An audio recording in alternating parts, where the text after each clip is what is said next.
Like, listen, Mark, I don't like Stanley. Stanley, the Navy man, thinks he's so wise. He reads all I think the only books person I had with been the was Stanley. squint in his eyes, spins tales so wild, like ships in the sky. But whose words And are Nate, Stanley those? doesn't state the obvious. Like, You don't think one parent influence is detrimental? Yes, he does. I literally said they need to understand that it's a white people problem. Okay, It's called Stanley versus the world. and just assume their character by stereotype. I think people do that every day. Okay, I didn't ask you. Do I think it's okay?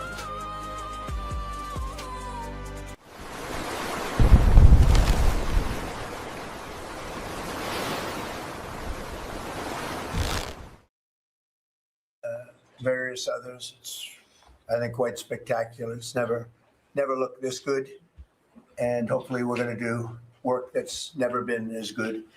So I think that's basically what's happened in our first year. We've had an amazing year, and this would be our first cabinet after the year. So we're starting our second year.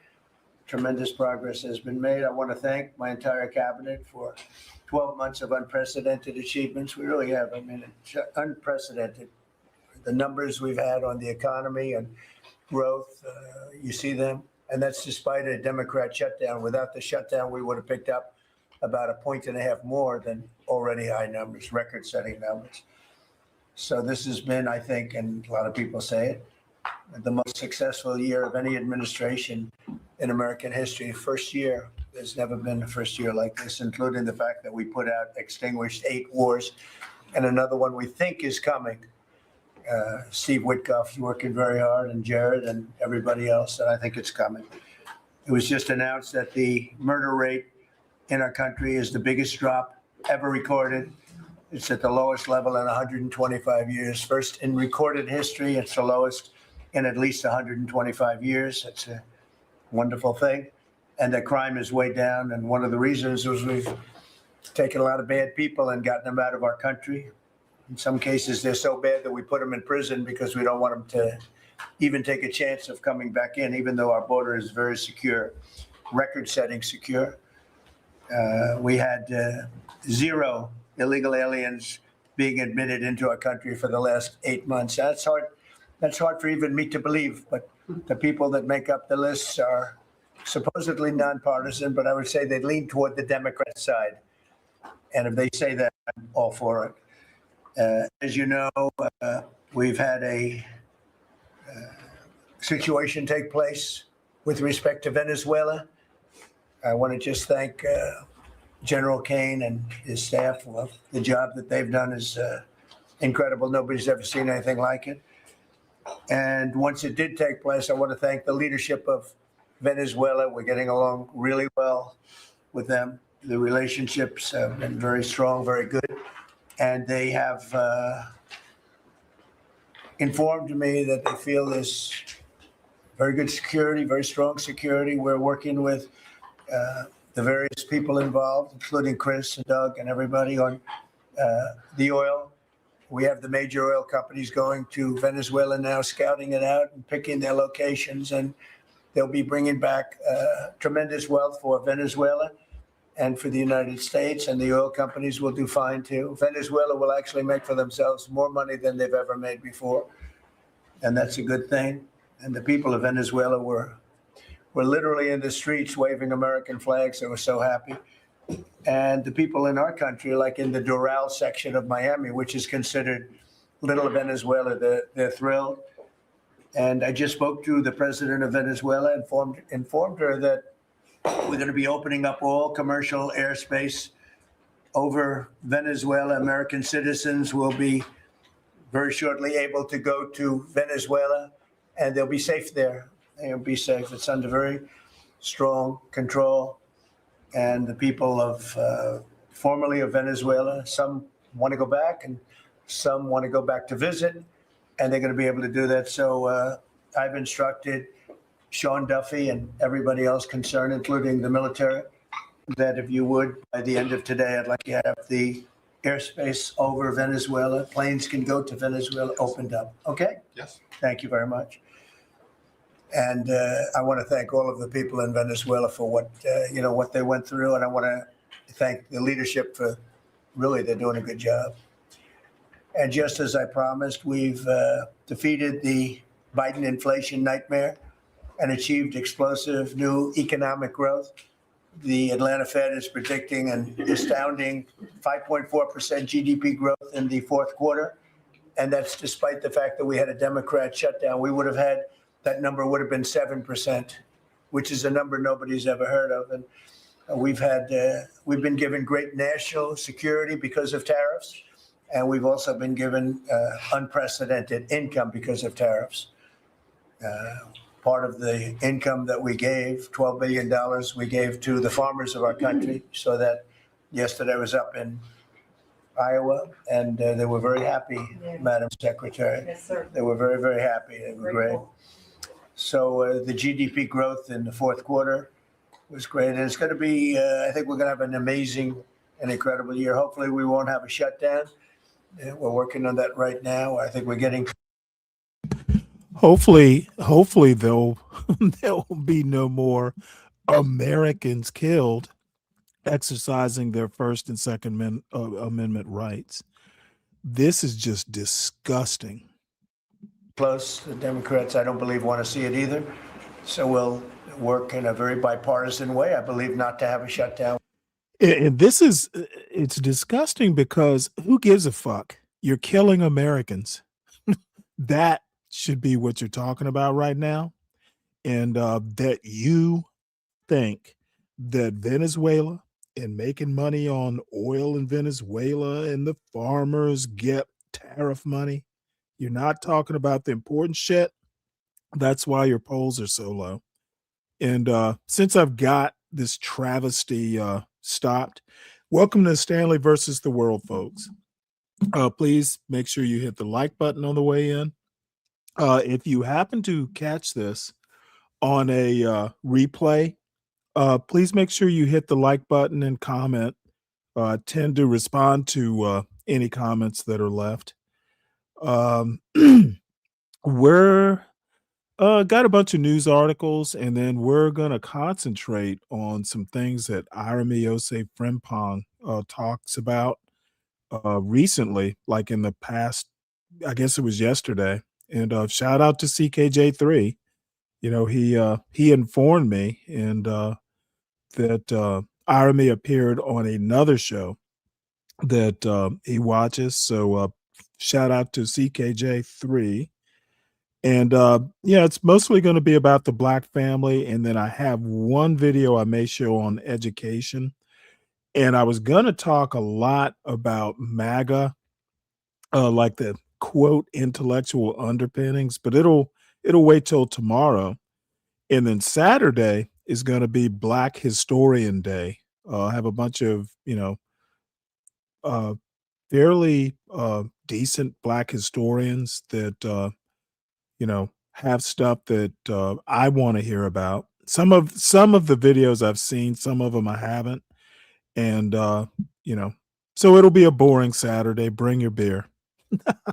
And by the way, it is Thursday. Sovereign Beer Fund is open for investment. Don't be shy. So let us sally forth. We don't want to shut down. And just yesterday, the S&P 500 hit 7,000 for the first time ever. There's never been any time at which it's done like that. And the other stocks also, I think it was 52 times for the Dow, had hit a record high. But the 7,000 was not a number that was even thinkable if you go back a year ago. So S&P hit 7,000 for the first time ever. The stock market has set, it's actually 53 all-time record highs since the election, adding $9 trillion in value to savings, retirement accounts, and 401ks. And I mean, everybody benefits, but we have record stock markets. Companies have never done well. And most importantly, if you think about it, after 4 years in which Biden got much less than $1 trillion of investment into our country, in just, actually, it was taken over 11 months, even though we're 12 months. In 11 months, we've taken in more than $18 trillion. So they did less than $1 trillion, Scott, in a period of. I suspect this is one of the reason MAGA blacks, who also tend to be red pilled, black manosphere type of people, all they give a fuck about is money. All they talk about is how, marriage is a business and that sort of thing. That's really why we're having people killed in the streets, and this motherfucker wants to talk about money. These MAGA people, I'm not convinced they value human life at all. They are the types of people that can put a value on life. 4 years, and we've done $18 trillion in less than 1 year. So there's never been anything like that. No other country has done those numbers, by the way, in history. 10 years ago, one country did 3 trillion. No other. We did $18 trillion. It's being invested now. Thousands of businesses, plants, equipment all over the country are being built right now. And they're going to be opening pretty soon. And when they open, you'll see numbers like nobody's ever seen before. The economy is doing amazingly well. I wish the press would report it, but people are finding out. They're seeing it. It's coming. It's becoming pretty evident. It's hard to hide. Biden inflation, which is really stagflation, cost the typical family $34,000. Think of that, $34,000. But after 1 year, growth in real incomes is outpacing inflation by more than 3,000 under Trump. So one cost 34,000 and one made 3,000. That's a big swing. Gasoline has plunged to, think of this, over $4 a gallon, depending on where you are. In California, it's $7, $8 a gallon. While I was in Iowa, and they had $1.85 because I had it at $1.99 a gallon. And I was corrected by two farmers that said, I just bought my gasoline for $1.85. So, Chris, you have to be doing something right, you and Doug, right? Okay, see, again, dumb fuck wants to talk about anecdotes. What's the average price? I live in Georgia, which gas tends to be cheaper compared to other states in the nation, and it's not 185. What's up, Jang? But I don't want to give you too much confidence. You got to keep it going. We're drilling. I think I can say we're drilling more than at any time ever in the history. We're taking out more energy out of our land. But specifically, if you look at oil and gas, we've never been anywhere even close. Is that a correct statement? That is correct. All-time records. Yeah, great. It's a great job. Well, it's supply and demand. So that's going down rapidly. And, when energy goes down, everything else goes down. They tried. This is what your president does. He fucking gaslights. Okay, I just did a down and dirty search. Current national average price of gasoline in the United States is $2.83 per gallon. Now that's as of January 15th. So that's a little bit more than a week and a half ago. This represents a slight increase from 281 the previous week and is lower than the average cost since 2018, which stood at 306 per gallon. Nothing he said in that last statement is even remotely true. And, Trump is a lot like the MAGA blacks, where if they tell you their personal experience or something that they saw on YouTube, they'll go, facts. I just proved it to you, dude. They are literally this MAGA black problem, this MAGA problem this country is experiencing right now. It is a suspension of belief and a fact-free way of living. Fact-free. Tried to do their thing. It was a disaster. Then they ran back very late to the Trump policy, but they didn't do the Trump policy. They cut leases. They did everything that they could do, but they lost it, and they were very high. And we're now less than $2 in many areas, $2.30 a gallon average. Grocery prices, airfares, hotels, car payments, and rent prices are coming down very fast. And you don't hear the word affordability issued by the Democrats anymore. Now they're going into other things because they're getting beaten badly on affordability. Remember that when I was elected, I came into office, I inherited a total mess, starting with eggs, which were 4 times higher than they were just a year before. And Brooke got them down very quickly before Easter. Yeah, Brooke laid a bunch of eggs herself again. The eggs were high for a reason totally independent of inflation.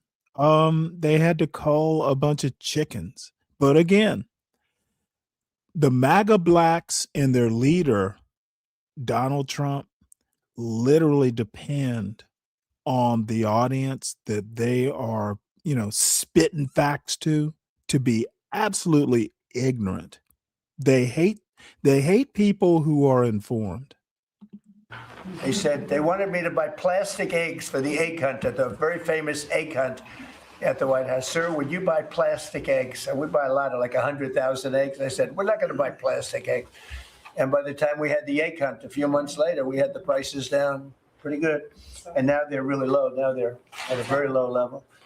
So we really have, you don't hear the word Look at affordability this because silly bit. we inherited very high prices. Yes, sir. Yes, sir. What the fuck? Why does this story, why do we need to know this? Can someone tell me who gives a fuck about the Easter egg hunt at the White House? Whether they bought plastic eggs or real eggs, who gives a fuck? That we inherited the highest inflation in 48 years. I say the history of our country. I think it sounds almost the same. Actually, I think 48 years sounds actually worse for some reason. So I'll go with the 40 because the press corrected me. I said history, and they said, it's not a history, it's 48 years. I said, I'll accept that. And we have the highest inflation in 48 years. We have now as you saw yesterday with the Fed, I'm not a fan of his. He said that inflation essentially is not a factor. It's really been pretty amazing. I just put out a statement about his statements. I won't repeat them here because they're too angry. And thanks to our tax cuts, millions of Americans will receive record-setting tax refunds. You're going to get a lot of tax refunds, with the average refund expected to be over $1,000 higher than it has been at any time. So we're going to be getting some pretty good refunds, a lot of people. If congressional Democrats had their way, Americans would right now be facing the largest tax hike ever. Their proposal was to raise taxes very substantially. And our proposal, which is in the great, big, beautiful New Deal, it's a New Deal in its own way. It's a Republican version of the New Deal. Right behind you is a nice picture. A Republican New Deal. FDR deal. But we have the great, big, Okay, so this motherfucker doesn't even know what an oxymoron is. The Republican New Deal.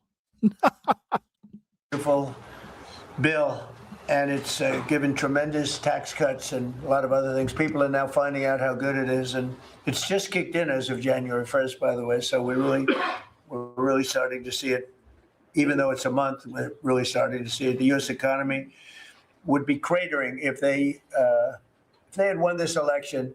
Our country would be in very bad shape. Would be maybe not much of a country anymore. Now, see, this is what the MAGA blacks and their daddy like to do. Woulda, coulda, shoulda. Motherfucker, you're in charge. Stop blaming Biden for everything. The counterfactuals don't matter. Just fucking tell us how things are. And by the way, this thing goes on for an hour and 20 minutes. And I'll listen to 5 or 10 more minutes of this bullshit, then I'm moving on. I don't think it would be a country anymore.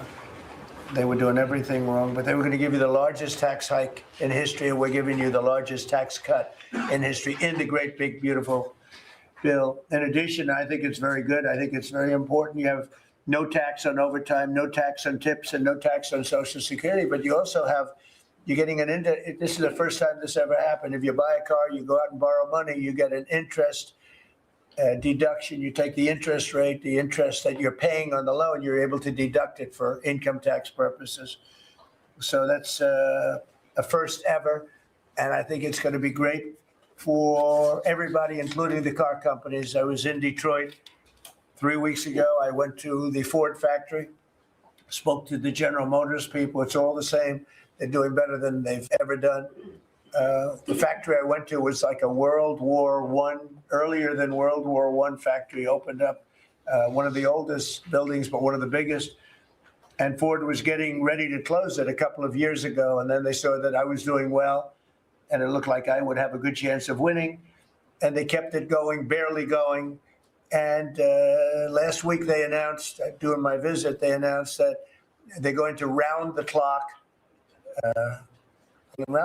production. They never thought it was. I said, did you ever think? I spoke with Bill Ford and the president of Ford. They were both there, and they said, we can't even believe it. We're going to close this building 2 years ago, and now going round the clock. They said, we cannot.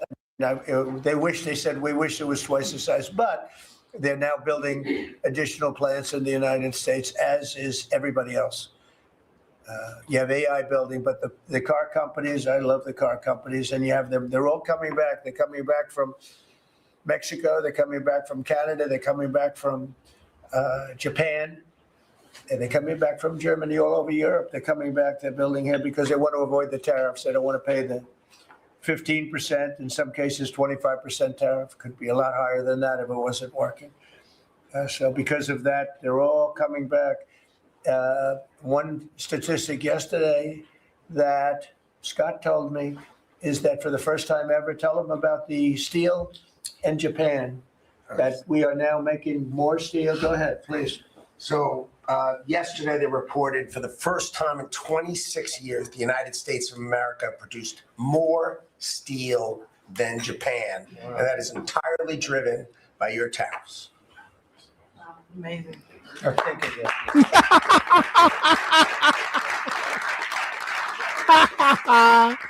Hey, you know what this actually looks like? Because I got no applause, and I'm giving you a home run after home run. He says, "Welcome to everybody." Yeah, look at Trump getting jealous because they clapped for what someone else had to say. This motherfucker is so sad. I'm giving you home runs. Let me replay this a little bit. This motherfucker, typical MAGA black. He obviously said that much better than I did because I got no applause, and I'm giving you. He obviously said it better than I did because I got no applause. I'm giving you a home run after home run. He says, welcome to everybody. I should have saved that one for myself. No, but think of it. First time, and they read almost 30 years, but I guess it's 26, 27 years that we are now producing more steel than Japan. Japan being a big steel producer. Japan and other countries. So we are producing more steel than Japan. Except Japan owns, is it Bethlehem Steel? They just recently, U.S. Steel. So Japan owns U.S. Steel. Jesus fucking Christ. Does this dude thinks, well, you know what? A lot of people, I guess, wouldn't know that. It means nothing. U.S. Steel, and who knows what other steel companies, they're owned by Japanese companies. That's the part Trump won't tell you. She's really took our steel production away from us. Now, if you think of this, what's up, Bobby? 4 years ago, how you doing? The steel companies were all closing up.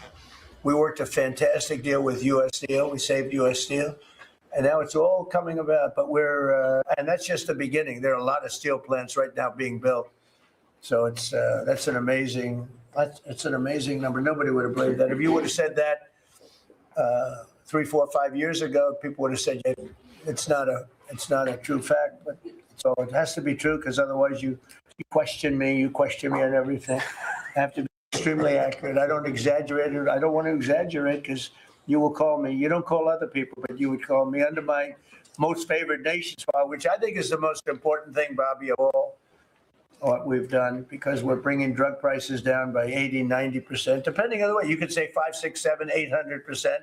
Depends on the way you want to calculate it, right? But let's go the old-fashioned way. But drug prices for prescription drugs will be down 80, 90%, 75%, 68%. They've only gone up for years and years and years. They've only gone up, and now we're going to have essentially the most favored nation. We're going to have the most favored price in the whole world. Whatever the lowest price in the world is, that's what we're going to pay. And I don't want to go into a big deal, but nobody else could have gotten this but this administration. I'm being very nice when I say that. The cost of prescription drugs is coming down by a number that was never even thought of. This will have a huge impact on healthcare, by the way, because obviously drugs are a big part of healthcare. And it will help repair some of the Unaffordable Care Act's damage that they've done, because the Unaffordable Care Act, which is Obamacare, it's unaffordable. It's not affordable. And it's a disaster. And hopefully we will be paying money directly to the people instead of giving the insurance companies some money. They'll go into a healthcare savings account or whatever it is. But think of it. We pay the money, billions and billions. Really. See, apparently this motherfucker doesn't understand how insurance works. Are you saying the money is to pay like premiums? The last time I used a healthcare, actually looked at what a healthcare savings account was, you must use the money or you lose the money. Okay. You can't predict, an accident or anything like that. Insurance is a better use of the money. The money going to help with the to defray the costs of healthcare is a better idea than healthcare savings accounts. Giving the money directly to the people, you don't know when a kid is going to break an arm, and you don't know how much or how broken that arm will be. Insurance is a little bit more, oddly enough, a little bit of a better deal. Trump is blowing smoke up the MAGA blacks' asses, and they're going in there. That's why all that smoke comes out of their nose. It's not from the blunts they're smoking. It's from the smoke Trump is blowing up their asses. Trillions of dollars going to insurance companies. We want that money to go to the people. They buy their own health care. And it's so popular. The problem we have is the Democrats are owned by the insurance companies. They're literally owned lock, stock, and barrel by the insurance companies. And they hate it. But the people love it, including all Democrats. So I think we'll perhaps be successful with it. But it was an idea I had. I read the papers, and I'm reading one of the stories about the insurance companies, how much money they're making, where they received, billions and billions of dollars for this stuff from the United States of America, and their stock has gone up by 1,400%. Think of it, 1,400. One went up 1,700%. Numbers went up. If you go up 1,000%, you're doing bad in that business, right? And it's all because of the money. Not all, but mostly because of the money the United States pays the insurance companies. They say, this is big stuff. And I asked somebody, why don't we just pay the people directly? And they said, that's a good idea. It's funny. It's a very complicated business, but actually it's not so complicated. And I went to Bobby and I went to Dr. Oz. I said, can I talk to you guys about this? Is this the kind of money the insurance companies get? Yes. Why don't we pay the people directly? And the primary answer was that The Democrats will never go along with it, but the people go along with it because I put it out. It went viral. It went viral. Susie, I went all over the place. It became the biggest story. I just said it. And so I think we have a great situation if we can do it. But if you think most favored nation policy for drugs will bring your drug prices down and level. So now they're selling a pill for $10 in London and $130 in New York. The London price will go up to $20 and we'll go down to $20. So we'll go from 130 down to 20. And by the way, tariffs did it again because the drug company said, we'll do it begrudgingly, but they were okay. Tariffs did it So we'll do again. but no nation's going to approve it because even if you raise the price by, like on a pill, $10 to $20, you're doubling the price of their prescription drugs. I said, no, they'll do it. And when I got them on the phone, I said, if you don't do it, we're going to charge you very substantial tariffs, more money than that's going to cost you. And they said, we'll do it. And before, I don't know that any other president even tried to do it. We can't find it. But if they did try, Yeah, I've had enough of this bullshit. This motherfucker rambles on for an hour and 20 minutes and I'm bored. So and they are in their I talked a little bit about the FBI raiding, like the central I don't know, what is it? The like the hub for Fulton County voting, like it's where everything's tabulated, votes are tabulated. So I have a few things on this topic. So what we're going to do is start with 11 Alive coverage. And I don't know who this lady is, but I guess we'll find out. By the way, Channel 11 started out in Savannah, and it's just blossomed all over the state and all over the place. So shout out to Channel 11 WTOC in Savannah, Georgia. and they are in there collecting 700 boxes of ballots right now. We are obviously concerned about once the ballots leave here, what will happen to the ballots, and our lawyers are going to be working on that. They are working on that as we speak. That's a good point. Once Trump's FBI nabs all those votes, it is, they're just gonna fuck with those votes. Dude, I never thought I would see a day when you don't trust the FBI. So thanks, Trump.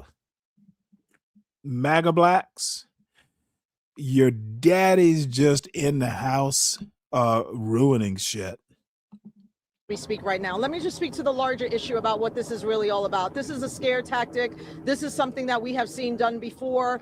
This is to instill fear and chaos, something that our officials at the national level are doing on a daily basis. And this is not a surprise for us here in Fulton County. This is meant to make people afraid to go to the polls because midterm elections are going to be so crucial to course correcting what is going on in our country. So instead of taking care of people who are dying in the streets of Minnesota, they're here in Fulton County trying to get ballots from 2020 that have been in storage for now 6 years from when it was found that there was no problems with the 2020 election, that Fulton County runs excellent elections. And that is the fear, that Fulton County will again run an excellent election in 2026. It just won't turn out the way that they want it to. So this is a matter of what we've seen, the old tactics just coming back up again, resurfacing as something new, which it is not, and very predictable. The best thing you can do as a voter, I can do as a voter,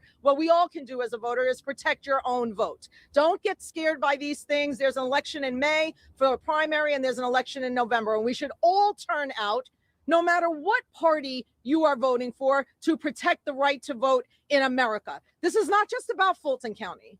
Fulton County is right now the target, the only county right now fighting over an election that already happened, but it is coming to a place near you. This is the beginning of the chaos of 2026 that is about to ensue. So if we are starting this early in January, you can only imagine what is going to happen in October. So we need to be vigilant. We need to protect our rights to vote. No matter who you want to vote for, we need to do that. And that's what we're here to do today. So Commissioner Arrington is here. Did you want to? Yes, absolutely. Good afternoon, everyone. Mark. I hate to cast aspersions, but why does this guy remind me of Tyrone Sly? Marvin Arrington Jr. This is absolutely crazy. A judge has sealed these records. Judge McBurney has these records under seal. They have filed a lawsuit seeking the exact same records and were denied access in that lawsuit. And because they were denied access in the civil lawsuit, they are now serving a criminal search warrant. And who's the defendant? And the criminal search warrant is under seal. Right. So we don't even know who the target of the investigation is. This is nothing but sowing the seeds of distrust, right? This is a full frontal attack on democracy. This is a code red in America, in Fulton County. We've seen it in Minneapolis, and now we're seeing it here in Fulton County. We must do everything that we can to protect the right to vote. These records are under seal. Judge McBurney has not issued an order opening these records or allowing these records to be viewed by the government. And until and unless he enters such an order, these records should not be seen or viewed by anyone. And so we're thankful to have our partners here from the state standing with us, because this again is a full frontal attack on democracy. And certainly, you know what? I mean, let me just say that we are going to, if there's a question of, are we going to take all legal action to make sure that, this, what I consider to be an assault on voters. This is an assault on your vote. So I think that, Marvin is an attorney, I'm an attorney. We are all trying to figure out what to do about this. But what we know is that does not even matter. We know in America right now, it does not even matter if what you are saying is the right thing. If our president wants to bring in the forces, he will, and he has. And so it's in Fulton County now. So we have to protect. You need to go to your voter page, make sure that you are still registered to vote. You need to check every week. You need to be unafraid of these scare tactics, and you need to go out there and vote, because what they're mostly afraid of is that you will vote them out. That is what they are afraid of, because midterm elections are going to be a course correction in this country, and they know it. And that's what they're afraid of. So we will not be deterred. We will work together in Fulton County. We will work together with our state partners, and we will move forward, and we will be here protecting your right to vote in Fulton County. Fulton County is a majority Democratic county. So don't be confused as to why this is happening in Fulton County. It's very easy. Follow it. This is not difficult. I don't want anybody to think like, oh, this is something that's so above my heads. It's not above your heads. You need to understand it as the people. You have the power to change this. And you know that this election in 2026 is going to be in your hands. So let's protect it. Why do you think this is happening right now? Because it's never too early to start. It's retribution. He is enacting retribution.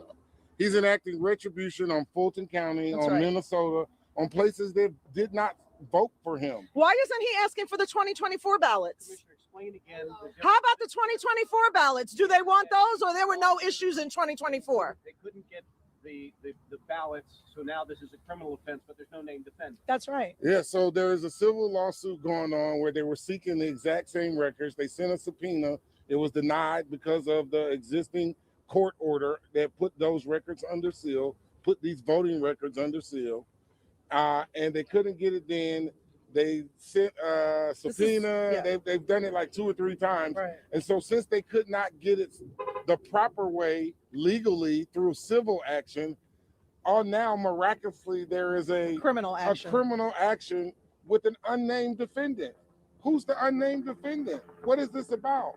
Well, if it was criminal, why didn't they file the criminal search warrant prior to getting denied 2 times in the civil court? Does a criminal search warrant, when it is served, supposed to be unsealed? I do not know. I think a judge needs to answer that question. And I have asked the county attorney, and Commissioner Ivory has asked the county attorney to file whatever we can file in order to stop this madness. Are you hearing about other raids happening in other counties? No, I heard they're going to try to, the FBI is supposed to be doing a press conference here at 6 o'clock. Scoot over so we can bring Shay and Eric. Yes, yes. Yeah, yes. I think it's very important to bring our Well, I'm going to stop this here and let's move on to this is the is this 11 Alive? I thought it was the Fox News station, but let's hear a news perspective. And I want to get some color commentary now, get some analysis on what exactly happened from an expert who is a true friend of the show and is always gracious with his time, defense attorney and former prosecutor in Fulton County, Daryl Cohen, joining us this morning. Daryl, appreciate your time and good morning to you. Good morning. How are you? I'm doing well. Thank you. Thank you for on a busy morning for helping lend some analysis here.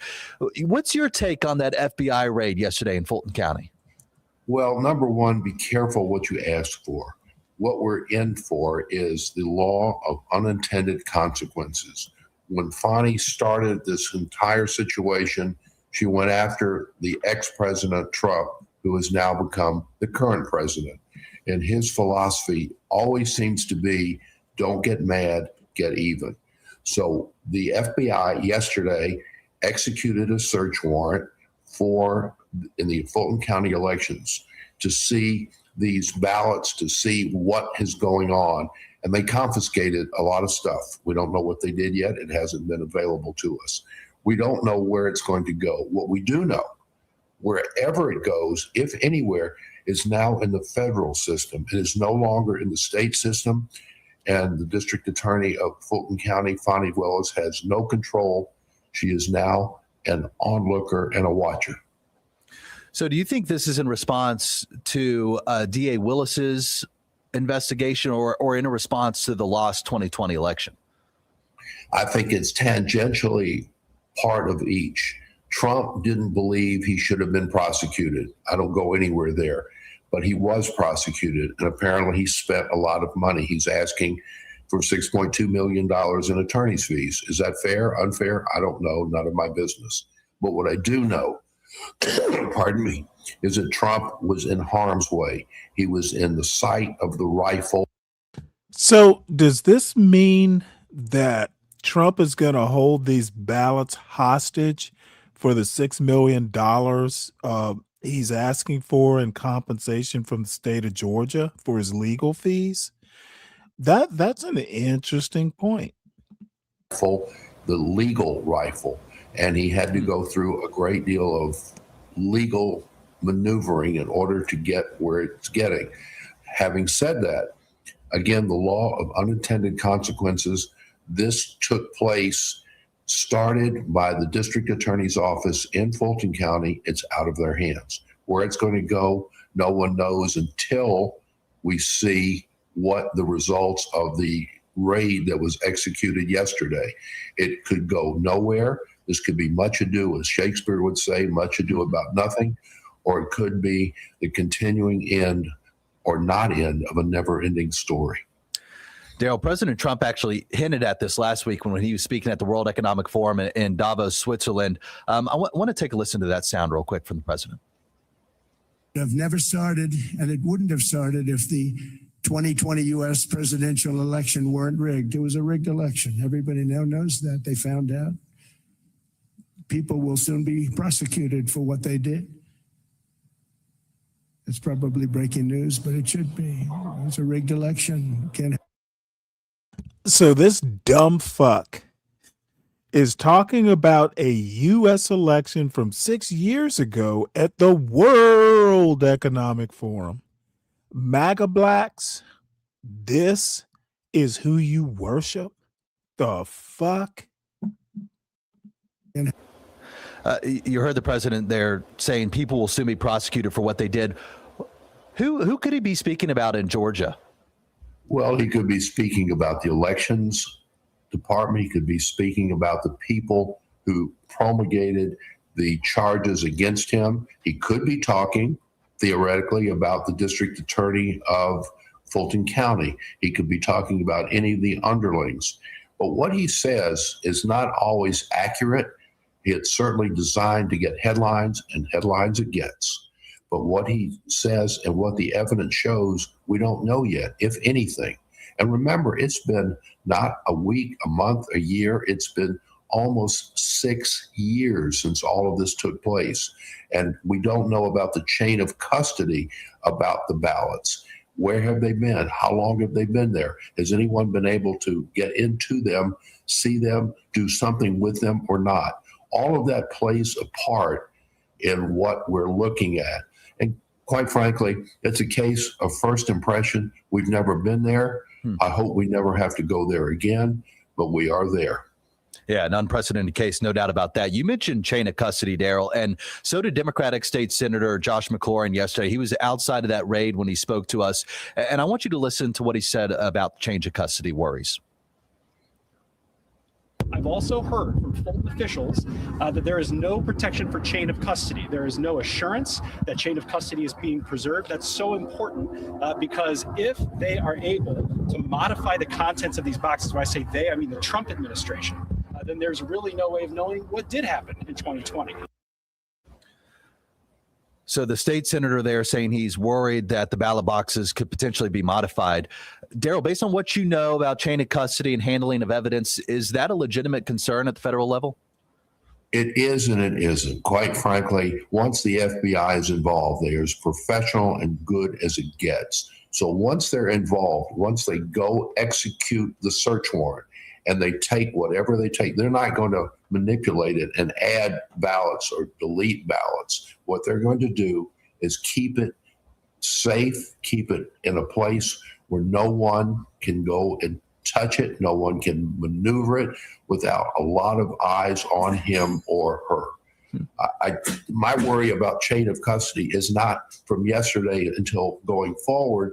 My concern with chain of custody would have been from 2020 to now. What, if anything, has happened to those ballots? See, that's a motherfucker who has no clue. He has too much faith in the system. Okay, the FBI at this point is as capable of not being trusted as any other of Trump's federal shock troops. What, if anything, has anyone done? Have they deleted some? Are some missing? That's my concern, not from yesterday forward. Gotcha. You know, this is an issue, the 2020 election, that has been litigated in the past. Georgia Republicans have even stood behind the integrity of that election, and the courts have upheld that there was not widespread fraud. With that in mind, are you surprised that a judge signed off on this warrant? No, I'm not, because keep in mind, it's very difficult to say to the president, whoever the president may be, the answer is no, and it's spelled N-O, not K-N-O-W. So no, a search warrant merely means I'm going in to look for what I believe to be evidence in a case, and it doesn't mean that there is evidence, good or bad. It just means that it's okay for law enforcement, in this case the FBI, to go in and remove the contents of what they believe are part of the case. So no, a judge signing off of it, I think the magistrate, the judicial officer, the judge, whoever signs off on a search warrant is doing it based upon the affidavit, which must go with the search warrant. Daryl, my final question to you: How should Georgians be thinking about this? You mentioned just the sensitivity of what was taken yesterday during this raid. How should Georgians be thinking about, the safety of their vote moving forward? I think that all of us who live in Georgia will say, I like the way it's going on. I don't like what's happened. I don't like the never-ending story, but I'm not worried about the integrity of my vote it is protected. And quite frankly, if there's a few votes that are irregular, a few votes that went one way or the other, that happens. But overwhelmingly, I think Georgians are going to be very comfortable that their vote, Republican, Democrat, Independent, is going to be safeguarded in a proper and appropriate way. Daryl Cohen, we leave it there. Thank you so much for your time this morning, sir. Thanks. Yeah. In my opinion, this is an assault.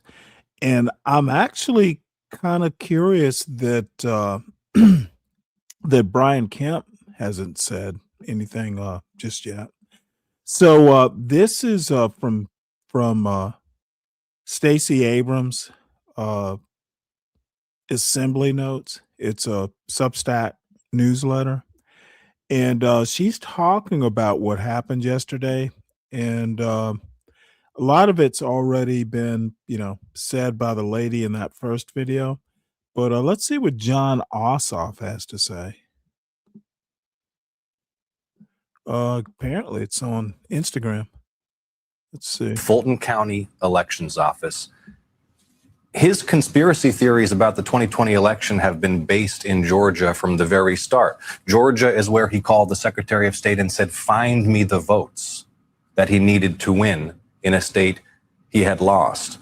So much of the big lie that led to the January 6th sacking of the United States Capitol, that had a mob seeking the Speaker of the House and the Vice President to lynch them, originated in his lies about the state of Georgia. And here he has the FBI, which there are so many hardworking, diligent public servants in FBI field offices all across the country, but its headquarters now in the thrall of these political appointees, Kash Patel and Bongino and this guy from Missouri in the deputy role, who are partisan political actors, raiding this election office in Georgia, seizing all of this information, all of these records, taking it who knows where, chain of custody now broken. And here's the thing. This is a shot across the bow at the midterm elections. He tried to steal power when he lost it in 2020. We have to be prepared for all kinds of schemes and shenanigans. We have to be prepared for him to try to deprive people of their voting rights. In Georgia, where we have the most competitive United States Senate race in the country. And I'm asking people to help me defend this election and voting rights in Georgia, to log on to electjon.com, electjon.com, and contribute to help us fight the good fight and make sure that the people can speak. This is an... Yeah, it's so funny, from a personal standpoint, I even feel violated. Trump is a problem. Okay. He just is. And the MAGA blacks who want to support this bullshit. And it's so funny. There are a few of them. One thing that really interests me, and this is just anecdotal, I don't have any scientific evidence, I haven't taken a poll, but most of the MAGA blacks that I run into on YouTube live in like the ghetto or, something akin to it, like urban environments. Even the ones that are from small towns now live in the hood. What is it with the MAGA blacks? What is happening in these urban environments that is just turning black people into MAGA blacks? Is it like, I don't know, is it something in the water? I don't know, but I am concerned. And the MAGA blacks, they know who I'm talking about. It's all the usual suspects. And even some of the people that seem to be, left of center, they're MAGA blacks too, when it comes to shit like red pill and stuff like that. But anyway, I'll wait for a MAGA black to show up so I can target my ad hominem. But MAGA blacks are a problem. And here's why. A good example of why. So, we all know Ilhan Omar was, basically assaulted. Luckily, the dude just had vinegar, apple cider vinegar, by the way, which is surprisingly good on salads if you mix with olive oil. It's if you like that kind of acidy taste, not bad.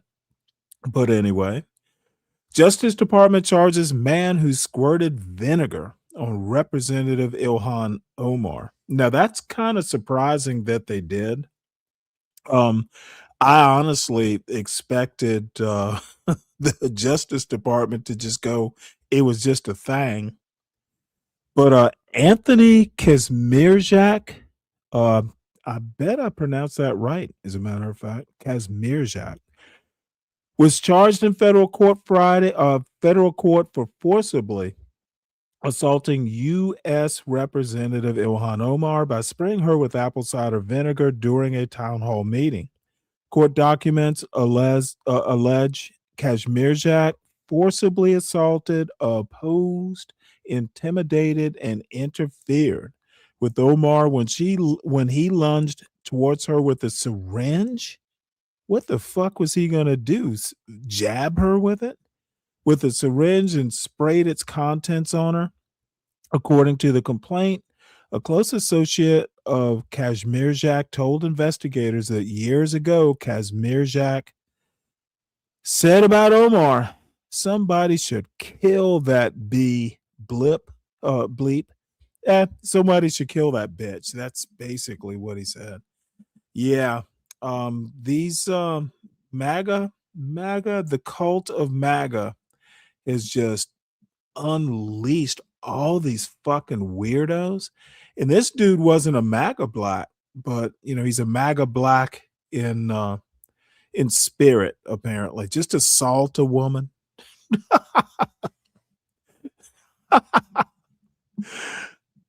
Yeah.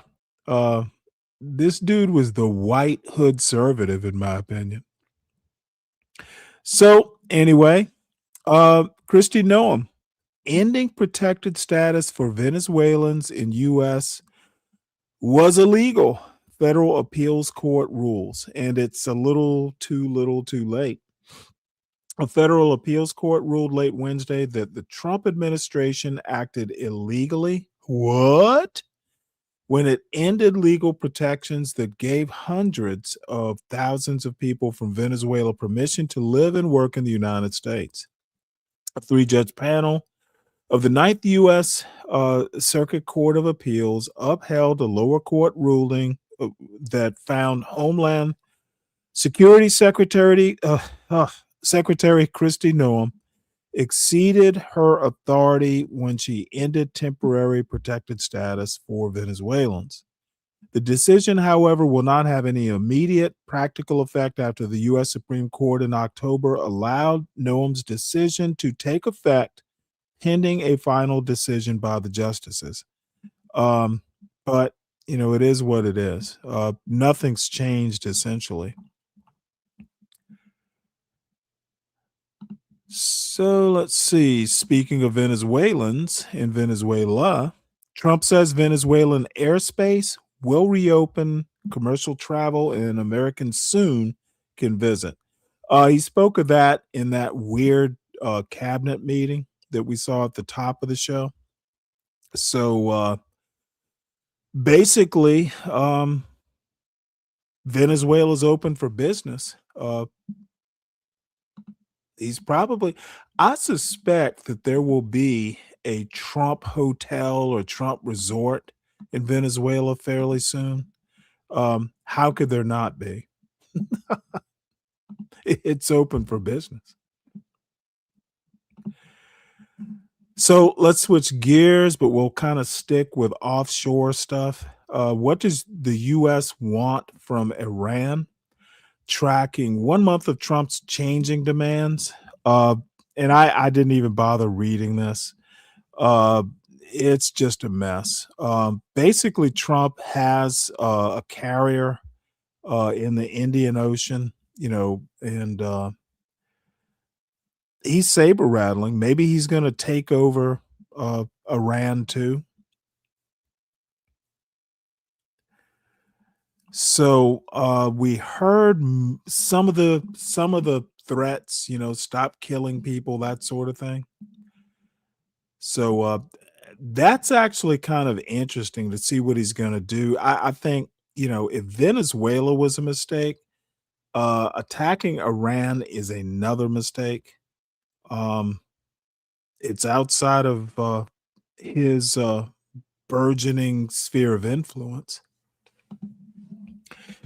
Trump also talked, and we're going to shift gears again. Trump also talked about how great we're doing with tariffs. Well, surprise, surprise. U.S. trade deficit widens despite Trump's tariffs.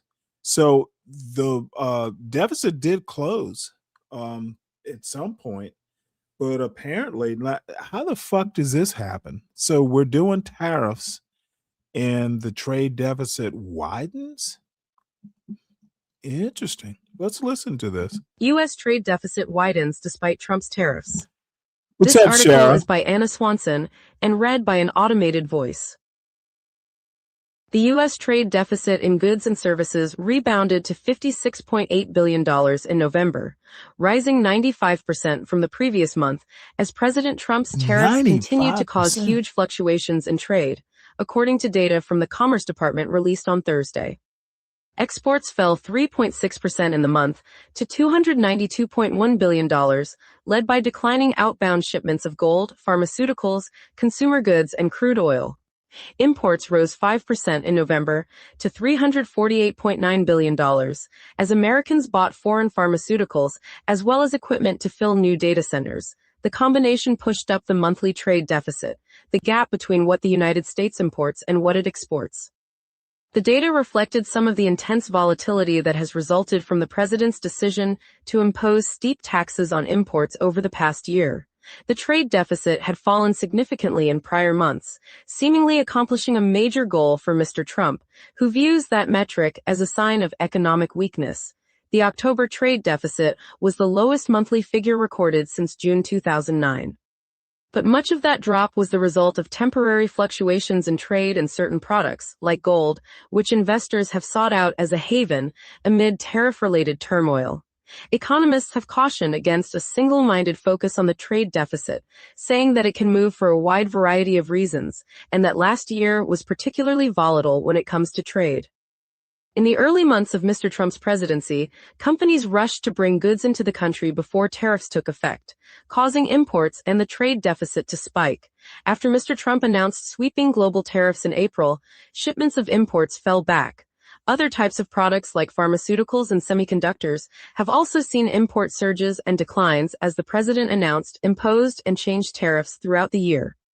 The tariffs have also shuffled trade with various countries. From January to November, the goods trade deficit with China was only $189 billion, less than the United States trade deficit with the European Union, and only slightly larger than America's trade deficit with Mexico.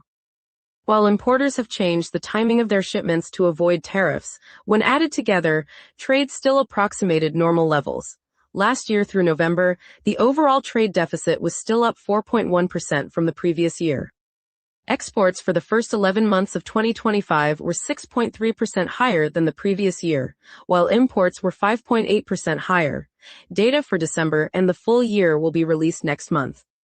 The question for economists now is where trade goes from here, and if the president's policies continue to lower imports or the trade deficit in the long term. Diane Swank, chief economist at KPMG, said the increase in the trade deficit from October to November was the largest monthly increase on record. Apart from the surge last January when Mr. Trump returned to office, the trends were driven by the trade in gold, as well as pharmaceuticals, a sector that was incredibly volatile in 2025, she said. Eugenio Alamán, the chief economist for Raymond James, an investment bank, said the increase in the monthly deficit was larger than expected. and would bring down projections for U.S. economic growth in the fourth quarter. Net imports are subtracted from economic growth figures to avoid double counting, so the drop in the trade deficit in prior months had increased estimates for U.S. gross domestic product. Tariffs could undergo more changes in the weeks to come. The Supreme Court is set to rule soon on the legality of many of the tariffs that Mr. Trump issued using a 1970s emergency law, though the Trump administration has said that any levies that are struck down will be quickly replaced using other legal workarounds. The administration has used the emergency law to impose tariffs on nearly all countries and added more levies to products and sectors it deems important to national security, including steel, copper, and upholstered furniture. As of January, the U.S. effective tariff rate had climbed to nearly 17%, the highest level since 1935. All right. Well, volatility, I guess, is the is the buzzword there. So these next couple articles will be kind of miscellaneous. I guess what I have to say about this, a year after DCA crash, that's the one at Reagan National, an easy fix to prevent more midair collisions. And I remember the morning after that collision, the helo, the helicopter and the commuter jet, Trump went on and just shit all over DEI and DEI programs.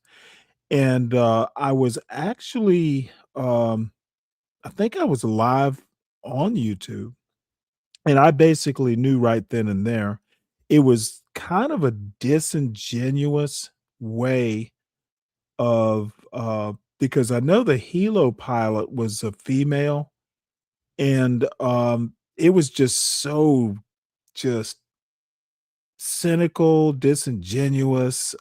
He literally took that girl, and she's a grown woman, but I'm old. I'll call her a girl. It just basically used her as a DEI poster child and demonized her. Oh, it was DEI. That's why we had the crash and all this bullshit. So he used that opportunity to just kill DEI in the federal government. And everybody was on board. Some of the MAGA blacks and their little white masses were all going in on DEI. It was a thing. And as it turns out, of course, it wasn't DEI. It wasn't even the pilots. It was the fucking technology. It was like basically a perfect storm of fuck ups, and none of it had to do with DEI. But, Trump and the MAGA blacks got what they wanted. You're listening to A Year After DCA Crash, an easy fix to prevent more mid-air collisions, an opinion piece written by Editorial Board and read by Brian, an AI-generated voice. A year ago Thursday, 67 people died when a military helicopter collided with an American Airlines flight attempting to land at Reagan National Airport. Now, in a rare example of America's legislative process working as intended, a bill to prevent a repeat of this kind of tragedy could soon become law. Last year's rare catastrophe inspired the Rotor Act, which would close safety loopholes while forcing the military and Federal Aviation Administration to review their procedures around DCA. Critically, the legislation recognizes that it's the government's responsibility to fix the problem. The Justice Department accepted liability for the accident in a December court filing, saying the Army helicopter crew and air traffic controllers each failed to do their jobs on January 29, 2025. The helicopter had a faulty altimeter, which was a known problem before the accident, and the controllers failed to warn the airliner of the helicopter's flight path, as it should have under established procedure. The National Transportation Safety Board, meeting on Tuesday, said the FAA failed to act over the years on numerous concerns about nationals' airspace, specifically the close proximity of military helicopters and commercial flights.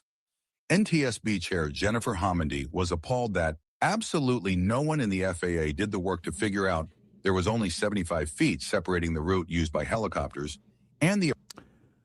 I also want to add that this was at night. And, I wasn't an aviator in the Navy, but I've been in planes at night, and god damn it.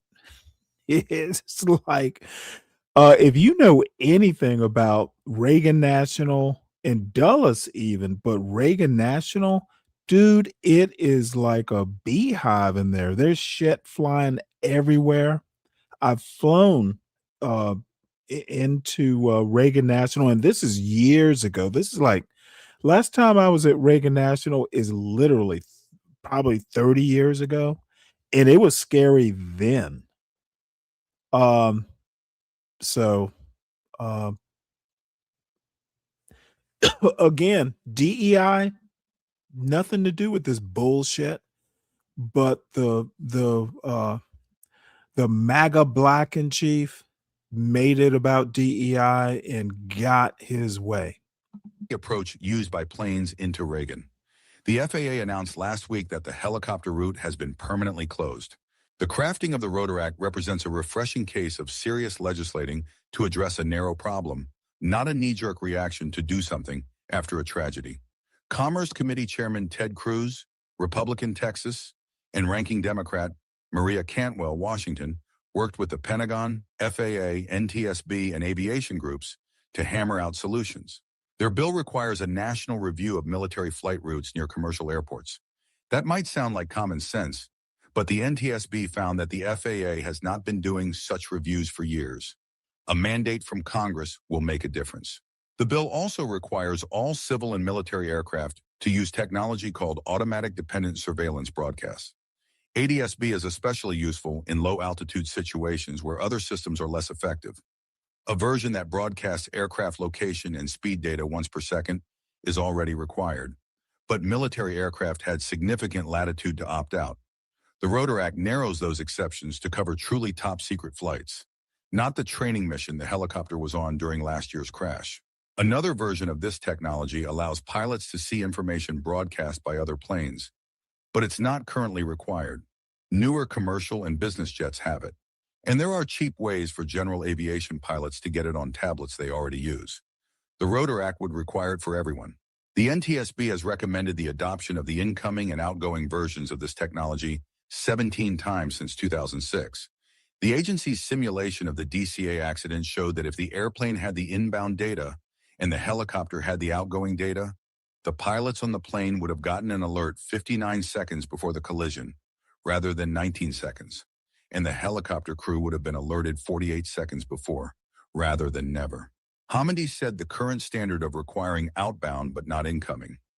ADSB is like having a conversation with a wall. She seemed exasperated at the FAA for not requiring it. ADSB would have helped prevent this crash, she told reporters. House Transportation Committee Chairman Sam Graves, Republican Missouri, said earlier this month that he's concerned about how requiring inbound ADSB would affect general aviation. But fellow Missouri Republican Bob Onder is also a general aviation pilot, and he supports the Rotor Act. Tuesday's NTSB proceedings make clear it's necessary. Yeah, it's so sad. So let's switch gears again. This is an opinion piece that I found interesting. Greenland isn't the answer to U.S. Arctic security. This place is. Actually, this is we already have Alaska. We could do shit there. So this is actually a well-received opinion. Oh, and by the Breakfast way, burritos from Alaska is if China or Russia need to get over the polar ice cap or under the polar ice cap, or they got to go past Alaska. So wish I'd thought of this. This place is an opinion piece written by Alice Rogoff and read by Antoni. and AI-generated voice. Alice Rogoff is publisher of Arctic Today and co-founder of the Arctic Circle Assembly. The United States faces serious security vulnerabilities in the Arctic. The region's strategic positioning and critical mineral deposits make it essential that we control it. That means making use of key territory to secure our defensive posture. That territory, however, is not Greenland. It lies across the Arctic Circle, in Alaska. Greenland is a long-term security priority. Following the meeting between President Donald Trump and NATO Secretary General Mark Rutte in Davos, positive progress is being made, with Trump declaring that he would scrap planned tariffs on Europe.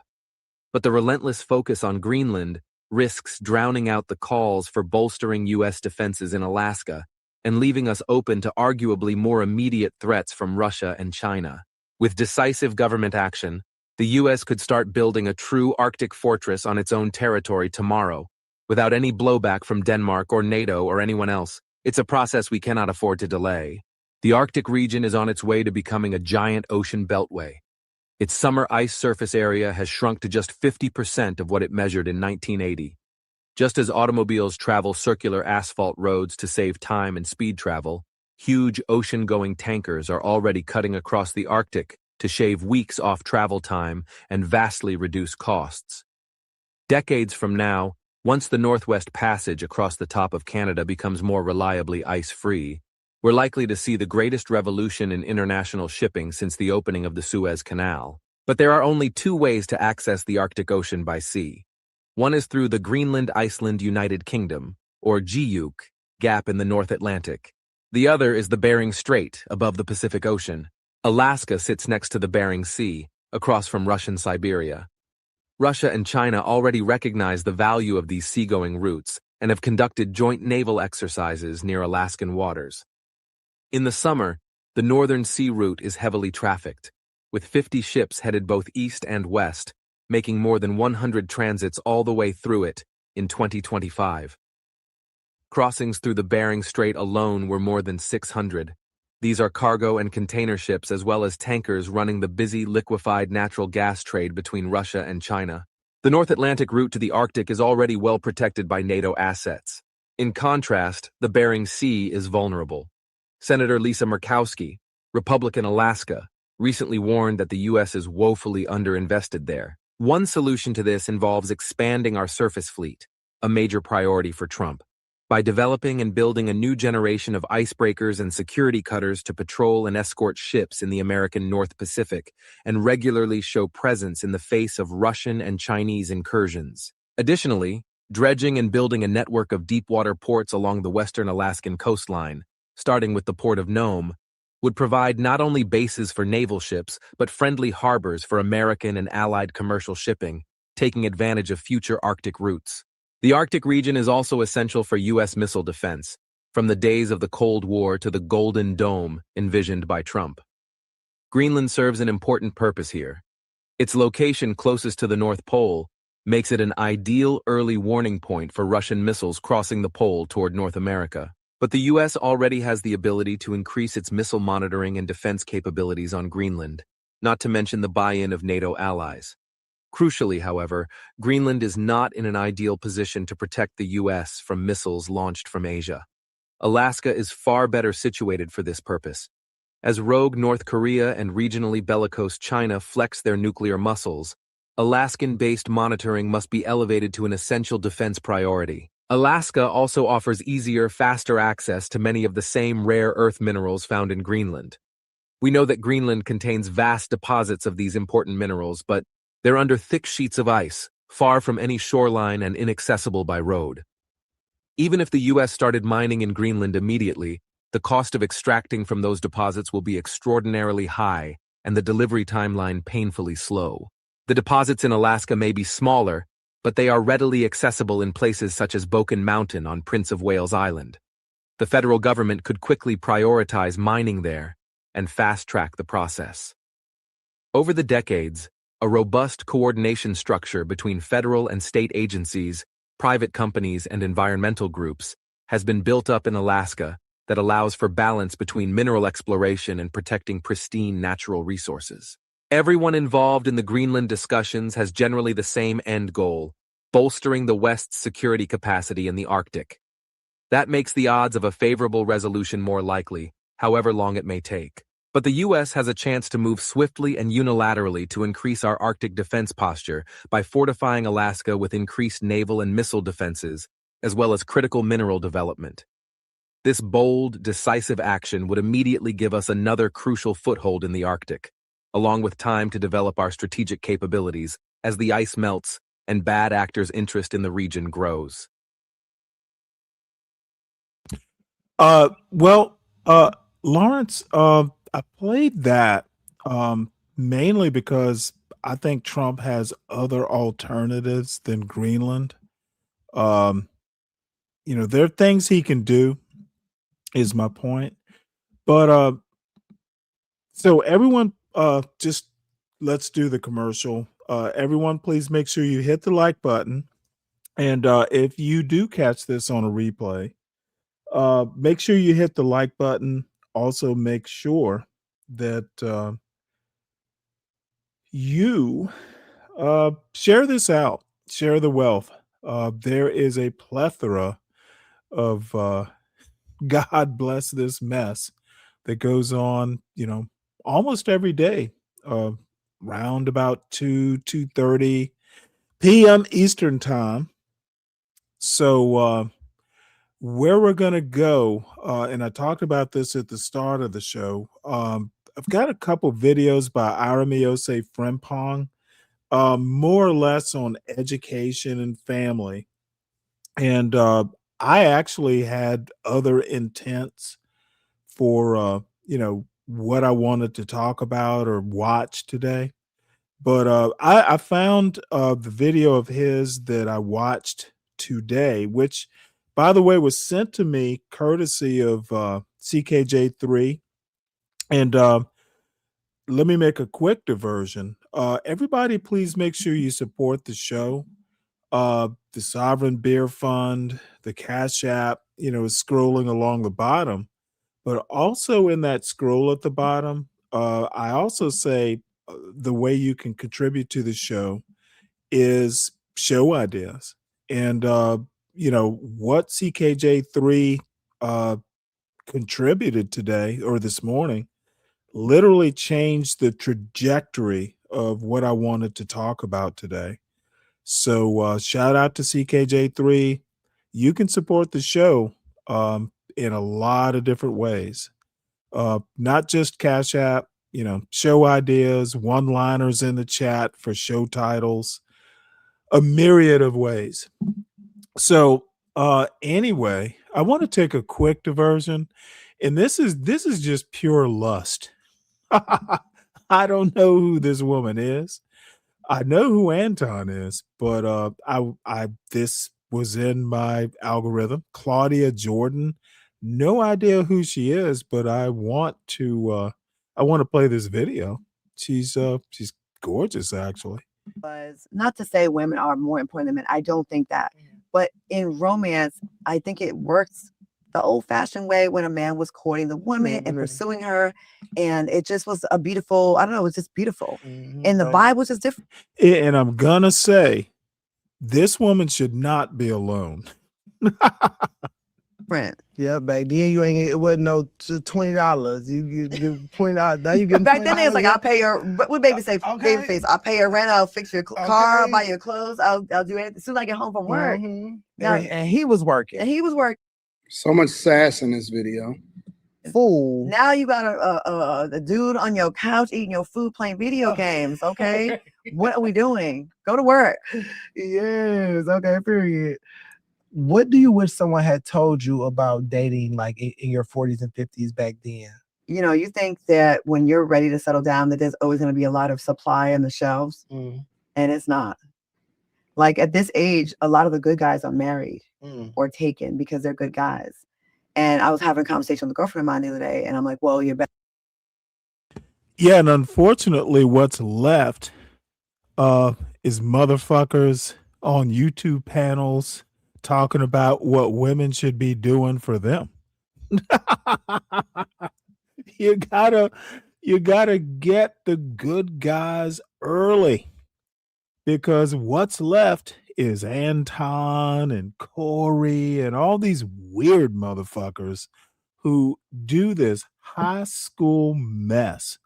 Motherfuckers who go on other motherfuckers shows and just fucking squabble like it's high school. It's the MAGA blacks. And you know what? Corey's a MAGA black too. Best bet now is maybe someone that a good man that maybe is coming out of a marriage, getting a divorce. So, I What's think up, Queen? in our How you youth, doing? and I would like people to know this when they're younger, we think, oh, there's Hey, always going to be an endless I supply. have stories. You know what? Queen sun-kissed. You know what? Now you're gonna love this story. No, the laundry, fuck no. I had this Pendleton shirt that I bought when I was in the Navy from the fucking Navy Exchange. It was a beautiful shirt. It was all wool.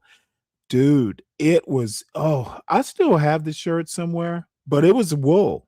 And it clearly states, do not wash this shirt. You fucking, you fucking dry clean it. So my wife, and it's kind of my fault. No, that shirt, dude, I haven't thought about this shirt in years, and I know I have it somewhere piled up, probably in a box because I can't bring myself to throw it away. It was beautiful. I had it for years. I kept it. I might have worn it like at Christmas time because it was kind of Christmas colory.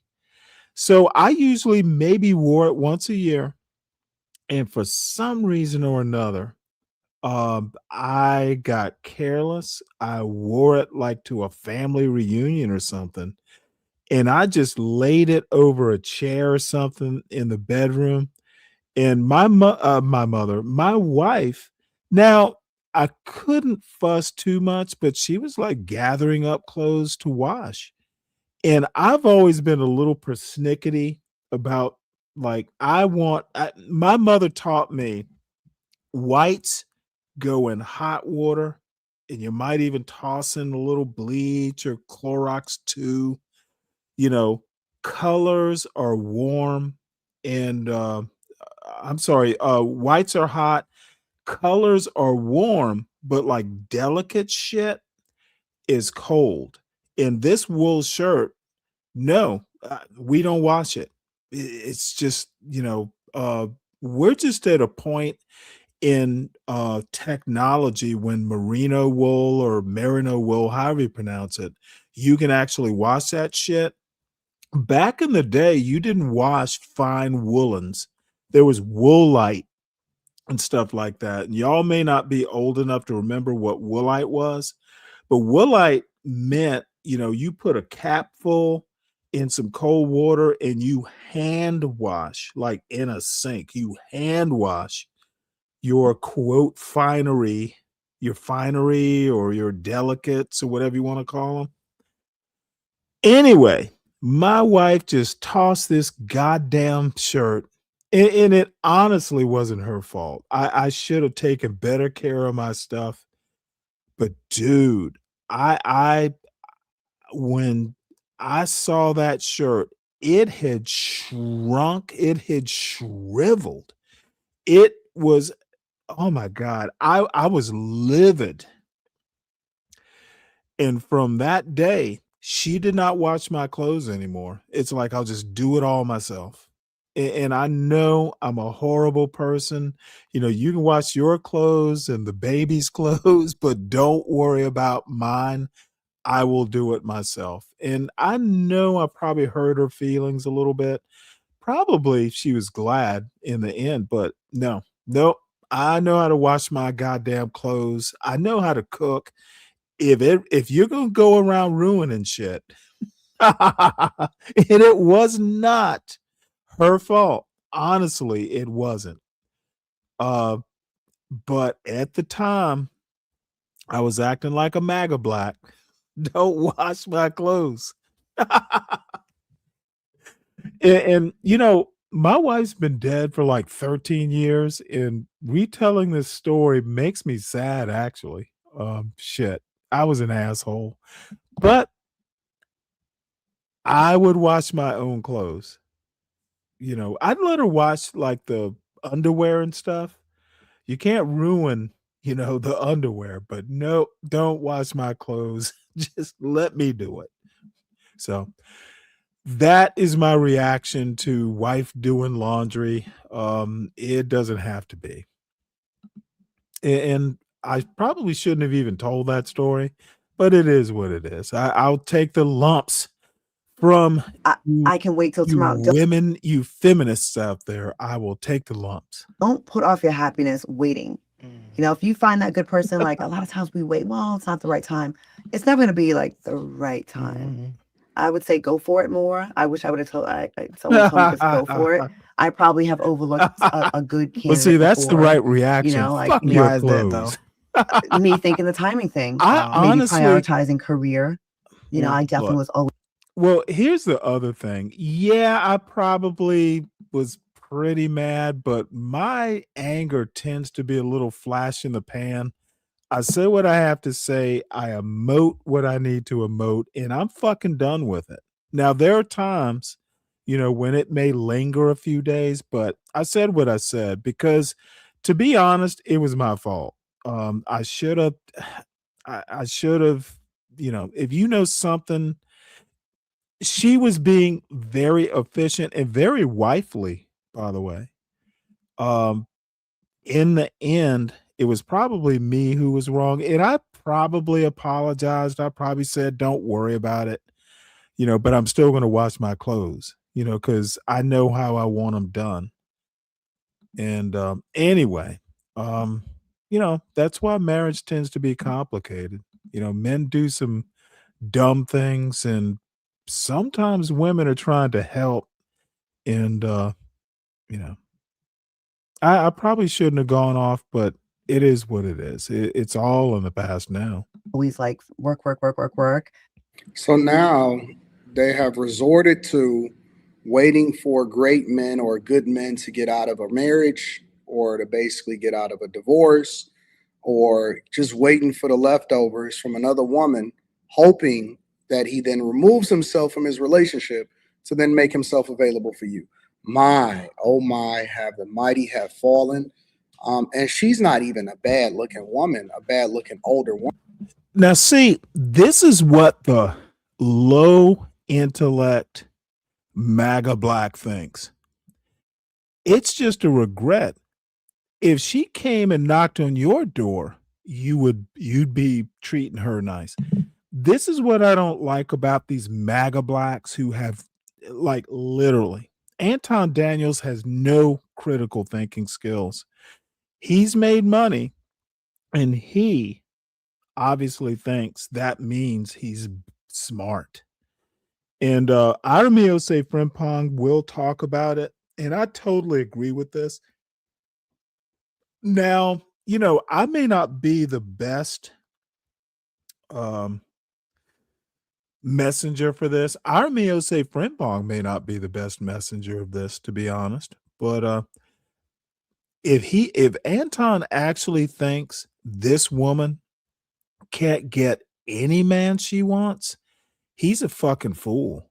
The only reason she is obviously, you know, picky, I can tell you right now, you know, and this is very esoteric. I'm just looking at a video. Who knows what she looks like, you know, first thing in the morning. But you know,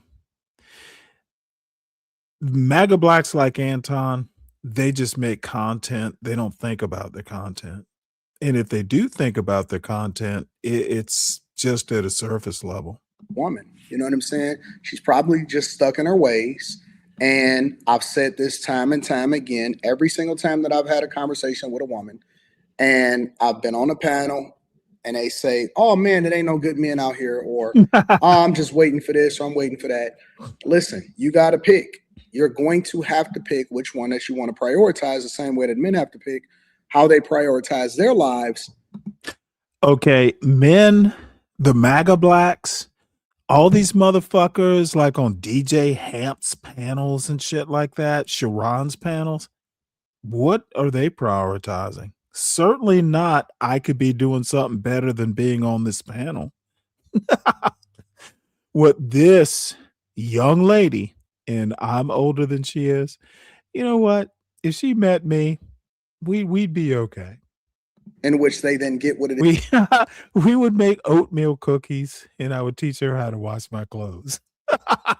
is that they deserve, not what they think that they deserve, right?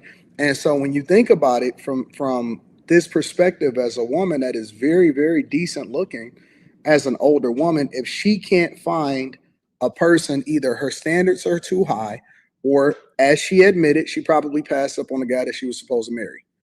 The woman was, not to say women are more important than men, I don't think that, but in romance, What the fuck does that mean? The man she was supposed to marry?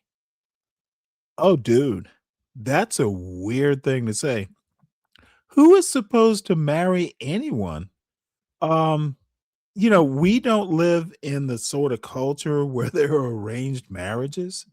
So I'm sure it was a slip of the tongue because MAGA blacks like Anton do not have a good command of the language. This motherfucker probably doesn't even know that he sounds weird. I think it works the old-fashioned way when a man was courting the woman and pursuing her, and it just was a beautiful, I don't know, it was just beautiful. And the vibe was just different. Yeah, back then it wasn't no $20. You give $20. Now you give them Back then, it's like, I'll pay your, what baby say, baby face, I'll pay your rent, I'll fix your car, I'll buy your clothes, I'll do it as soon as I get home. Oh from work. shoot! You know what? Yeah, This and is he was replaying. working. And he was Oh, working. this is my bad. It's replaying. I'm gonna drop the link right quick, and this is just kind of the free range show, free range part of the show. I'm not gonna go all night because I have split chicken breasts that I need to deal with. I don't know. We can go another couple hours. Let's see. Give me 1 sec here. But we're going to be watching Irony next, and Sunkissed or Shara. Actually, you two would be nice to have up just for this commentary. I think it's probably going to be stuff that women who are married or soon to be married would be interested in, and any sane any sane male, and there are a few of them that tend to hang out in the audience. Y'all can hit the link too. I was hoping Kimmy would be around.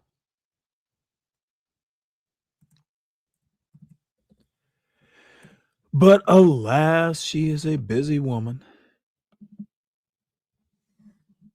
So I've pinned the link, hit it, and yes, I've called it the dare link.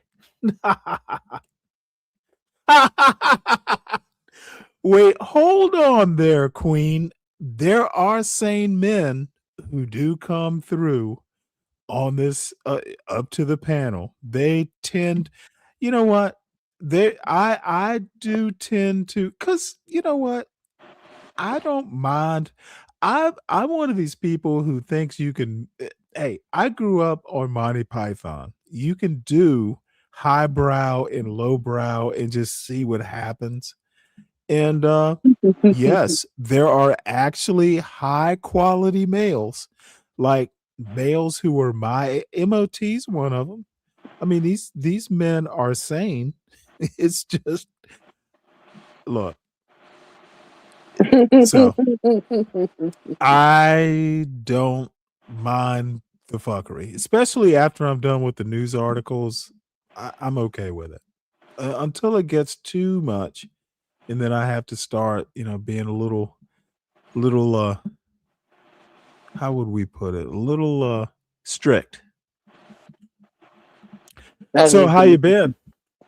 Now see, and this is what I get. So TMKC thinks Mike is fun. Mike, So, never mind. Let me be quiet. well, TMKC's younger, and they formed a bond. I fully expect them to get married at some point. You know, Oh he's wow. gonna move. He's gonna move to Kansas City. So Tamika knows that, right, Tamika? So, anything to say before I start this foolishness? And you can pretty much interrupt whenever you want. Oh, okay. What's this? This is Aramiose Frimpong. He is I mean, the subject of the video. an instructor in philosophy at the University of Georgia, where I Mm-hmm. went to school. And I actually took a philosophy class or two there, know right where the building is up on the North Campus. Mm-hmm. I agree probably with about 70% of his viewpoint. He's a leftist, but he has a lot of right-wing views.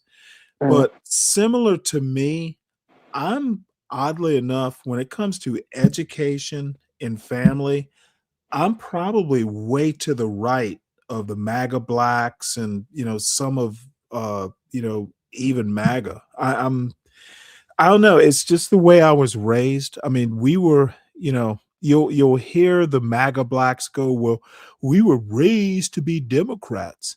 Well, my parents are well, my father now is Democrat, but he was talking about because we had a actually a childhood friend of my mother's, her husband, who lived like right around the corner and down the road a little bit because we used to go and play with their kids.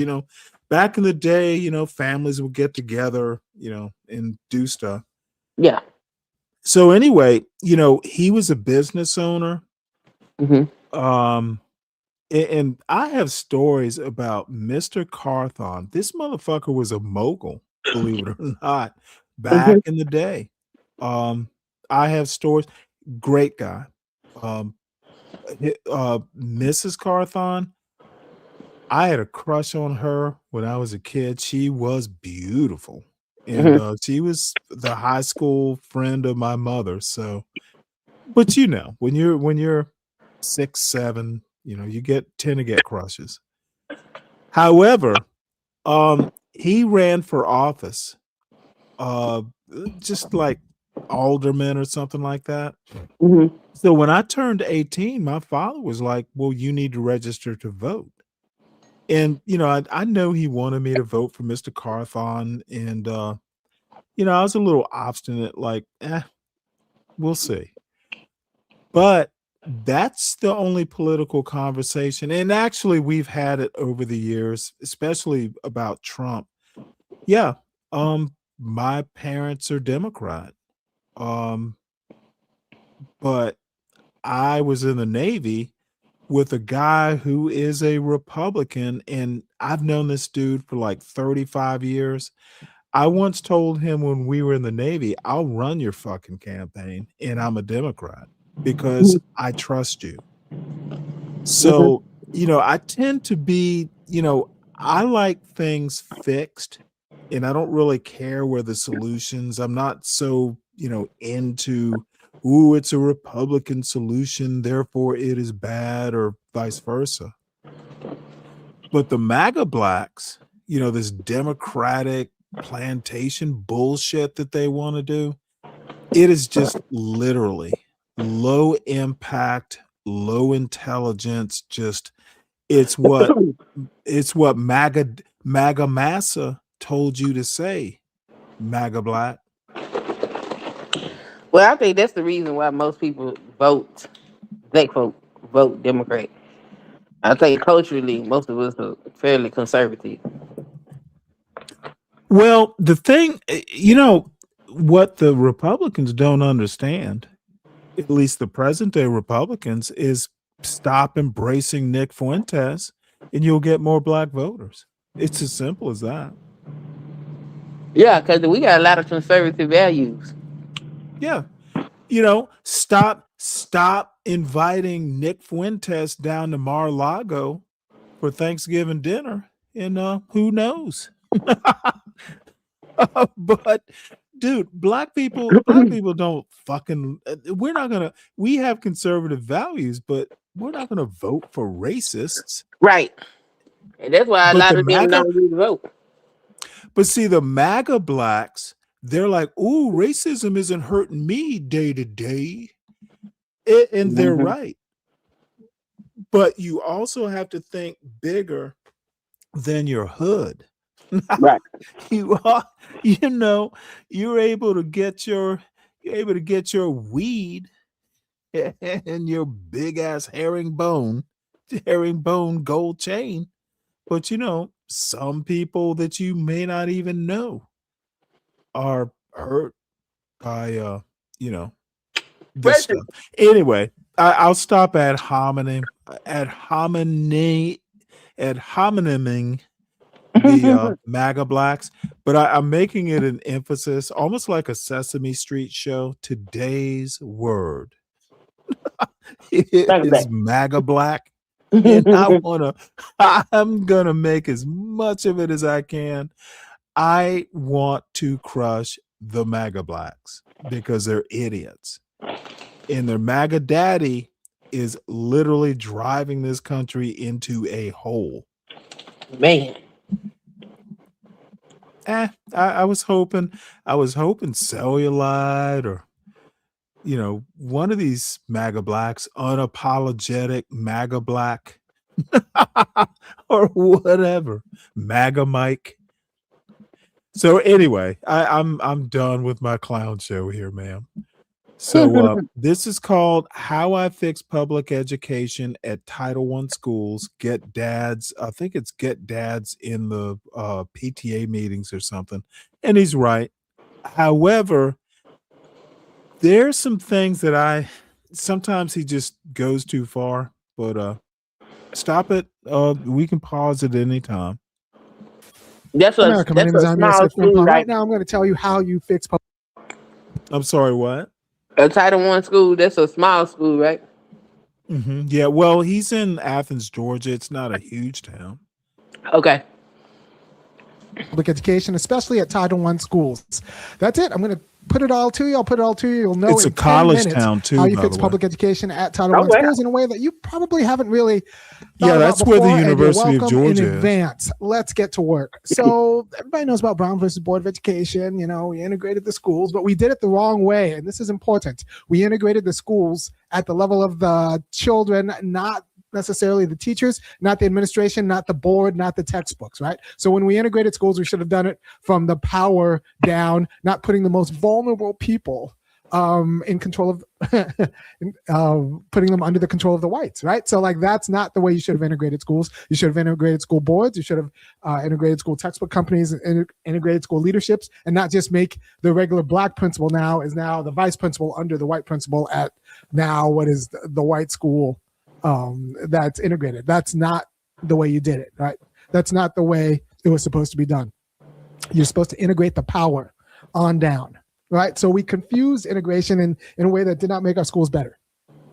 And we confused integration in a way that did not make our schools better. We just wanted more resources. We didn't the white ice isn't colder, guys. We didn't want to be next to them necessarily. We just wanted to make sure that our stuff worked, that the water was clean, the books were good, that we had the resources, right? So we should have integrated the power, not the students, or integrated the power first and then have that trickle down to the students, not just integrating the students first. I want to point out that one of the things that IRMA does and a lot of people do is, people in, historians call them presentists. This is all hindsight is 2020. Right. And I don't know how old IRMA's mother is. However, my parents were in their 80s and my father still is in his 80s. He makes it, being as glib as he is not really history. It's not how it was. They should have done it, but no one ever says, well, could they have done it? Okay. Um, People had to march in the goddamn streets to even get a civil rights bill. Okay, maybe sometimes when you have to take what you can get and claw for the best deal you can get. What should have happened looks real clear fucking 60 years later. And this is the kind of historical analysis I abhor. And I like irony, but this is just that glib shit. And he's my brother's age. He's around 48. I don't like this sort of it's almost disrespectful. Motherfucker, you weren't losing your life. Right. And keep them under a white power structure. So that was the problem. So, and this is important because superficially, you can say that, integration was good. And how could I be against integration? And I'm saying that the reason why I'm against integration is because we had a naive understanding of what integration means. There's a Malcolm Gladwell episode on this. But listen, he keeps saying we. Motherfucker, you weren't there. You weren't. What the fuck are you talking about? And if it's so easy, let's see if you can do it now. And again, I tend to like irony. I may agree with 75% of what he says, but he sounds like a damn fool right now. Like it was that easy. Motherfucker. I mean, what are you talking about? Assassinated. That's how people were getting assassinated. That's how hard it was. Well, it sounds like he is saying that jobs should have been taken away from white folks, and that was not gonna happen. No, what he's saying is that the way schools, for instance, were integrated, they would close black schools because the facilities were horrible. Right. But, in Boston, for instance, they would bus the black kids to the white schools. Now there were instances where white kids were bused to black schools, but it was much more the other way. Or what would happen is they would just shut the whole public school system down and open private schools. One of the interesting things about these school vouchers is that essentially what the right wants to do is open segregation academies. School vouchers don't matter if you are actually poor. And the rich people, they don't need school vouchers. Why would you give it to them? So, that's a whole different topic, but related. Irony, basically, he's talking about education. That's a lot of what he's talking about because that's where the integration really hurt blacks the worst. Because when they would integrate the schools, they would fire the black principals and they would fire the black teachers. They would keep the white people and just take the kids and send them to the white school. Right. And, there might be a couple, a black teacher here or there, but, there's stories about how black kids would go to these, after integration would go to these majority white schools and the teachers would just treat them like shit. Right.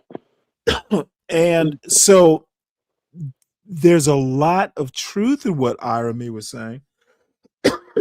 But sometimes when you are trying to get stuff, there's incrementalism. There's all kinds of reasons. I just find his argument just disrespectful. It don't make no sense. He's not taking into account how difficult those times were. His argument 2026 is an easy time to talk about what happened in 66. His argument is a little nonsensical. No, it makes sense. It's just not good sense. Not at that time. I'm sorry, what? Let's say not at that time. How you gonna get a black principal inside of a white school? Well, that's my point. Yeah. Amy doesn't seem to understand the difficulty. He keeps going, what should have happened? Well, You know what I'm saying? It sounded like he was basically you talking about taking jobs from white folks, and that was not going to happen. It was not going to give black people them jobs. You go tell yeah, a white principal. I'm okay. The other thing is, well, I mean, what you're saying, yes, that's true. But I think the bigger argument is there were enough jobs for everyone, except they wanted to punish the black people. It wasn't a matter of taking white jobs. It was a matter of being expansive. Yeah, but that's how they was gonna see it. They don't want to give us nothing. Who is they? The white power structure. Well, that's nebulous. It's a lot more complicated than that white power structure. But let's sally forth with this video. Mrs. Something's adjustment. I'm gonna look for you. Miss Someone's adjustment. Malcolm Gladwell. Miss adjustment. Miss Buchanan's period of adjustment. That's what it is. There's a Malcolm Gladwell episode on called Miss Buchanan's period of adjustment. Talks about integration, and I wanted to give you that argument in general that we did it wrong. We should have integrated the power, not the most vulnerable, and that just because you said that we did integration poorly doesn't mean you're necessarily anti-integration. You're just aware that there are consequences of doing things poorly. And I say that to foreground the argument for public schools, because it's going to seem like I'm against public schools. It's going to seem like I'm against public schools. And I'm like this close to just yanking my family all the way out of there in the Title I school and just putting them into a private school. But I like public schools, right? So I think of public schools, and I think public schools ought to be thought of as community resources and community development engines, right? Like the school is the health and the wealth of the community. The high school is the life. The junior high school, or that's the life of the community. I think of them as amazing community centers and community projects that are supposed to be developed in their particular way by the members of the community, and most importantly, the families of the communities. So right now we have a problem with Title I schools because nobody's learning things. If you, like I said, my kids go to a Title I school, so I can tell you that it's the quality of school that my kids can go from there to anything, but it's because they're my kids. It's built like most public education facilities in America. They're built for families like mine. You're stable. I teach them everything that they know. They can go to school and kind of get refreshed, but I don't actually expect the school to develop skills in my kid. And I just expect them to kind of babysit, but mostly move them along in a way that's. What's up, MOT? Nothing much, man. I love listening to these guys about how they're so important and how integral. But go ahead. Well, no, how important they are, or yeah, self-importance, because they're there. Nothing we can. Well, that would describe irony, but I don't know. I tend to be on board. Look, if you are going to make these assertions, you kind of have to have a lot of self-confidence. If you're going to be a politician, you got to believe that you're right. So, like I was telling Queen, I I agree with about 70% of what Iremy has to say because he is a leftist. No, that's fine.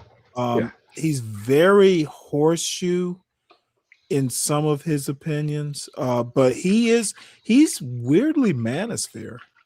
He's a Tommy Curry fan, which, by the way, I'm kind of a Tommy Curry fan, but I take that sort of stuff with a grain of salt. I mean, but Tommy Curry allows for a lot of BS artists to associate themselves with him, and Yeah. I, I mean, because a lot of people come in on this manosphere stuff. Oh, I'm a Tommy Curry fan. Oh, I'm a fan of this. I'm a fan of that. Turns out, no results. Only thing you're doing is talking about women in the community and stuff that you're not even interested in, or the outcomes of. But But to take fans you of all these know, people. the thing about Tommy Curry, I wouldn't call him manosphere, and I've No, no, known he is. about him for years. But it's weird. He tends to want to talk about how white America, let's just be blunt, America as a system, as a the government has that tends to be his approach. I don't watch a lot of him, Oh but no, I've no, been watching it's him for it's it's years. the reverse association. Not Tommy Curry associating himself with Manosphere people. Right. Well, Manosphere people associating he's themselves been with on him. some of their shows. So, Correct. some of it he's done himself. Yes. But he tends to want to talk about, more systemic racism stuff. I don't think now you tell me if I'm wrong because I've been watching him for years, the videos, he'll do lectures in places, but I don't watch a lot of it. I've never heard him blame black women No, about and anything. there was a panel once where Tommy Curry, Tia Son Johnson, and BGS was on it, and BGS tried to float that shit past him, and he was like, he dismissed it immediately, and then like BGS kind of shut up on the panel after that. Well, good for him. Yeah, but at the end of the day, he doesn't. First, he doesn't live here. He teaches. He Yeah, doesn't live he here. teaches in Edinburgh. Edinburgh. Yeah. Well, he was at was it Texas Texas Southern or he was teaching at some university and I kind of know the backstory just from YouTube.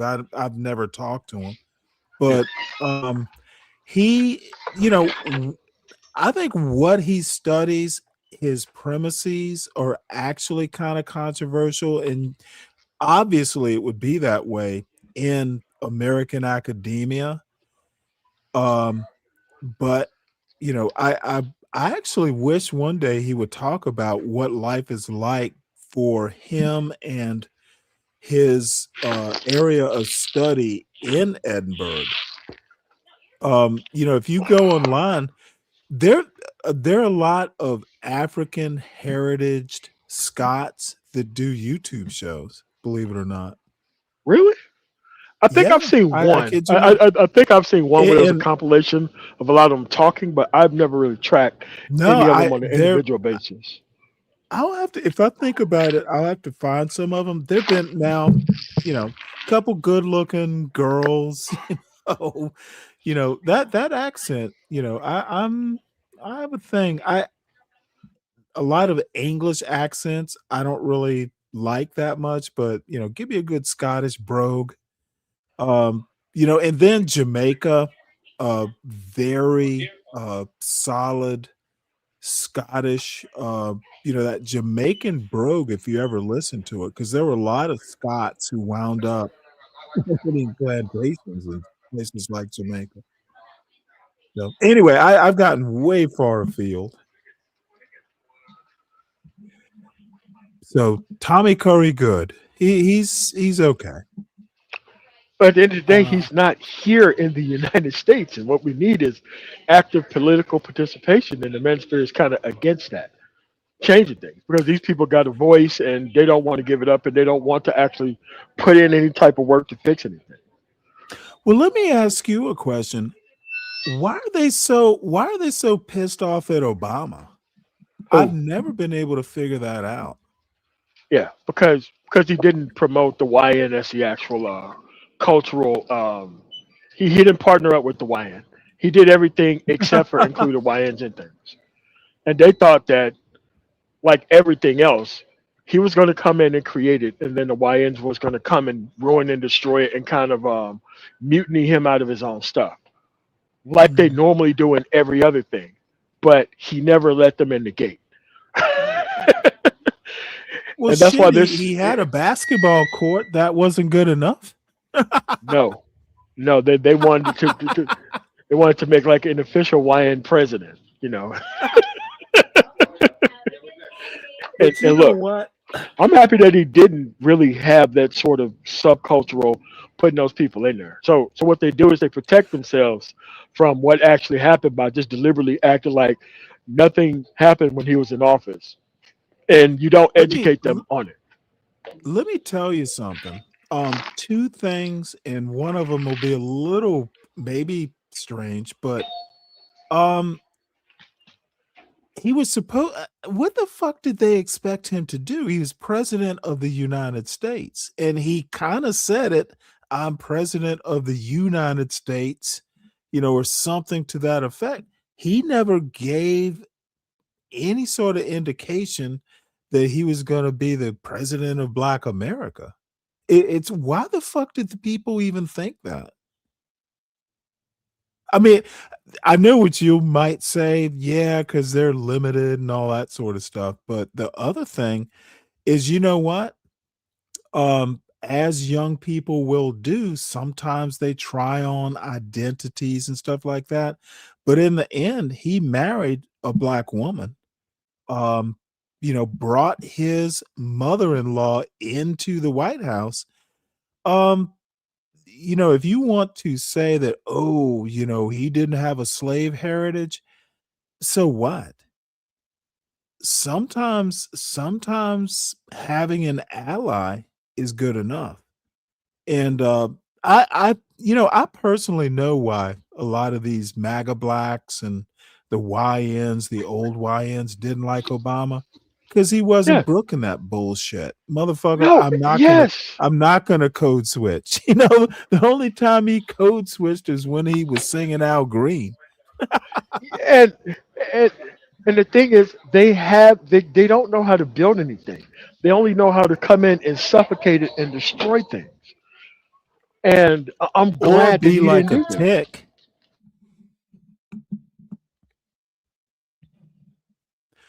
Look, yeah. Let's see. CK says because he was grifting and gave them hope. Nah, I don't think. I'm afraid I don't agree with Obama as a grifter. How you have to explain that one, CK. The link is posted. Oh yeah, I don't oh get yeah. that part. How the That fuck was he explanation I want. grifting? You know what? Most of their money was made after they left office, just like the Clintons weren't particularly rich before they got into office either. Oh, not at all. Especially not Bill Clinton. Yeah. He was Well, governor and quite everything. frankly, Michelle probably had more net worth than Obama did before he got into office. She did. I mean, she was the shit hot lawyer.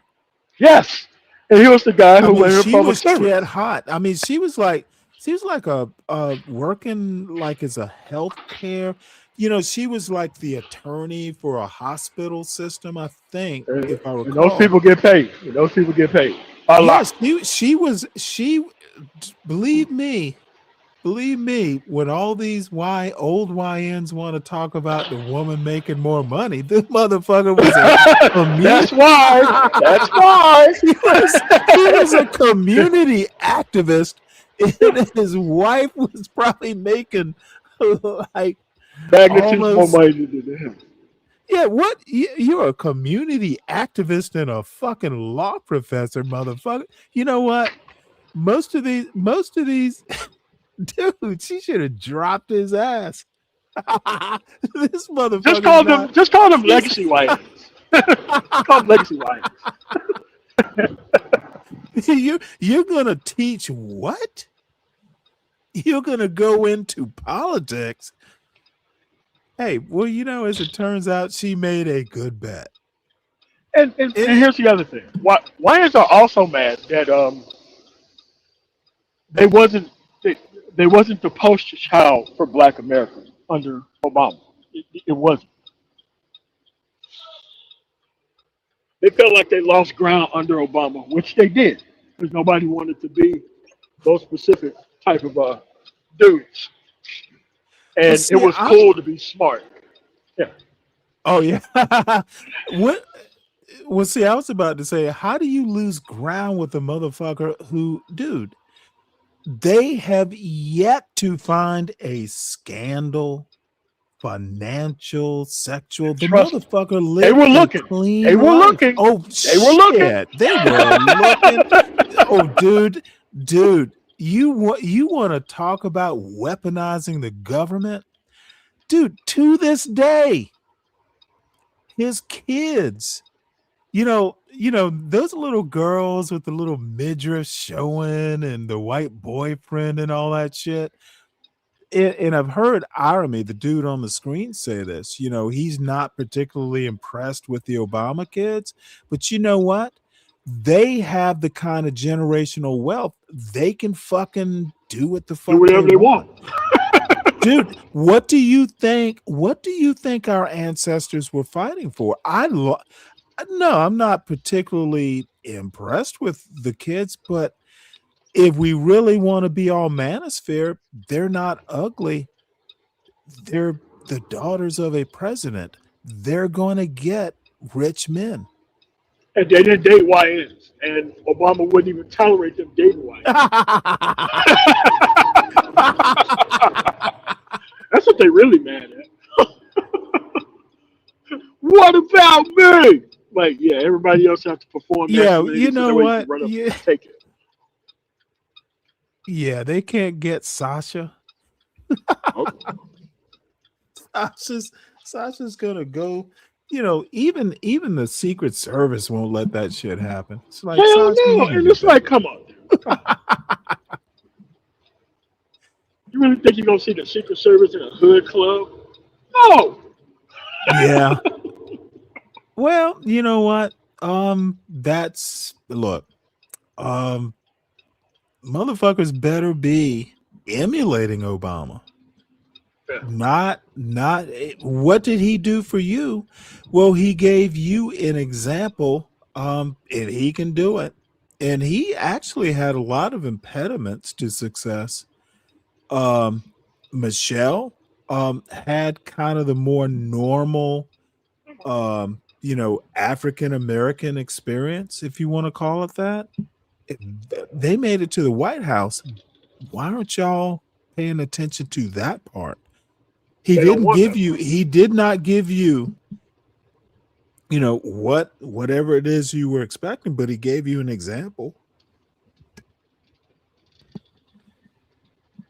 So, Queen, anything to say before I get back to this video?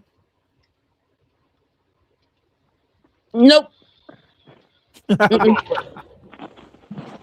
All right. Well, and after this, there is another Irony video. When this gets boring, I may cut this short. The next one I really want to watch all of because I pre-watched it, which I rarely do, and I liked it. This will be a different, and he's not on his own show. He's being interviewed, so sometimes that makes a difference. Conducive to their success, but I don't put the onus on them. Everything my kids need to know, they're going to learn from me. And I just understand that. And so it could work out for my kids, but if you actually expect schools to build skills at scale, develop, then that's not the place for you. It's not the place for you because they don't do that very well. My kid's school will not develop kids who are not developed at home. It will not. And that is 75% of the kids. Like 50% of the kids there don't learn anything. They just got to go. They move through. They're not learning anything. And you see the literacy scores. And by the way, I want to make a point. and I'm pretty sure I'm right on this. He's not just talking about black kids. He's No, it's talking across the about board at because this point. yeah, Across the board. 75% of your little white babies ain't learning shit either. That's All why right. we got JD Vance I and have a Trump. controversial take on this. With as Go much ahead. access to information that we have right now, why are we dependent on schools exclusively to bring kids up to speed in any shape, form, or capacity? Well, Schools exclusively, solely by itself. well, schools should have never been the exclusive. Yes. Back in the day, way back in the day of, when white people could afford tutors, the tutors were kind of like servants. You come here and, Yes. you teach. And if we don't like what you're teaching, we'll just fire you and get another. I like the idea of public schools and, my personal experience, and I'm not substituting it for, epistemological, truth. Um, I had a good experience, but I was very involved, which is what Army's going to get to here. Um, and I think schools are what parents get out of them. Schools will Yes. do what you want to do. I've mentioned that, my son's probably freshman year, my sister's a retired teacher and she had all the certifications. She just didn't want to be a principal because she didn't want to be bothered. Much like my mother, by the way. Just didn't want to be bothered. She liked being home. But um I don't know shit about schools. So, we met pretty much every year with the guidance counselor at his school at the start of every year. She and I go, we'll schedule it. I'd schedule that meeting. We'll be here at this time, all that stuff. And I literally remember telling her, the counselor, the first year, these are my goals for him. How are we going to do it together? And I hate to say this, but he's smart. I expect him. Naval Academy is my first choice. That's what I want him to be prepared for. But elite schools, literally, I was naked about it. He's smart. This is what I expect. If I need to do something, let me know. Whatever you can do, please tell me and I will make requests. But we were simpatico. And then the other thing is like, please tell all his teachers if he's not delivering what you think he can deliver academically or behaviorally, I need to know about it immediately. Like, here's my phone number, here's my email address. I need to know immediately.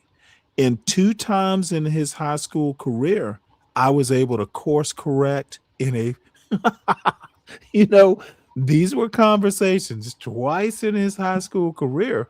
Um, guess what you're not gonna do? Why is your teacher calling me? And of course I'd approach it like, hey, what's going on in so and so's class? You doing good? And of course he would give me bullshit. Yeah, everything's okay. I'm like, is it really? Well, why did so and so? Here's what your teacher, I had a teacher tell me, well, he would be making an A, except he seems like he wants to audition for Saturday Night Live. I was so fucking ashamed. I'm like, he's doing what? Oh, dude, that was a classic line from a teacher. Your boy, you know, he'd be doing fine, but he seems like he wants to audition for Saturday Night Live. Dude, I had a field day with my son on that one. I'm like, the fuck?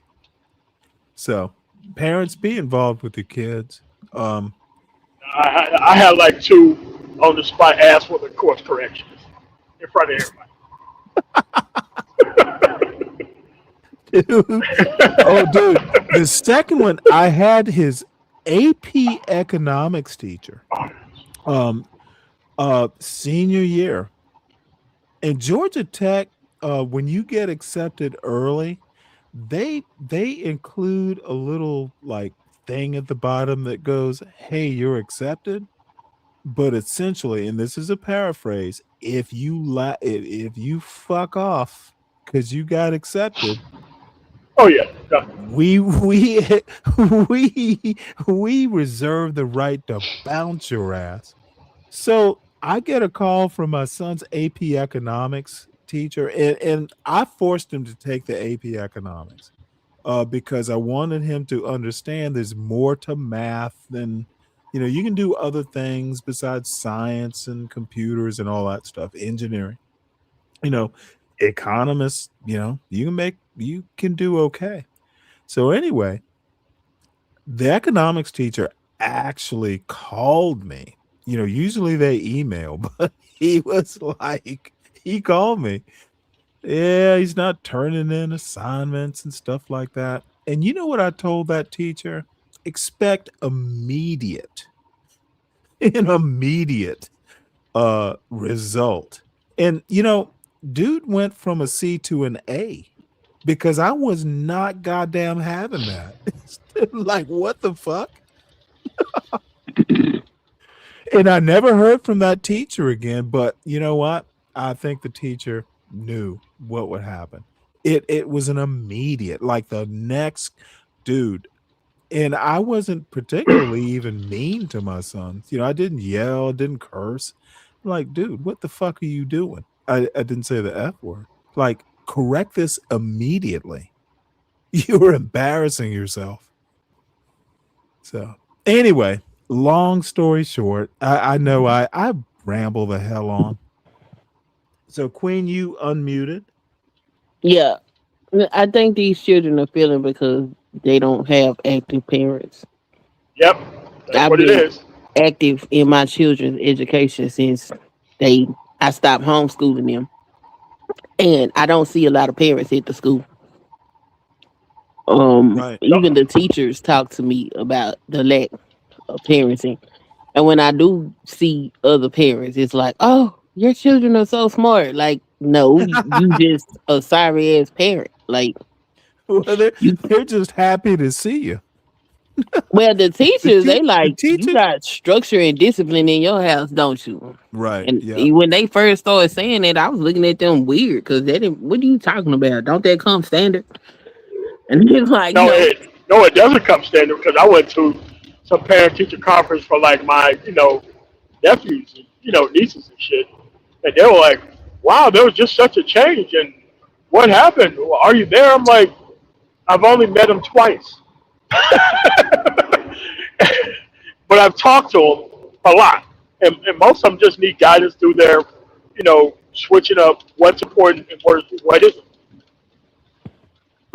And so that way they can focus on shit and knowing that this shit is temporary. Because if you don't structure your actual child, they'll begin to think that content creation and popularity is what's gonna fucking get them past. And the only thing they gotta do is just be accepted by idiots versus just do the coursework that you're supposed to do. And once you can flip that switch in a child, they're gonna be fine. Perspective is going to get a child a lot further than bullshit apologies. Trust me. I mean, I don't even have a problem if they think that content creation is the way, but what you better do is make them grades. I don't care what you Yeah. think. I think them grades better be right. And the teacher bet not call me because you not doing what you supposed to do at that school. And I've had teachers call, they need something done in their classroom. They missing certain things for the students in their classroom. And I'm perfectly okay with it. And I think part of the reason I'm okay with it is because initially I started out homeschooling them. So I appreciate what those teachers do. You'll be shocked and surprised what $1,000 pens, pencils, and actual markers what type of power they could buy you within the teaching environment. Believe me. Oh, dude, let me tell you something. But see, that's being a savvy parent. Like, dude, soft power. Yeah. Soft power. Dude, if the teacher knows who you are, and dude, you Yeah, the got whole school know to me. be involved. They know. And your kids, see, this is the other weird thing, and I know both y'all know it. Dude, if your kids know that, oh shit, he knows the teacher or she knows the teacher, they talk. Oh, dude, it is it is actually the kid will feel actually better. Like, somebody's looking out for me. Somebody always has eyes.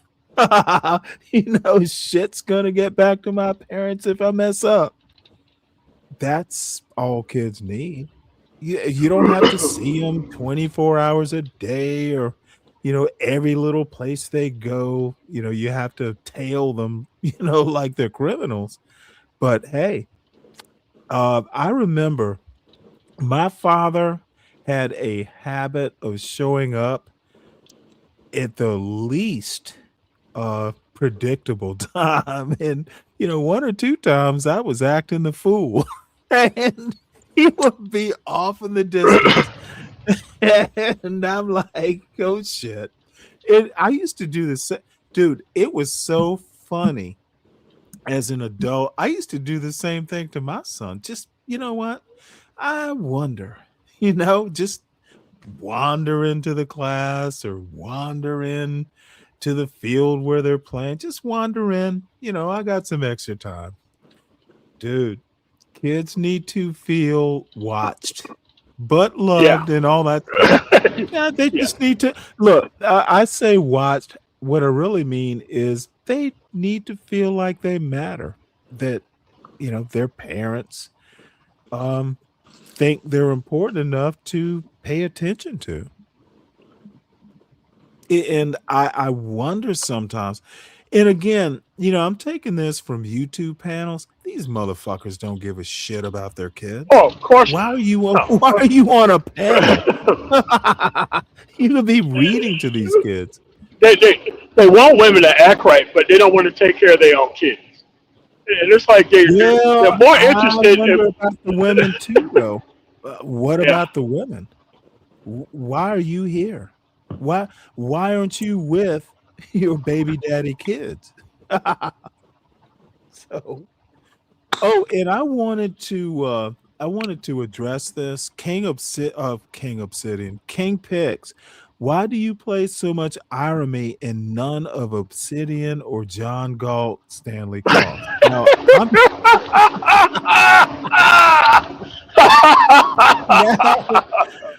now, I like that is an oblique way to make a joke, and that's why I appreciate King Pix. I'm like, I don't know how to answer that. You do know Obsidian has a book? Well, you know what? 2 books, 3 books. Back when I was a kid, now I'm way older than everyone else on the panel and the chat. But there was something called a mimeograph machine. You could it was this weird alcohol-based ink thing, and you would put the paper there, kind of like a printer, but it was hand cranked, and then you could staple them all together, and you could call that a book. Obsidian has a book. I'll wait for the New York Times review of it, and then maybe I'll pick it up. I have a book. I haven't released it, but I don't think my book can help people. Oh yeah, I have a book, but I haven't released it. But I don't think my book would help these people, and I'm not trying to. Oh, come on now. I don't think it would. I don't think it would. I mean, because my stuff requires structure and hard work and staying away from F-boys, and they're not interested. So it's Obsidian has a book. I might have to make a show title out of this one. I must. Why do you play so much irony in none of Obsidian or John Galt? Yeah, that's a show title. So let's play this. This is longish. The next one's gonna be better. And luckily, irony starts repeating himself after about 20 minutes, so that's predictable. And like, I coached cross country there. There are kids, I taught them how to run a mile because I believe in developing skills, but there are kids who couldn't spell mile, and not to mention they couldn't tie their shoes, right? So these are like 7th, 8th graders, 6th, 7th, and 8th graders, and who couldn't tie their shoes. And like I said, couldn't spell a mile. And honestly, I was the first person who has actually committed enough to actually teach them something. And the reason why I was committed enough to teach them something is because my kid was on the cross country team. And also, I am a father of a kid in the school, right? So I'm invested in the school in a way that's different than the teachers are, because the teachers are not paid to teach the kids anything, because if they don't teach the kids anything, they still get their checks. So they're there to keep the ship in order. Right? They're there to keep them quietly stupid. Not necessarily stupid. It'd be nice if the kids learned, but it's not like the teachers. And see, this is one of these things that I don't agree with that. You sound like MAGA. I mean, I literally, my mother is as acerbic as she could be. Kids loved her. It used to give me pride. We'd be out at the mall or somewhere, and there'd be kids like coming up, oh, Mrs. Cross, and they'd be like, oh, you changed my life. Same thing with my sister. He's being way too dismissive there. Now, I also want to say this. He's from California. He's not from the South. And he doesn't realize that in the South, like, being a teacher was a thing. It was like, you would get all kinds of respect being a teacher. I'm a little older than most folks. And I remember, oh, she's a teacher. Yeah. That was kind of middle class. She's educated, that sort of thing. Which I want to also say, and y'all are gonna kick my ass, but these Cali guys, they are just kind of like a colony. They are their own thing. They have no fucking clue what it's like to be in the South among Black people. They don't know what underfunded schools are about. Period. Yeah. That they have no idea how these schools are just not being funded. Period. I just ignore them. It's kind of like people live in like upper crust type of conservative areas in like Utah, even Colorado. They have no idea what's not being funded. Like, they assume that everybody has the same amount of funding everywhere. And I grew up in Mississippi, and I'm like, that ain't how that's not how that works. And it's like they assume that everybody's getting this equal protection and treatment under the law, and they are sadly mistaken. Yeah. One of these days, I'm going to do a show, because I do actually wonder about, look, the one thing that annoys me about the MAGA blacks and their MAGA masses is they're right about democratic cities. They're not places to thrive. Do you have any thoughts on that? And I really should do a show and try and figure out why. Why do they have an argument? And unfortunately, they're right. Well, I don't argue their talking points. I mean, they have to substantiate their own talking points with factual information. And conservative areas is not going to do well for Black people either. The reason why you're in a big city is because of infrastructure. your access to training to get a job. If you don't want to do any of that, it doesn't matter where you live at. It's best to do it in a more area where there's infrastructure than a place that doesn't invest in that at all. So I don't even care about the actual argument about Democrat-ran cities and all that kind of other stuff, because the jobs are in Democrat-ran cities. The jobs are not in rural America. Period. Right. I mean, but they focus on crime and all this other stuff, which I don't care about. I mean, what I care about the access to have the ability to get initial training to skill up and have a good outcome. That is going to happen in a liberal area, a big city in a liberal area, versus a conservative small town. And here's the thing. Those people don't even live in conservative areas. They complain about the very big city liberal areas that they complain about. They live there. No, they don't live out in the middle of nowhere. Right. All right. Well, let's get back to this video. They're like really trying to figure out how to teach the kids. Now, teachers, they get their check from a district that is completely indifferent to whether the kids at my kids' schools learn. Right. So the kids, 70% of the kids just don't learn anything. They just don't learn a thing. And that's not going to change unless people take this argument seriously. And this is not just my kid's school. It's Title I schools in general. We just understand we have the wrong mechanisms, right? Because from the teachers to the administration, they all get paid whether or not the kids learn. And that's one of the biggest problems. So the people with the most invested in both the community and the kids' education are not the teachers and are not the administration and are not, especially not the central administration. It's the parents of the kids in the school. However, and this is where it gets interesting, and this is where my intervention, I think you need to listen up. So start taking the notes now. However, the school has a vested interest in keeping parents out of the school. Whether you call it, it's going to be for an issue of safety, but really it's to keep the racket going, right? So the racket is the administrators and teachers and central administrators, they all get paid whether the kids learn or not. And they don't really have anything invested in the kids learning. It'd be nice if the kids learned, but like the administrators and the teachers, they just want to say, oh, well, I tried.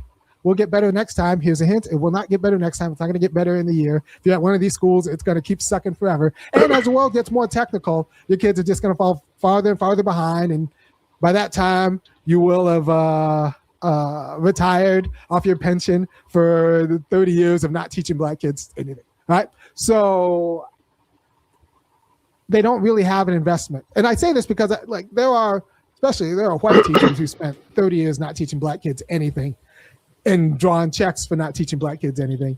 And now they live pretty comfortable lives in retirement. Right. So I know it's a case. It's a hustle on everybody's side.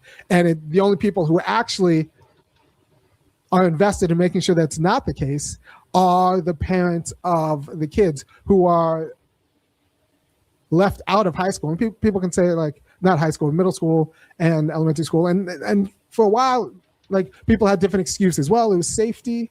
And then COVID happened. So like they gave them another reason to kick the parents out of school. And then now it's just more convenient for everybody if parents stay out of school, because now the parents don't really know how much the kids are not learning.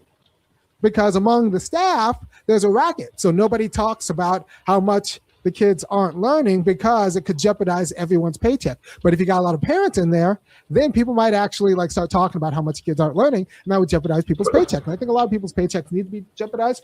But also, I think parents need to be in schools because they're the only ones with a vested interest. And schools are supposed to be extensions of the family. And it's funny because you listen to teachers and administrators. No. Yeah. Nah, dude. Nah, man.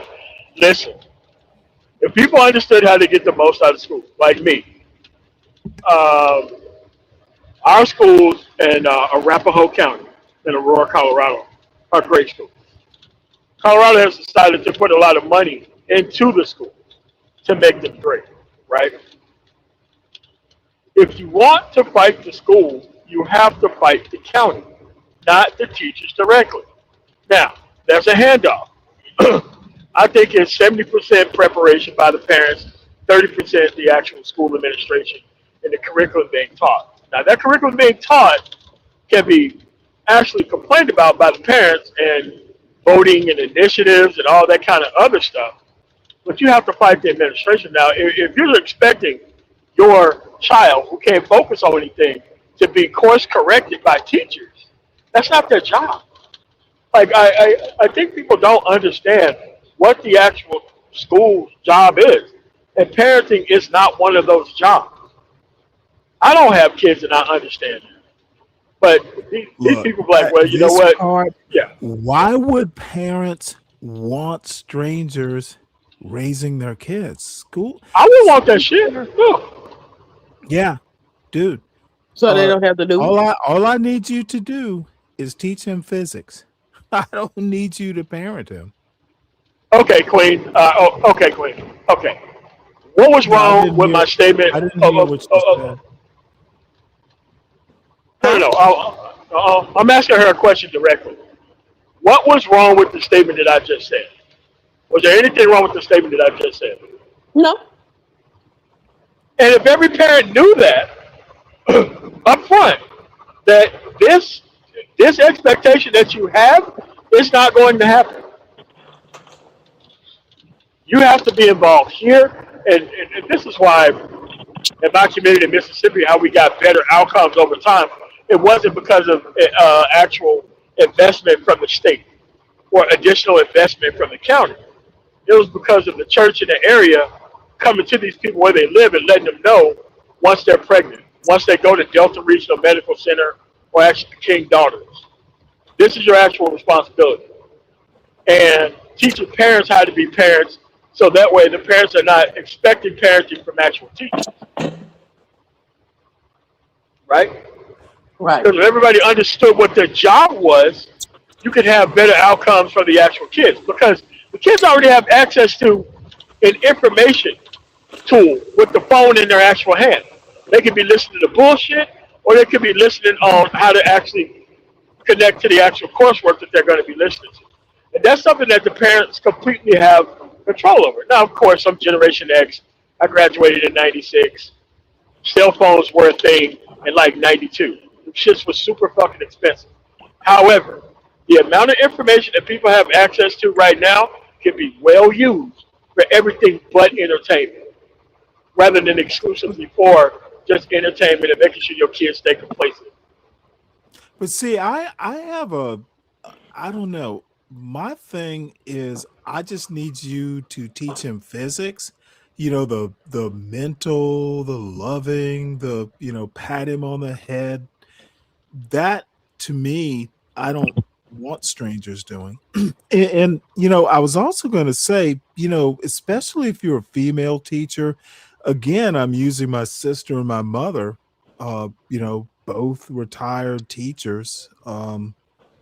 They have kids of their own. They love kids maybe, but they I don't to me it just seems weird that you would expect people you don't know very well to parent your kids consistently. Now there may be a day, I remember shortly after my wife died, my son and I was like, well, you do realize I'm not your mother, right?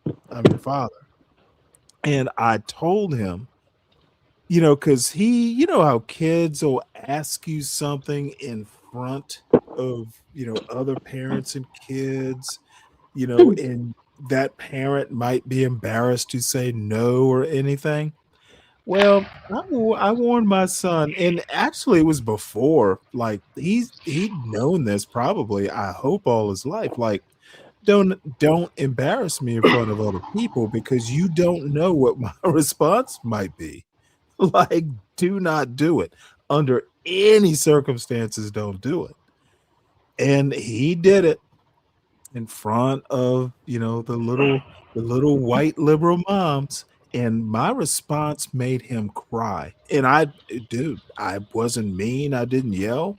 He just didn't like the response. So he starts crying. So all the mothers and the kids, and I was like, I don't care. So I walked this boy to the bus. He's in tears. I told the bus driver, don't worry about it. He's crying. Don't worry about it. And walked off. I'm like, motherfucker, you want to? I told you not to do this shit and that you're shedding tears. Fuck them all. I want someone to call me about, oh, your boy was crying so I could make them cry. That's parenting. I didn't expect the bus driver to give a fuck.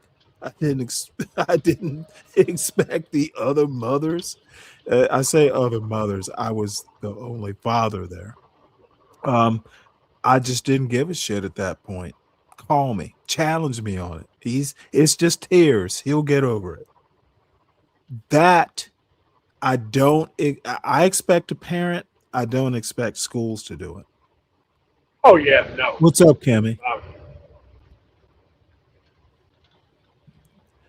So, any comment on that, Queen? No. That makes sense to me. I mean, it's just the fact they don't parent their It's not kids. conservative parenting, Brian. It's just parenting. People just don't do it these days. Most people do not parent their children. Yeah, I see well, most I don't know. so-called parents Now trying to be it could friends very well with their be kids. that parents these days are a little bit afraid of parenting. Do you think that's a thing? No, they want to be their kids' friend instead of their parents. Yeah. I ain't your friend because I need you to get out of my house. We can be friends after you taking care of your own self. Well, I'm sure Kimmy is joking here when she says, Stanley, people forget that children belong to the world. They belong to the world when they're 18. When When they out of the house. When they don't live in my house. Hell yeah. They belong to the world like some prison shit, man. Fuck that. That's what I told him. I released a short today because yesterday I was asked about what would I do if my son went to a protest. And the bottom line is if he's like me, and I'm sure he's doing shit I don't even know about. And you know what? If I don't have to pay his hospital bills, there's a reason I mentioned hospital bills. Look, he's an adult. He's 19. I'm parent emeritus. If I know about it, I'm going to give him advice, maybe even unsolicited. But I remember years ago, a buddy of mine right up in Blue Ridge, Georgia. We went up to the mountains and, he's got a cabin up there. His father had property in a little valley. And, we're out there fucking riding dirt bikes and shit. Dude, I had a whale of a time. But, I didn't grow up driving motorcycles. So we're on this, wet gravel back roads in the mountains. And, dude, I put that goddamn bike in the ditch. Took a turn too fast. And it was probably 6 inches from laying down on my left leg, and that shit would have broke. Or burned. And you know what? It didn't happen. My parents dude, I didn't tell them I'm going. Dude, Blue Ridge, Georgia is like 150 miles from Athens. They would have been pissed. Like, what in the fuck? And thank God I didn't have to tell them to this day. I never told them. My point is, what your adult kids do. He's an adult, just don't fuck up. Like I almost did. So, Kim, what is that, your road? Did you do all that? Oh, shit. You know what? I didn't even bring her up. Did you shovel all that yourself, Kim? No, this is New York City is doing. Hey, how is I saw an article about people grading Mom Donnie on getting the snow removal. How's he doing? Not good. Really? Yeah, this is not good, Stanley. In some areas, you can't even cross the street in some areas. Usually, snow cleanup in New York City means like there's nothing on the ground. And then people are throwing garbage in the snow because they can't bring garbage Why? out to So the they can curb. walk on it? No, they can't bring garbage out to the curb to get picked up. So they're So packing the the garbage. people wait, hold it. So that's Mom Donnie's fault? I Yeah, mean, yes, he's seriously. supposed to. Yes, he's the mayor. He's supposed to clean. He's supposed If to have these Here we sanitation go. people are standards. fucking throwing garbage in the snow, I'm sorry. You can't blame the mayor for that. So sanitation is not going to go in an establishment to pick up garbage. It has to be on the curb. So what else are people Yeah, supposed to do?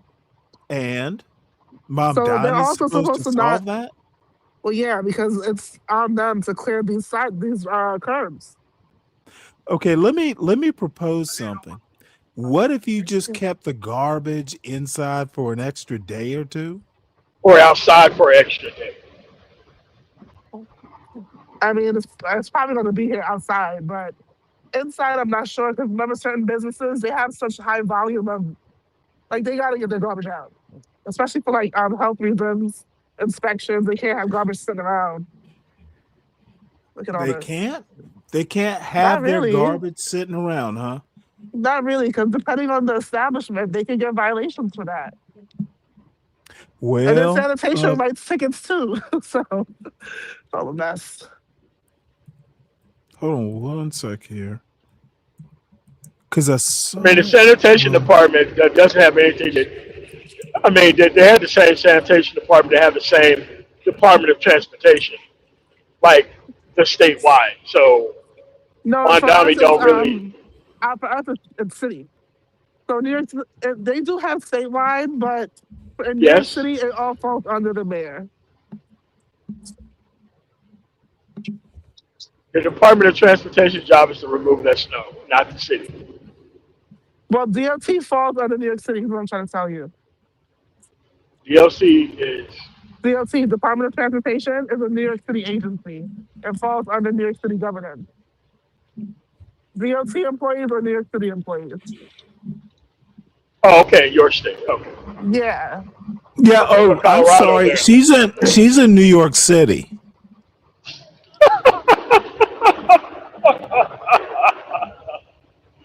Oh man.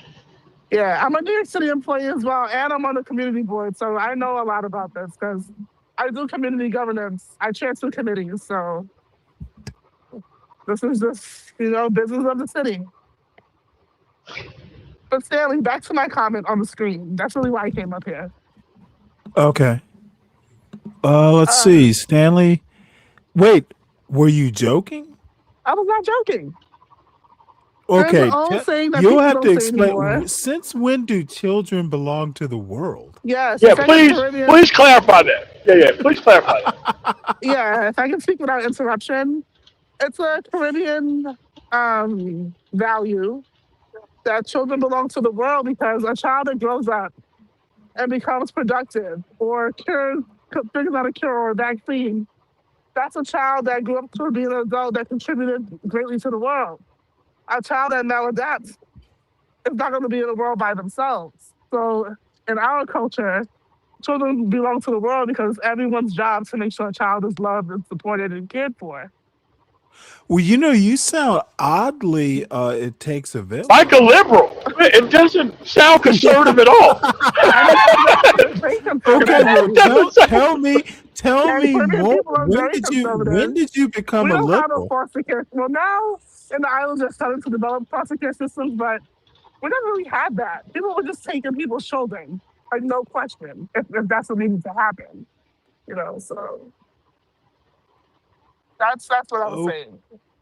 Not like okay. they're Do you just mean? Well, hold on one sec. Let me okay. ask some clarifying questions.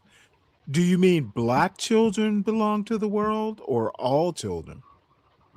I would say all children because you never know who someone could grow up to become. But don't you think? I mean, how does that?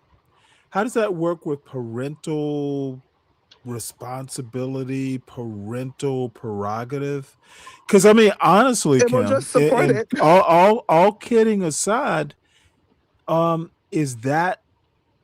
is that why kids can't decide to do hormone therapy because the world doesn't want them to? I Or is it think a, I that's mean, I a, would think parents, mhm. they belong to the parents before they get, Well, yeah, that's out the parent's into the world. child. They're legally responsible for that child in every aspect. Okay, so No when one's taking does the away their child parents' become the rights world's exactly? What's the Yeah. from the day timeline? that they're born. From the day that they're born. Man, come on, Okay, man. I'm And not I'm you not can sure even where see to you can go. see the proof in society. For example, someone has a child, they abandon that child. It becomes society's problem. Whoa, whoa, whoa, whoa, whoa. That's not the norm. But Most we're not talking about parents norms. do. We're just Hold on. Well, whoa, whoa, whoa, whoa. You're talking about the world, and yes. I'm saying the overwhelming majority of Mhm. parents don't abandon their kids. I mean, thank you for sharing that. Well, no, But it's not something I share. It's literally something any parent a priori knows. The data will back me up. I don't even have to look it up. I mean, I think that's fine, Stanley, and it's also kind of not the point. What I'm saying is that if it, like we're trying to identify how it's the world's responsibility when children have parents, for Well, I example, don't think it's the world's responsibility. or has a responsibility to the people in it. That's why we. Man, like That's what. we sound like the conservatives Okay, here, Stanley, I and am not believing that. thoroughly. When did you become? Oh, Now I'm now no, y'all don't tease Kimmy. She's a no, personal I, friend of mine. no. I'm It's just it's trying fine. to It's figure out just when did yeah, you become a hippie? I've always thought this. This was values that I was raised on, and I'm a little woo woo by nature. Like it's just who I am. But I don't think you're no no, I Lulu. am woo No, I'd woo never woo describe you woo. as that. No, I'm like a little woo woo. I like okay. astrology and things Oh, in the oh. planetary Well, Kimmy, systems. I have a question for you. Sure. Where was you raised with this value system of that? Well, I was born and raised in Brooklyn, New York. But Okay, my so parents are not from here. no. That's fine. That's not the point. So, Okay. well, the children belong to the world, so that means the government should be responsible for things, investment in the actual kids, right? So that way that Well, actual outcome can happen. well, to answer that question, yes, that's kind of what I was trying to explain to Stanley. So let's Okay. say a child is abandoned.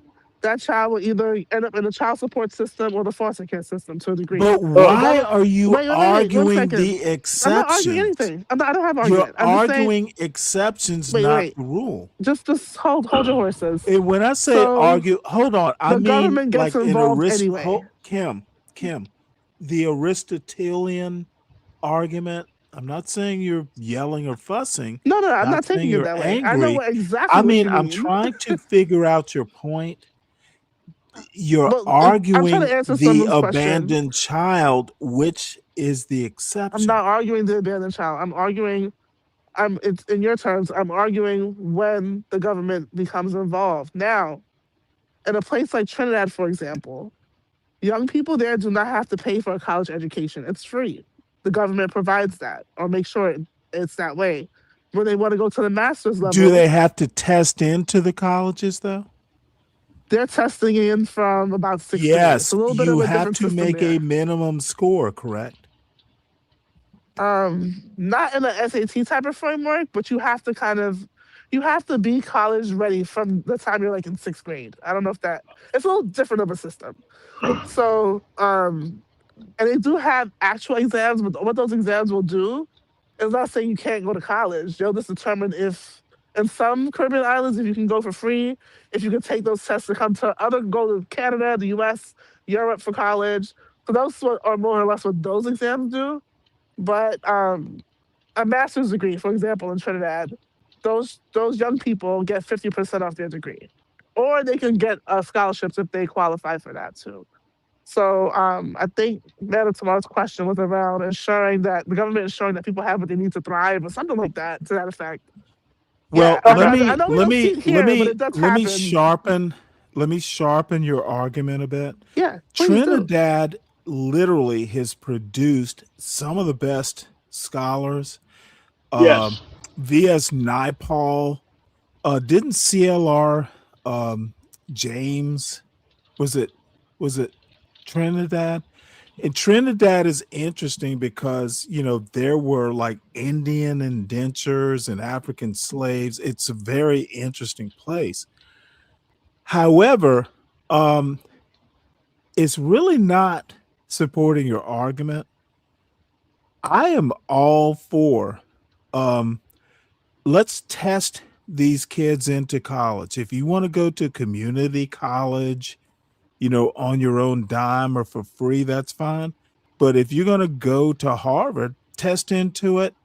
And I have a friend in Czechoslovakia. He's a construction engineer. He's actually some sort of engineer. The way they do it is you either get in or you don't. There's you either get in or you don't. If you get 1 point over the minimum, you're in. If you get 1 point less, you're not in. And you know what? America might have to just suck it up and be that way. It will be horrible, but it's going to be horrible for everyone. And I'm to the right. I'm to the right of everybody I know on education and family life. Well, Kim, you come back up if you want. I just don't But Stanley, agree. I have a question specifically about that. What you Okay. just said. Okay, I get that. What you're saying. I want equal funding, Mhm. so that way we can get rid of this type of framework to get that result. But one has to lead to the other. Like me, I don't think that there should be. I think it should be quite public. Everybody should know, and every school have the actual funding to get their kids there.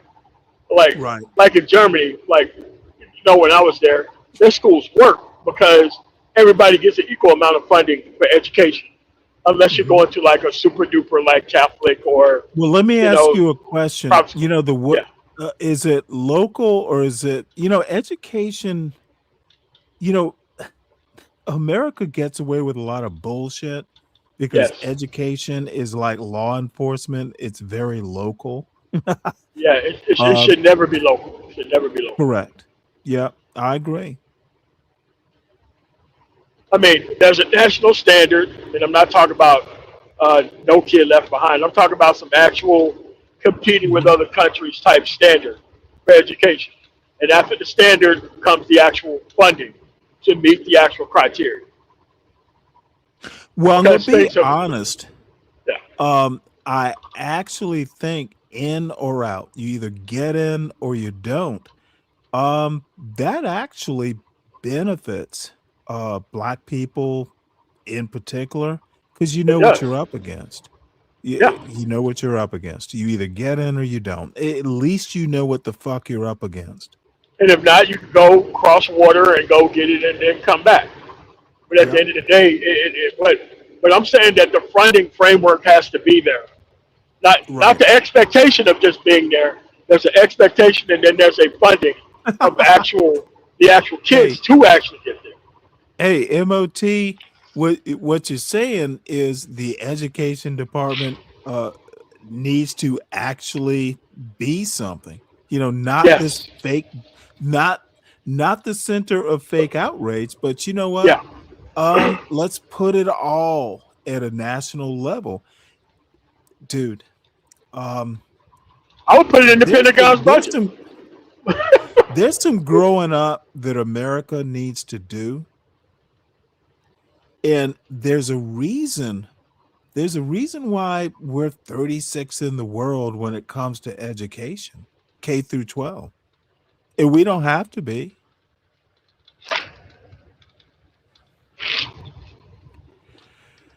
So you know what? Let's switch over because I'm tired of this. This I want to listen to, and it's almost as long, 39. This is actually good, but it's an interview. Ironby's actually good when he's probably, you know, sometimes these weirdos where they ramble on and, you know, don't get pushed back on a panel, and I'm including myself. I'm being self-deprecating. He's actually good in this interview. He's actually on point. Want to give you a heads up on Sometimes- our last chance sale on the vehicle. Do you know this channel, David Williams, the retail trader? Supposedly he's training people to do options. No, I don't listen to any financial people. You're like me. And let me do a rant about this. All these motherfuckers talking about, they'll hop in your chat and XXX is up half a point. Ooh, it's gonna be a mint. Everybody, motherfucker, y'all aren't moving markets. Motherfucker, why are you in my chat if you're not moving a market? This They're creating bubbles so that way they can benefit off of them. They're not investing, dude. It's like motherfucker has an extra $1,000. Ooh. It's like, dude, you're not moving a goddamn market. I'm not going to discount that. I appreciate that people are on time. Dude, I'm lazy. All the shit's in some fund somewhere because I don't get a thrill out of being a fake trader. But dude, don't pop into my goddamn chat going XYZ is moving up. Who gives a fuck? Y'all are, back, and I'm sure they still have them, penny stocks. That's what these motherfuckers are doing. Dude, you're basically talking, you're investing in derivatives. Dude, motherfucker, you're not actually in the stock market, putting a corner on, fucking Apple stock. You're doing a derivative of a derivative of a derivative. And see, what folks don't know is I actually know a thing or two about, especially the stock market and the bond market. I actually know something. I was a Series 7. I got my Series 7. Now, this is like fucking like 30 years ago. So I don't particularly keep up with it, but I know the lingo. And I also know that y'all are playing small ball a lot of times. I build businesses for wealth. I'm not trying to make money without understanding the product or how it works, which is what appeals to most people. They just want to put some money in, 5 or 6 seconds, they want to pull it out. This robber baron type of theory type thing. I don't want to. Well, the thing is if you are doing it, dude, don't come in my chat and act like you're moving mountains. I don't have a problem with people do. I have no say. Don't care. Y'all do what you need to do, your best judgment. But getting into a fucking YouTube chat, acting like you are a robber baron, motherfucker, you're not buying railroads. But they present this. But they present these arguments to people who don't know shit. That's what they're doing. They're just going around stunting on the fact that they made, 10% in a week. Yeah, right. It's like, dude, I build businesses. I'm not trying to make money without understanding the process. It's easier for me to focus on 3 things to make a significant amount of money off of. Real estate being one of them, transportation being another one. I don't have to do that. I could go to HUD, I could go to the bank, the local one, see what properties are about to be foreclosed on, go in, make a deal, fix the house up, put it back on the market, sell it, keep that money. That's a hell of a lot easier of a process to manage than waiting on some Wall Street guy to like give me some type of heads up. Like, But let me, no. I think ultimately my personal point is it's gauche. I don't want to hear about your religion. I don't want to hear about your portfolio. I want to hear about this shit. Why are you in my chat? This is not CNBC. I don't give a fuck. Yeah, I mean, but it's back to the self-worth shit again. Well, no, How I'm everybody was, fussing it. So I'm not fussing at you. I'm no. fussing at I'm talking about the concept. We're on the same page. I'm talking about the concept of letting people know that you made $5.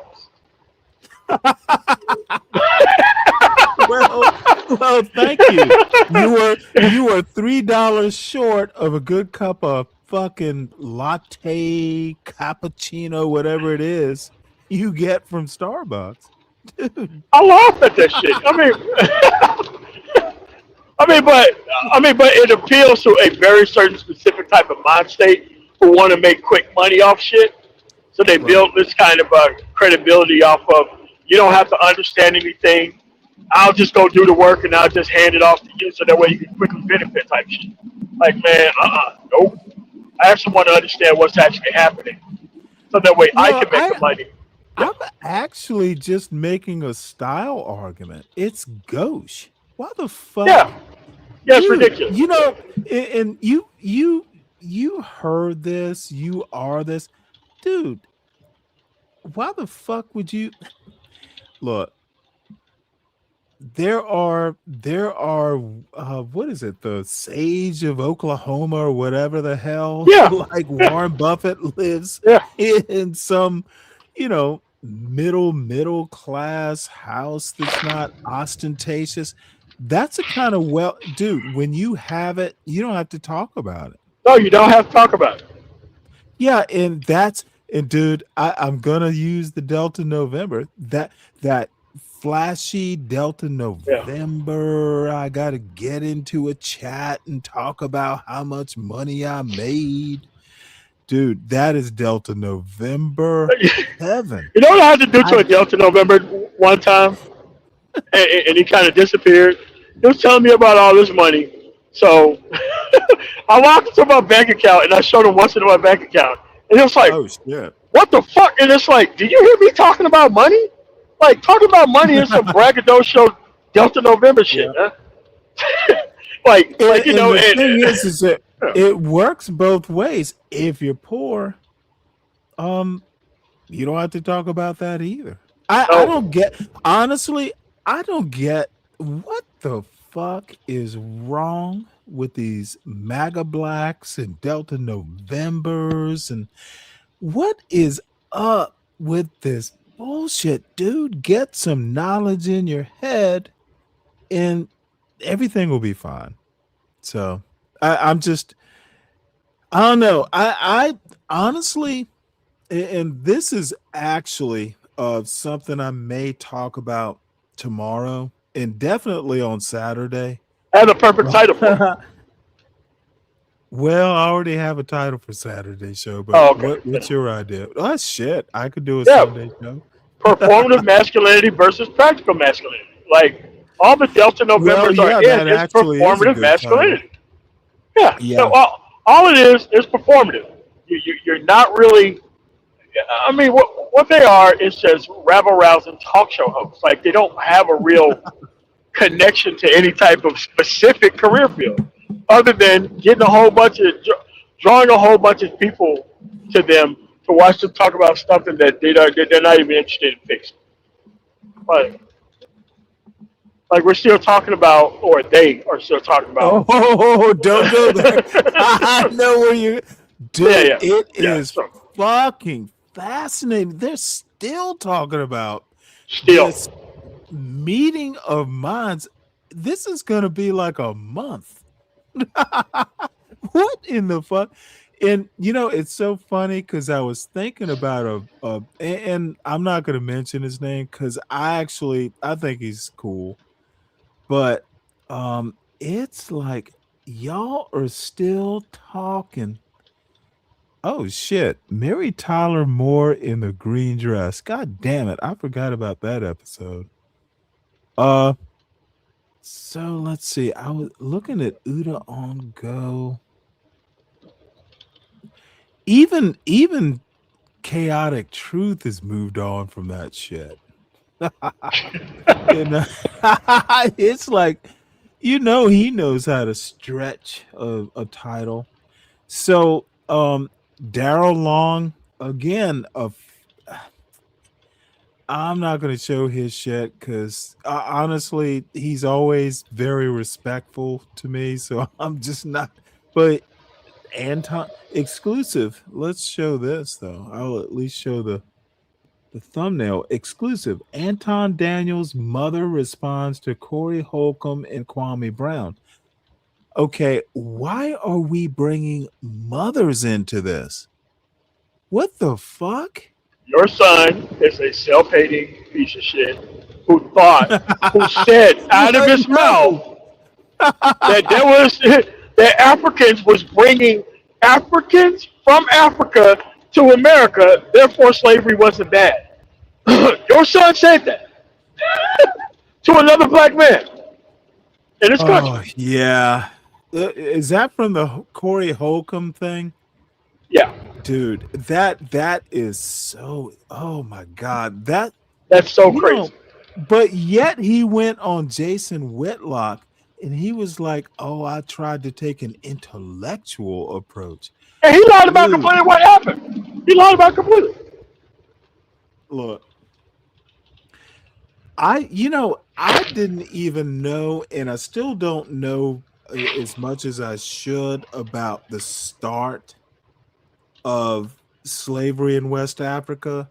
It is worse than anybody could possibly imagine. It's actually worse. This part about, the Africans were selling slaves. No, motherfucker. The Portuguese literally did not have the sailing techniques to make it all the way down the west coast of Africa. So they just parked that ship and just take who was on the beach. The kidnapping part is real. Can you imagine? I've never been on the west coast of Africa.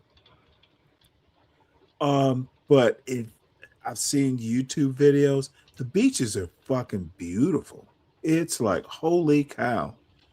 So can you imagine having a family on the beach and the kids are running around and these fucking Portuguese sailors just show up and nab you all? With the MAGA blacks don't know this history. The MAGA blacks don't know this shit. They don't want to know the history. The Africans. They sold. Dude, the whites were buying. There would be nothing to sell to the Europeans if y'all weren't selling. All right, so Stanley, when somebody makes that argument, I tell them about the argument of CP. The government doesn't care how you got it. The government doesn't care about where you got it from. The point is, you have it and it's illegal. You're going to jail. Okay? That same argument with slavery. Like, it doesn't matter, like, how it happened. It was wrong. Whoever was doing it was wrong. Period. That's all you need to know. And all of these, where it happened here and it happened there and it wasn't that bad and blah, blah, blah. And also, like Anton said, a whole bunch of things there that was screwed up. Another thing that Anton said was, what do you N-words want? And like, he said that to another black guy to defend white America. And then after that, he said black people don't even experience real racism. Like it was one thing after another thing after another thing that was presenting every white supremacist trope to a comedian so that way he could explode on it. He went on there exactly for the reaction that he wanted. Well, I saw someone on a show, probably today, go, well, um, the way to approach Anton Daniels is be calm and listen to what he's saying. And to a certain extent, listening is the most important when you're in an argument, when you're in a debate or whatever discussion. Listening is the best skill you have. And the second thing is knowing how to counter it, knowing the history, knowing all that stuff. um Anton did go there. And Anton, this is just my opinion, that yeah, he knew he my only problem with Anton is he actually thinks he's an intellectual. Yes. That's right. Yes. I don't, other than, it's just Delta November versus Delta November. One is Yes. funnier and one is shorter, but this dude, I'm gonna be honest, man, of tomorrow. I'm a closet academic. Probably I should have been. But when that motherfucker when Anton Daniels went on Jason Whitlock's show To lie about everything that happened. Good Lord. and said that he was taking an intellectual approach and talking about facts about the slave. Dude, I was offended like a motherfucker. And he knew to go on a black conservative show to say that shit. Because the only thing you gotta do with Anton, is very simple. Put him in front of a white liberal. Yeah, you know what? You said that, and I agree. But dude, put him in front of a black liberal who actually knows shit. No. I was It's very offended. specific to a white liberal. Because with because Anton can't criticize white people. So you put him in front of an actual white liberal, be like, no, Anton, no, little niglet. This is actually what happened. Anton.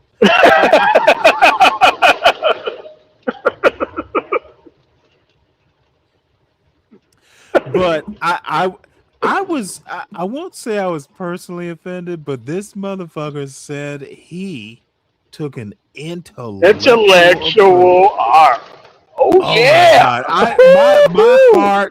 My heart was skip the beat. It's like, skip the beat. Like it's like Booker T. Washington failed, Frederick Douglass failed, all W.E.B. we all failed. It's like we have failed. So let's have a look at Army. And by the way, this, like I said, he actually did a good job with this one.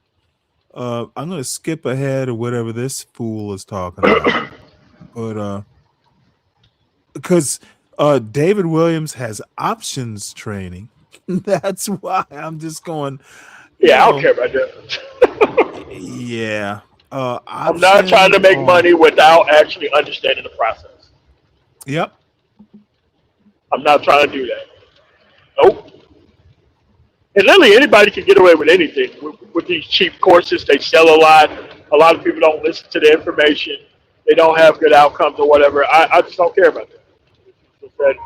Well, I just, look, small grows with discipline. Yes. I remember way back in the day, like in the 80s when I was in high school, or maybe even the late 70s, my father used to invest in penny stocks. And believe it or not, but my father's real disciplined. Like this motherfucker. That's why I don't have heroes. This dude is consistent. He is persistent. He is smart. And you know what? I talked to him yesterday and he was asking me questions. And I'm like, I might have to get back to you on that. The motherfucker's still mentally sharp, like seriously mentally sharp. Um, that's, dude, I will never be as smart as my father. And I've read way more books. Like, he sent me to school to read books. And I don't know. I will have to say this. Once I was in the Navy, and once I remember going to Hunter Army Air Base in Savannah. And I'm so used to being with my mother and father. I'm in the back seat. And for some reason, they wanted to go to the base exchange. So we get up, and it was shortly after OCS, so I was probably still, traumatized. So we come up to the gate, and the stickers on the car, and they salute. And I'm just like, used to being a kid in the back seat. My father turns around to me and he goes, "Well, Stanley, that salute's for you. Salute back." And I was like, well, goddamn, I have arrived. Dude, there are I just had a wonderful childhood. Even And I used to be that gate guard saluting people in. Yep. Dude, the thing is, look, and let me tell you some of the best experiences I ever had. Dude, senior enlisted, black senior enlisted with black officers, motherfucker, dude, you must do well. You cannot. Yeah, yeah. Motherfucker, No mediocrity. Dude, they're like my parents. It's like, sir, you cannot fail. Dude, how do you get to be a good black officer without, dude, good senior enlistment? Dude, let me tell you something. The first exam, hey Ninish, I gotta tell this story. In Man of Tomorrow, you will appreciate this. First exam at OCS, I get a perfect score. So Senior Chief Canty, he's a E8, walks down that hall. We're all standing at attention because he called us all out there. Motherfuckers, y'all get, it's an inspection. So he passes everybody by and he gets in my face and he fucking drops me for like 50 push-ups. And I have no fucking clue. So, I'm struggling on that 49 to 50. And then he pops me back up at attention. He goes, "Officer Candidate Cross, do you know why?" I'm like, "No, Senior Chief." And I think he said, motherfucker, you made a 4.0. You got a perfect score on this test, and you didn't help your shipmates? I was like, like, really? Dude, I was like the only black. You're the only one black officer candidate, and you know what? I couldn't have been prouder. I'd have done 50. I'd have done 100. Dude, that was his way of going, motherfucker. Congratulations. Now work harder, dude. He that's what senior enlisted do. Did I want to work harder? Absolutely. Quite frankly, that might have made my little short 5-year career, dude. And it was also a slap in the face of all the other 69 non-perfect scores. I'm the only black, and fucking killed it because I'm, All right, let me give you a story that's counter to that. Now, I ran cross country in high school, and like the little Air Force run that they have you do in the morning. So I kind of got out Yeah, I front. ran cross country in high school, so I know the routine. Yeah, so their run wasn't that bad. It was only 2 miles. But I'm like, so how come all these people who know how to run, like, why are they back here with everybody else? And then I crossed the finish line first, and I know exactly why you didn't want to cross the finish line with but a group. Man, them dudes made me run like 10 miles. I was like, okay, it's just 2 miles. It's so good for you. I want you to run around the whole base perimeter and come back here. And you should be back here before 12 noon. I'm like, 12 noon? 12 noon? So, they give you a pass or whatever. And the moment you start running, be like, this ain't 2 miles. Yeah, it's more like 10 miles. Yeah, so it's like, look, Yeah, well, if you're so good, hey. you shouldn't be the only one passing this finish line by yourself. If we tell him, Yeah. well, let's go by order of hit the panel, Nightish, and then TMKC. Hey, Tamika, what's up, Nightish? How you doing? Good afternoon, Stanley, MOT, Queens, Wow. and TMKC. Hi, Nightish. Hey, Hi, Nightish. everybody. Damn, that Wait. voice. TMKC. Yeah, Huh? she has a little baby voice. I was saying hi. Hi. Yeah, hello to you as well. Even though she cussed me out the other day, I still love her. I'm sorry. I just didn't expect to hear what I was hearing. Yeah, What were you hearing that was so disturbing? Yeah. You guys not setting a good example, acting like lunatics, and I'm like, so what y'all do to help the Black community? That's what I was asking. Okay.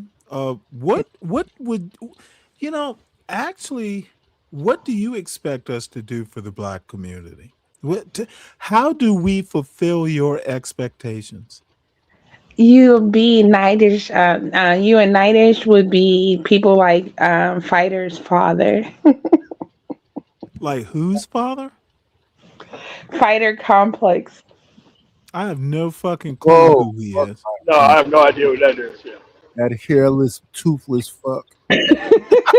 Well, wait, hold on now. Let's let her get her Delta November wish list out.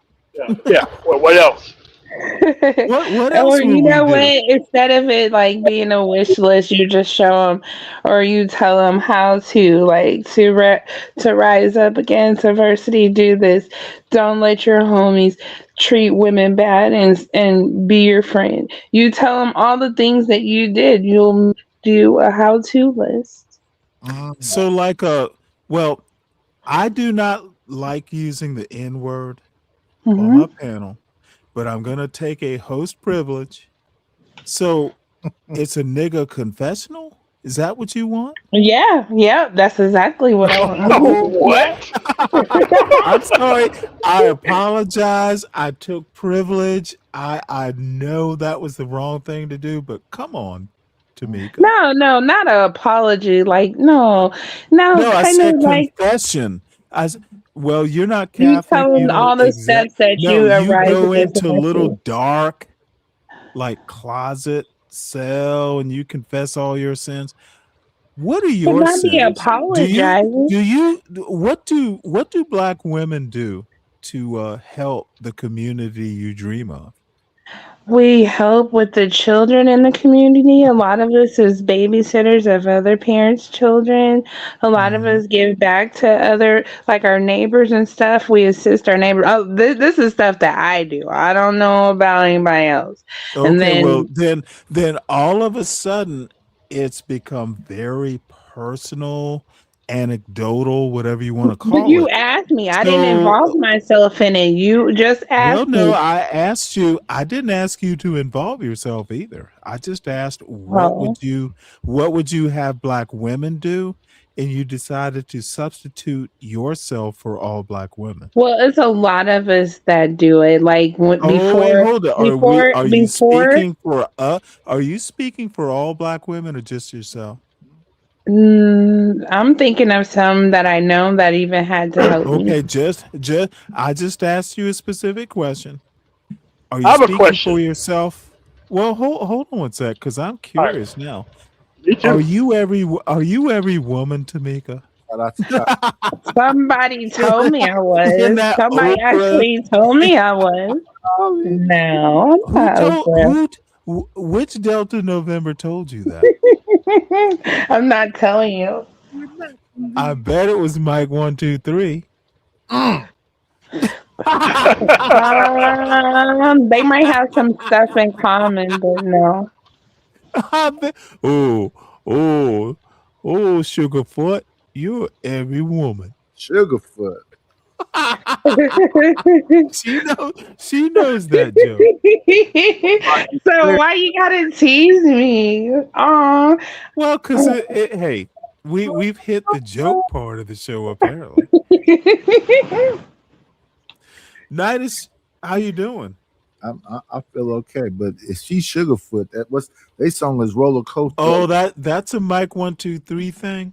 Mm. That's their like special relationship.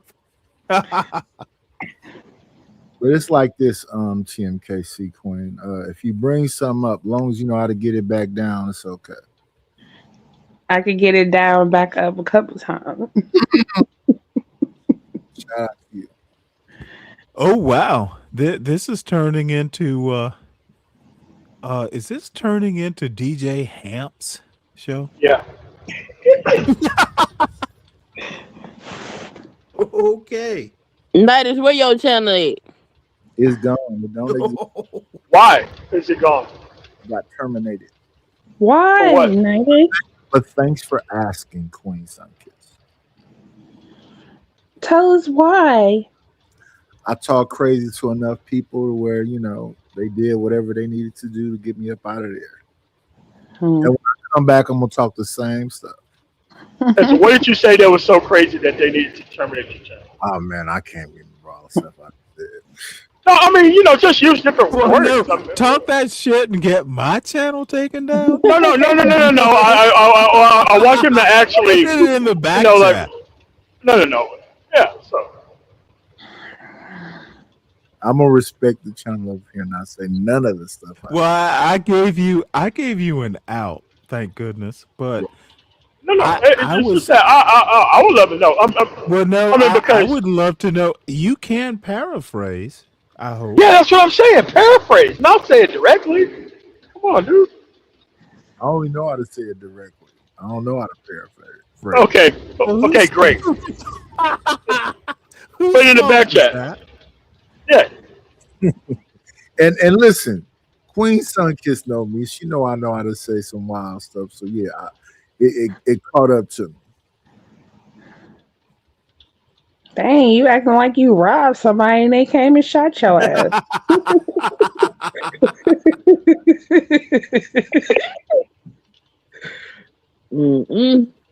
Okay, now just go over to the thing. It says chat and just type what you said.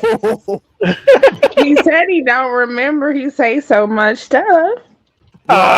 Let me help my friend out. It was a birthday show, and it was the second round. I was there for most of the early show, and I think I was there for an hour of the second show. Yeah. And honestly, when I hopped up there, I'm like, well, yeah, it's usual nightish show. I was kind of surprised the next morning when I heard. So it's kind of heated. Well, God, my Lord, it must have been like. Man, I used to have those type of shows like 8 years ago, man. Wait, hold it. How do you get all shows? I mean, is it people just going like, there's a button where you go report the show? Yeah. Oh, yeah, they flag the shit. channel. That's that one. Is it automatic? I mean, do they? No. Still got hit by that dude 777. 777 has some other people. Oh fuck! Really? Single. Yeah, BTS does that too. But wait, hold it now, y'all, because I've pissed 777 off. You I mean, just hit BGS the does it, button and you're Obsidian gone. does it. No. What they do is they have a coalition of people come flag Yes, your channel. yes. A coalition of Oh, people come shit. flag your channel. Yeah. So what So they with, do is Yeah, they but lose the don't you argument. get some sort? You don't get a review. Not in some cases, you don't. not in some Like cases, I will you use do. myself How? as an example, right? So every so often, probably 90 days, I'll get flagged for old content that I've done like 5 or 6 years ago. But it's always against one specific person.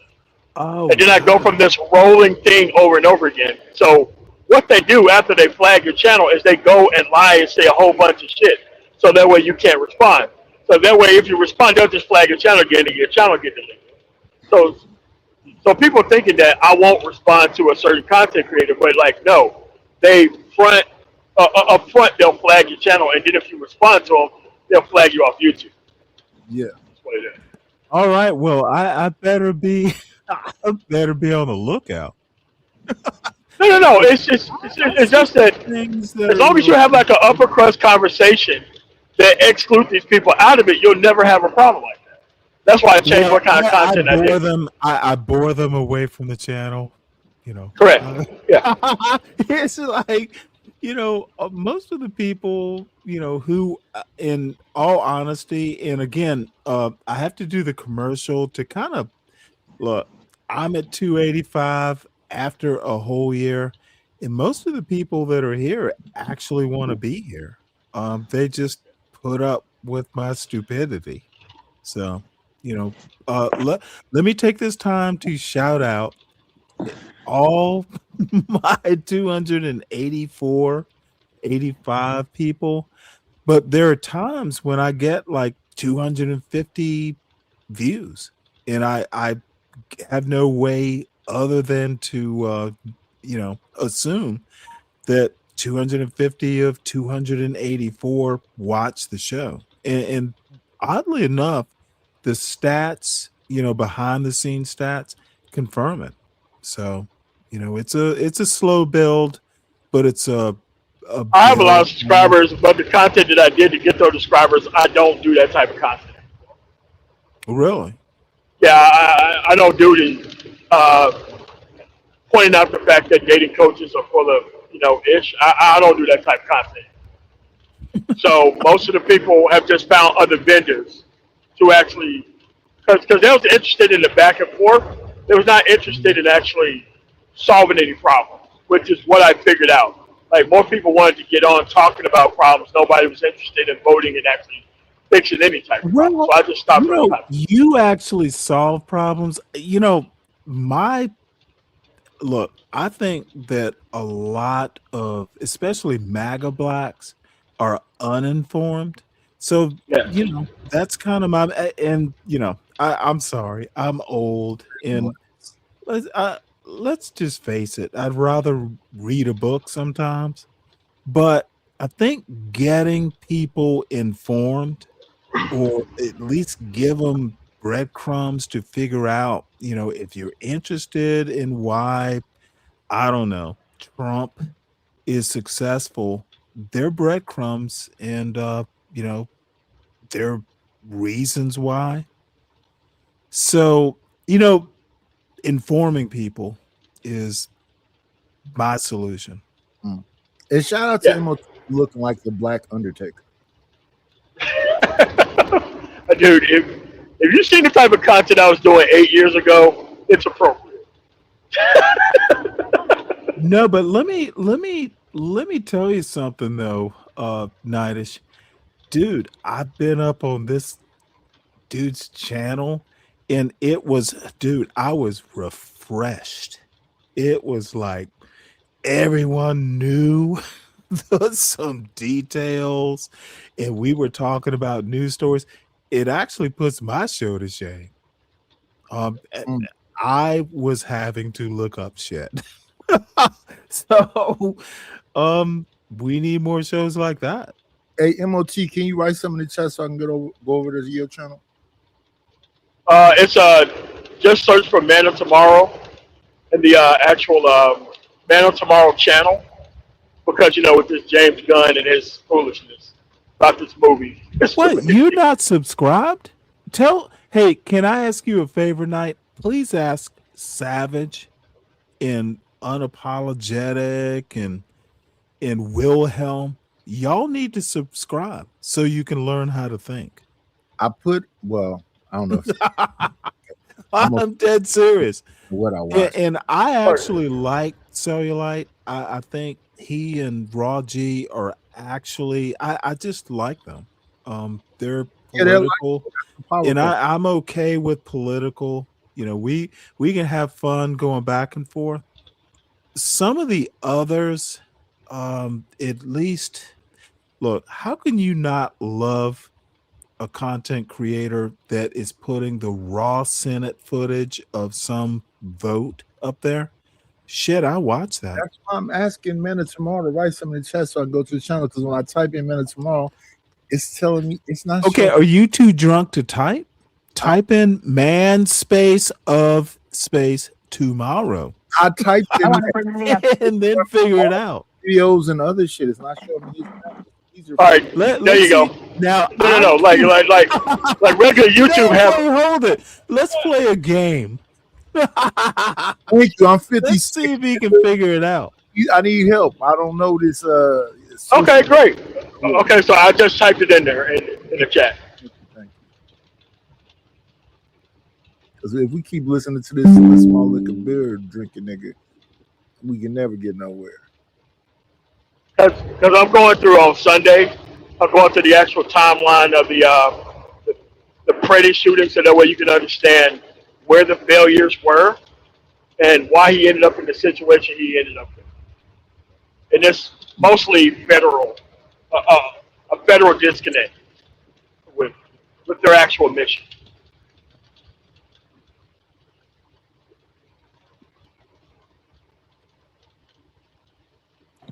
Out to the shout outs. Oh, there you go. I see you now. All right, cool. You got the red eyes popping off.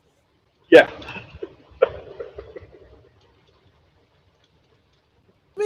Let me tell y'all something that will horrify you. And you know what? TMKC, you still there?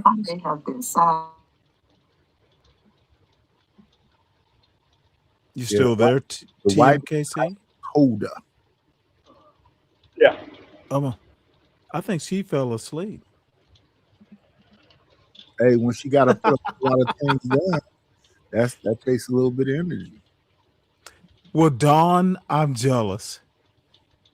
MOT runs a tight ship, and mine is just like, it's off and off course. But we have a purpose out there somewhere, over the horizon mostly. Yeah. So let's listen to Irami, and quite frankly, this is his best performance in quite some time. Irami, are you still out of Athens, Georgia? Yeah, I'm in Athens, Georgia right now. I'm just working on my dissertation. I'm writing on no-fault divorce as a form of child abuse. We don't talk about it that way, but these split households, it's not nice. It's not good for the kids. It's not benign. Yes, sir. Yes, sir. So brought Irami through, and I wanted to really talk to you about some of your. I also want to get him on to talk about that. Wow. Children are academically competitive, because you've spoken about this before. Thought was really, really. Well, you have enough of an audience. Let's see. Dude he's got 8,000, almost 9,000. You got an audience that he'll come on and talk to you. Oh shit. So the going from the chat don't work because I don't have a wrench. I'm a white-faced man. Okay, I'm sorry. Did I take your wrench? No, I when they took the channel, I had a wrench on the other channel, but once they took it, I'm brand new all over on YouTube. You have to re-wrench them up. Roller skater Texas girl. Now I have to roller skater Texas girl. I wish you would hit this link. Look, I am in the middle of like, dude, I talked to my father today about whole whole wheat uh whole wheat sourdough failures. Damn, how was he 100? So ma'am, it is so good to see you. I so appreciate, the prep. It's gonna happen. And I'm supposed to do a cooking show, and man, this woman has a lot of faith that I'm actually competent. My father's 86. Shout out to him. Interesting. My father's 82. Mm.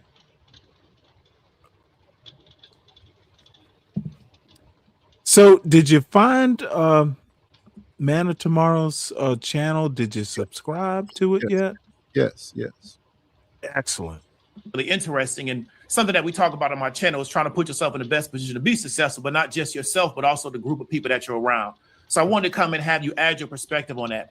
So you wrote an article in 2021 about families under siege, a left's defense of the nuclear family, and then the subheadline was why the left needs to get comfortable using government to secure the nuclear family. Can you kind of expand on that article, kind of why you wrote it, what motivated you to write that article? MOT, I'm Well, I don't think that actually liberals and the left. I'm actually interested in your take on this. I'm not All sure right. that I agree, but you're gonna love this point. I think, but your critique is necessary. Understand the Actually importance of level family set as an me. institution. We should be supporting families and letting families support kids, not just trying to give direct assistance to kids going an end around the parents. There's some sort of con out there that the government can raise your kids better than the parents can, but no, we need to help parents raise kids, which means that we need to make sure parents have good jobs with enough time off so that they can be with their kids also, for good jobs, secure housing, all of that stuff for parents. We need to actually secure this stuff for parents and then help the parents raise their kids. I even want to pay parents for their kids' test scores, but we can get into that for a little bit later. So I just think that we have all of these schemes that go directly at the kids, but ignore the fact that a functional family unit is actually necessary for freedom. It's necessary because kids don't have their own kind of ideas and discretion. They need parents to guide and shape them. So we need to help parents guide and shape their kids.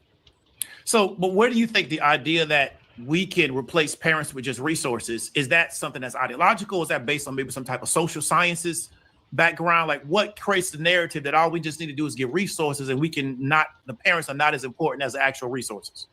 Right. There's a book by Charles Leish called Leish. I forgot the name of the book. But the argument is that all of these social services that came around in the 60s and the 70s, and even kind of the nonprofit sector, and all this idea that we can divide out labor such that parents aren't necessary if we have enough therapists and we have enough things, and we have that just confuses and alienates the kids about authority and morality. All of these things that need to be kind of generated in the crucible of the family. Like, I can say no and be hard on my kids in the way that no therapist, parent, or any market-driven thing definitely will not be able to. I can be hard. Like, honestly, depending on who you talk to, if DCFS or whatever was in my house 100% of the time, they might call what I think of as abusive. I call it parenting. So that's just the quality of instruction that is required to parent in America, in a market-driven world that's designed to like distort your kids for its own use. So like, as a family, your job as a family is to defend your family, your kids against untoward aspects of the market, right? And society is telling you that the market itself will handle that. Just give your kid an app with the algorithm. My kids do not have screens. I also have my kids reading books. And so like, this idea that you can get rid of the prophylactic, the guarantee, the guardian of your family from the market is a little bit ridiculous. The authority should be with the parents, and then the parents can let in whatever market aspects they deem as worthy of your child. Okay, so when you say that it's like a left defense of the nuclear family, what do you mean by like a left defense? How can you kind of break that down a little bit? So a lot of the right defense of the nuclear or the family will talk about extended family, and some of the left people, especially feminists, because they want to get rid of men, will talk about, well, we need a village. You don't need a husband, you need a village. Kids doesn't need a father, they need a village. No, the kid needs two parents to defend themselves against, for example, the extended family. Because if you lean too much on your extended family, that means the richest uncle or the richest aunt gets to decide what you do with your kids. They get to decide what gets funded and what gets not. No, I want the parents to have an independent source of income so they're not under the tyranny of me, mom, papa. Because sometimes your extended family might not have the greatest idea what to do with my kids. For example, I mean, my own kids don't really see their extended family too much on either side because I'm a better parent than they are, and I don't want them screwing up my kids, right? So part of the freedom of the family is to be able to determine your family the way you want to determine your family, not the way that, the richest uncle or the richest aunt. So he's going to go into a critique of extended family.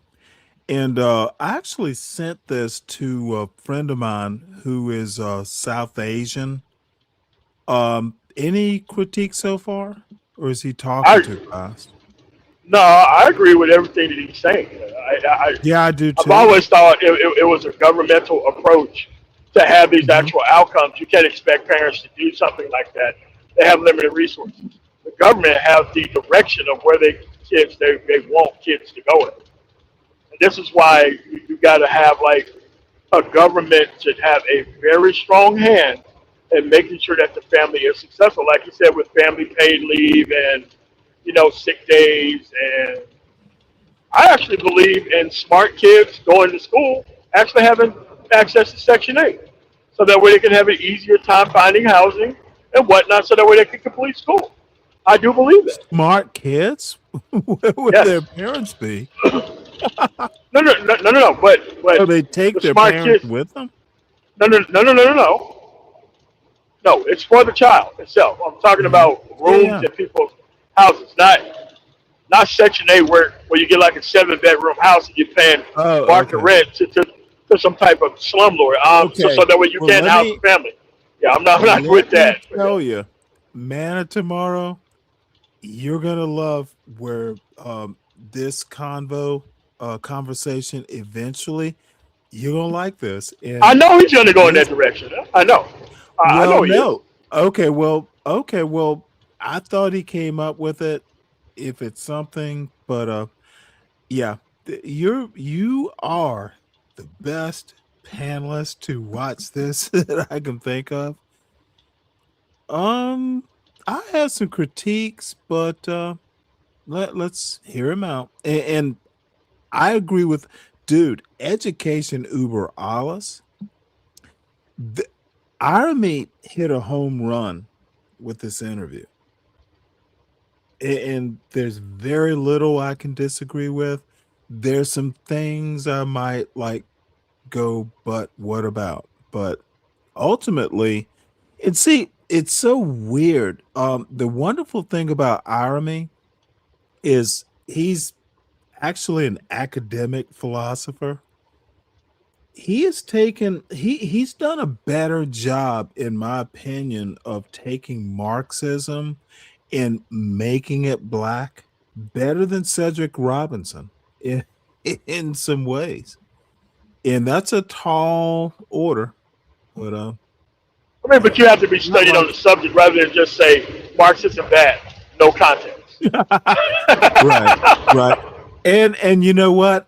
I am not an expert on Marx, but anyway, let's listen. And y'all email me his channel so that way I can contact him, so that way I can have him on. Oh, absolutely. Yeah. Hold on one sec. It's funkyacademic.com, but let me Yeah, this dude, you won't always agree with what he says, but it will always be interesting. So I'll put it in the back chat. Actually, I'll put it in the chat too. Or the person with the most amount of time who can And babysit. I watch Irony a lot because I'm not an academic philosopher. He's put me on to some stuff to read. So you don't have, you're strapped and you can't determine your family. You want to be able to do it. And you want to determine like what services you need and what services you don't. So that's why you need to empower and make sure parents have the resources in order to determine the family that they want and not the family that maybe their parents wanted, that the grandparents or the wealthy uncle or the wealthy aunt want. I know this doesn't happen so much with black people because old black people don't have that kind of money unless they're boomer attached in a strange way. But I've seen this is going to be interesting. Actually, in the 40s, 50s, and even 60s, still sucking up to their parents, like holding out for an inheritance. Because the inheritance is a lot of money. But this idea that grown people are still beholden to an extended family, hoping for an inheritance. That's the opposite of freedom. So I want parents to be able to determine their families as they see fit, not as how the extended family sees fit. But that doesn't mean that government just gives this family money. That means that government actually allows the families to earn a good income while still having enough time off to determine their family as they need it to be. People don't talk about the tyranny of extended family or the tyranny of the village. I don't want the village raising my kids. I don't want the village being my kid's daddy. This is actually a pushback, and it resonated with me because, actually, MOT, I know where you might go with this, but someone who's a friend of mine, as I mentioned before, he's South Asian and rather rich.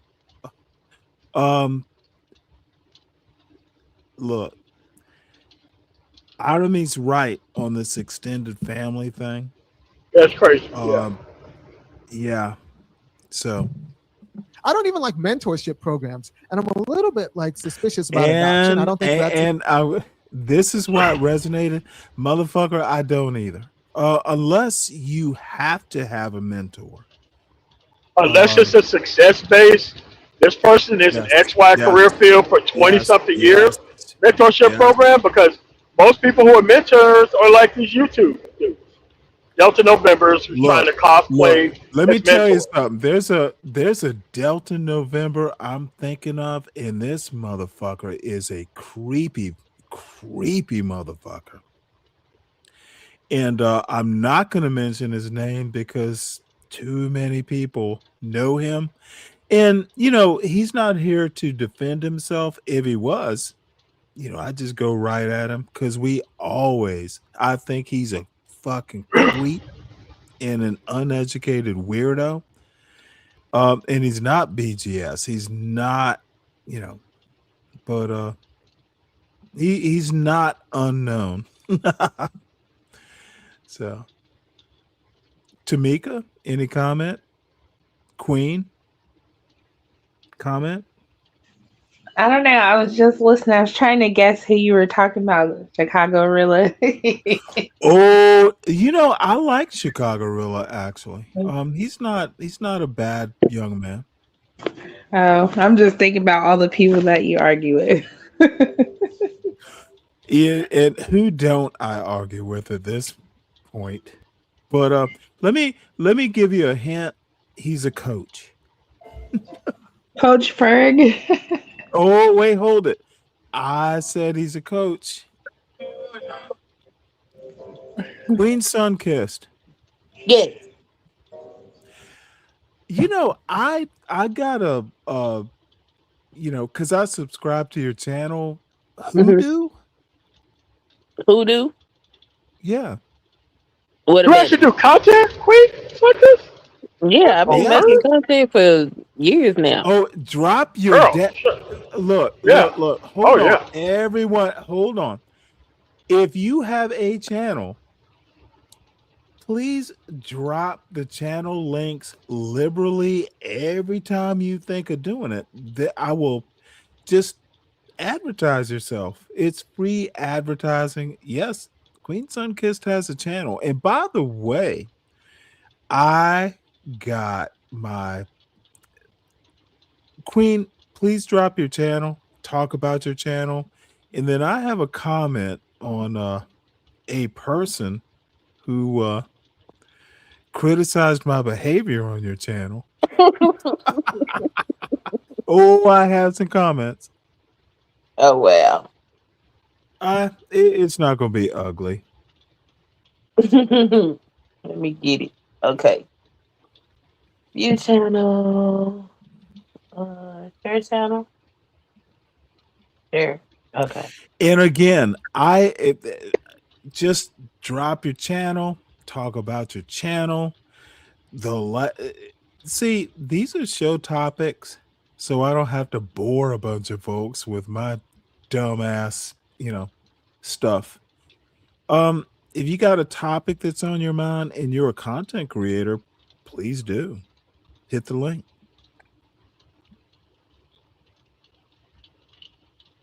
Uh-oh. What'd you do, mistype? Yep. Well, I've been thinking about it, Queen. Your buddy, who shall remain nameless. There are ways, if you don't like what I did, there are ways to not do it on your panel, especially if they're an ally. I was unhappy. It lacked class. You don't build allies by doing what was done. Could have been done better. His right to do it. He wasn't even wrong, but he went down in my estimation, and I suspect that he has been doing this bull in a china shop stuff for so long. He expects someone to push back and create a whole new avenue, a whole new YouTube beef. I just the show because it wasn't that good in the first place. So that's my response. That's why I'm trying to get away from the Delta November topic, so that way I don't even attract these type of crowd. No, it was a little more personal because, frankly, I enjoy the interaction. And Queen, by the way, I do apologize, but I forgot that it tends to be spirited politics over here, and But it's not it was exactly Saturday. Your fault, because the first person to It's come my up. fault. No. Well, the first person that came up on the panel didn't even stay on the topic of what the show was about. So, Look, like, it has been thought in someone's mind that it's my fault, and it can stay there. I don't really care that much. I am disappointed. I have an email. Yeah. Oh. And most people tend to know it. I need to make sure it's in the I think it's automatic. I access Google owns YouTube, etc. But there are ways to get in touch with me if you have a critique or even a problem with my behavior. I don't even think he meant nothing by it. I just think And I don't give a shit. It was bullying. Okay, I made a joke about getting up on your high horse. Yeah. He thinks he's right, and I think he sounds like a boob. So he I obviously think I thinks know who you're talking about. he obviously thinks that I'm bomb cherry, that sort of level. Dude, the show's not that good. Oh no. He made his critique, and I have made my exit. I don't need that bullshit. So it goes. And by the way, he owes me an apology after that clumsy fucking bull in a child. What possessed that motherfucker to do that? That's what I'm saying. I think he's just become socialized that way. No, I think he considers himself the king of Black YouTube. Oh wow. Well, No, that's not a that's my unique. Hey, I'm just a little 285 member channel, but this motherfucker thinks he's the king of YouTube, king of Black YouTube. Yeah, you're not the only one He who can thinks it. stumble and bumble, and like everyone is enamored. Motherfucker, he doesn't even know me that well, but he felt comfortable, and he's look. He's got some learning to do. Like, if I really wanted to push back, I could make him hurt. Well, I will say he wasn't as aggressive as he generally is with folks with you. So if that matters, And you know what?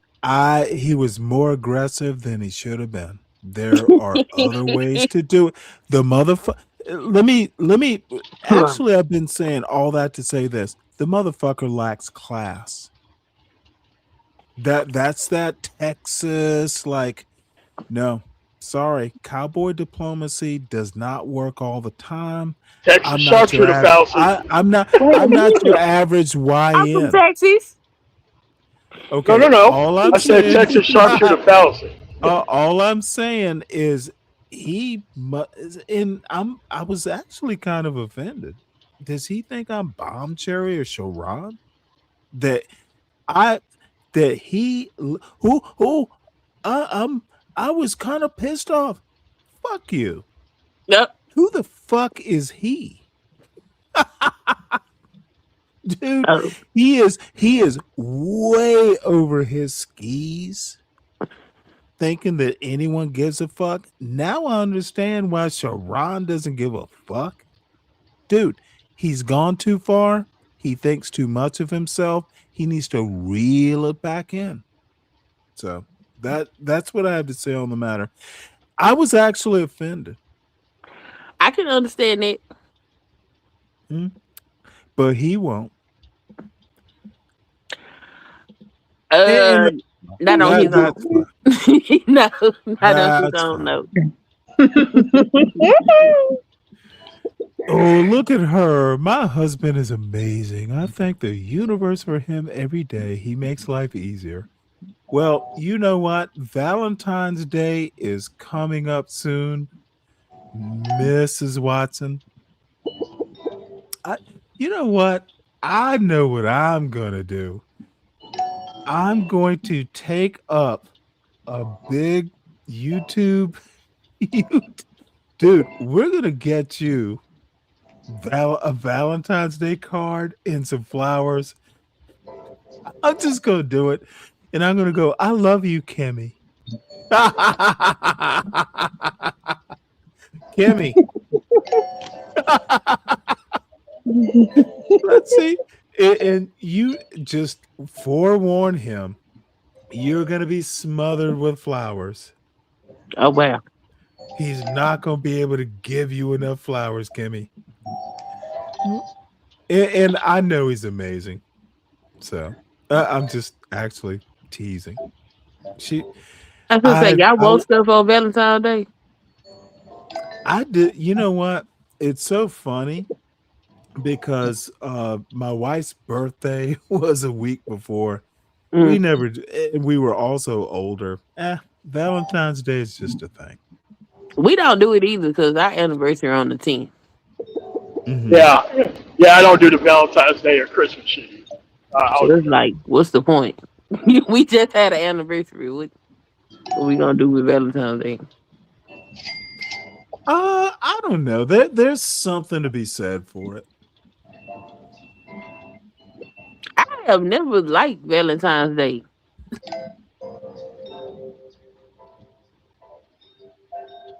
Look, they trying to put you on the market. No performative stunt. Oh, this would be love funny. type nonsense. Oh, you know what? Roller skater Texas girl. That's not a bad idea. Have a singles Valentine's live stream party. Stanley, it will give you a chance to see who is single and interested. No, I mean, they're just going to jump on the panel. What she wants to do. Hey, all the single ladies, I'm only talking to single ladies. Yep. Roller skater Texas girl. I think I'm going to do that. Yeah, get you some good SEO so you can get all of the single women from across YouTube. Hey, Skater, did you see my little Lieutenant JG picture?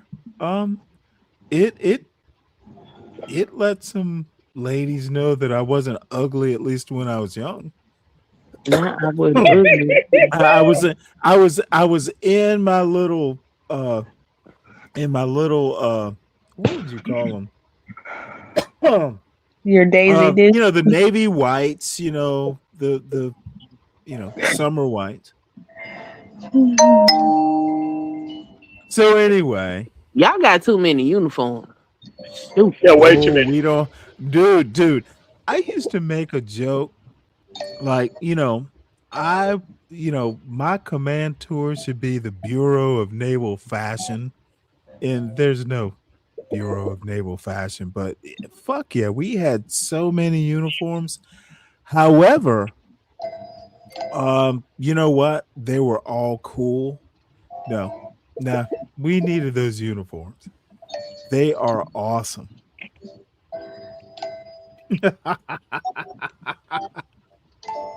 No, motherfucker. The Navy is cool as shit. I loved it. So, and roller skater, you're so kind. Yeah, it wasn't a bad picture. I was on believe it or not, that picture was on a deployment. They pull people together for pictures for the cruise books and stuff. But I miss those days, actually. And I wanted my son. There's still hope, but probably not. That motherfucker would make a great naval officer. And I know people. I know he's smart. Dude, I know 3-star admirals, soon to be 4-star.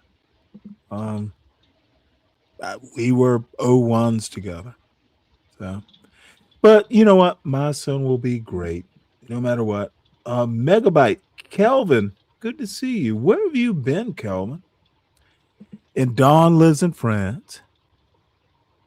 Really? More important than Christmas? I have questions for you, Mesdames. So anyway, let's get back to Army. I obviously have had a couple. As in foster care, because I know too many kids who were raised up in adoption and foster care,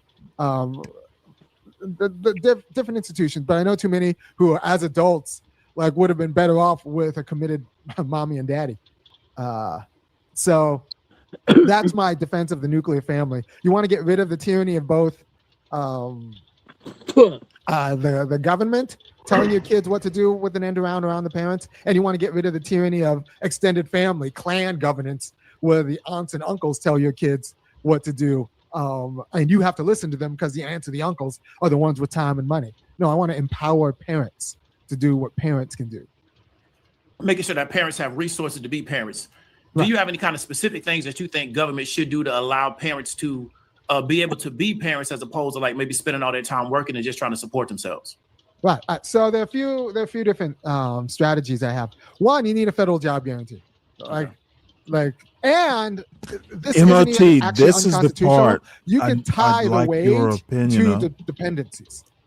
Right. So the wage for let's say the job is just picking up trash on the road, right? So you could tie the wage for that, which I like clean roads, so someone needs to do it. You could tie the wage to that federal job to how many dependents the person has. So if you're 35 years old and that's your job, then you get $25, $30 an hour to do that job. Still got to do the job, but then you go home. It's unionized. You go home and you can read to your kids, right? So I'm okay with those kinds of programs. I think you need a federal job guarantee just to make sure that everybody is free to be good citizens, but without just handing out money, because that leads to inflation and a lack of productivity. And we need social institutions. So you need to hire people to pay to work in social institutions. All right. So we need a federal job guarantee at a good wage that allow people to work, earn enough money then to raise their family as they see fit while they're contributing to society. Also, and I think this is more controversial, I want to pay parents for being the kind of parents that schools need parents to be. Right? There are lots of ways to raise children right now. One of them is to think that if you work an extra shift, if you work a 3 to 11, my mom worked 3 to 11, she worked 11 to 7. So pretty much I was raised by a television because when I got home, nobody was home. But it was in the culture at the time that if you make more money, then maybe you can send your kid to a better school or get some better other institution, and that institution will raise your kid, and that institution will teach your kid. It doesn't work out that way, especially for Black people. There's no institution in the United States that's going to raise Black children for excellence. So parents need to actually just do that. just do that. You need to find a job that allow you to raise your kids, because you can't trust any of these institutions to do it. But I also want to pay parents for not taking that second shift, but instead making sure their kids are good, right? So what I want is, for example, if your kid goes into first grade knowing all their phonics, knowing that CH makes the ch sound and can count basic numeracy, you get $20,000. Yeah. They have to take a test. And if your kid doesn't pass the test, you don't get the money. Don't talk to me about, well, disabled kids, and that's ableist. And that's no. Your kid needs to be able to do phonics, and your kid needs to be able to count. And if your kid can do phonics and count, $20,000. Boom. And then every year after that is $10,000 if they pass a grade proficiency test. It doesn't have to be excellence, proficient. If your kid at the end of first grade can do first grade work as tested by a standardized test, you get 10 grand, right? And 10 grand per kid. So if you have multiple kids, light it up. Because right now, especially Black people, we are not passing these tests and I don't think it's our parents. Our parents just don't, for a lot of reasons, they have a distorted notion about what it means to support a kid, right? So they'll take the extra shift to get the extra money, but and then expect the school to teach your kid. And it turns out the school is not teaching your kid. And then what happens 15, 18 years down the road, it's not pretty, right? So schools I are don't set up agree for with that. certain kinds of families. And I just need. Ooh, what didn't you? More specifically, I don't agree with the standardized testing because yeah, those me tests neither. have been changed so much and manipulated in a way where they can disqualify your knowledge based on culture.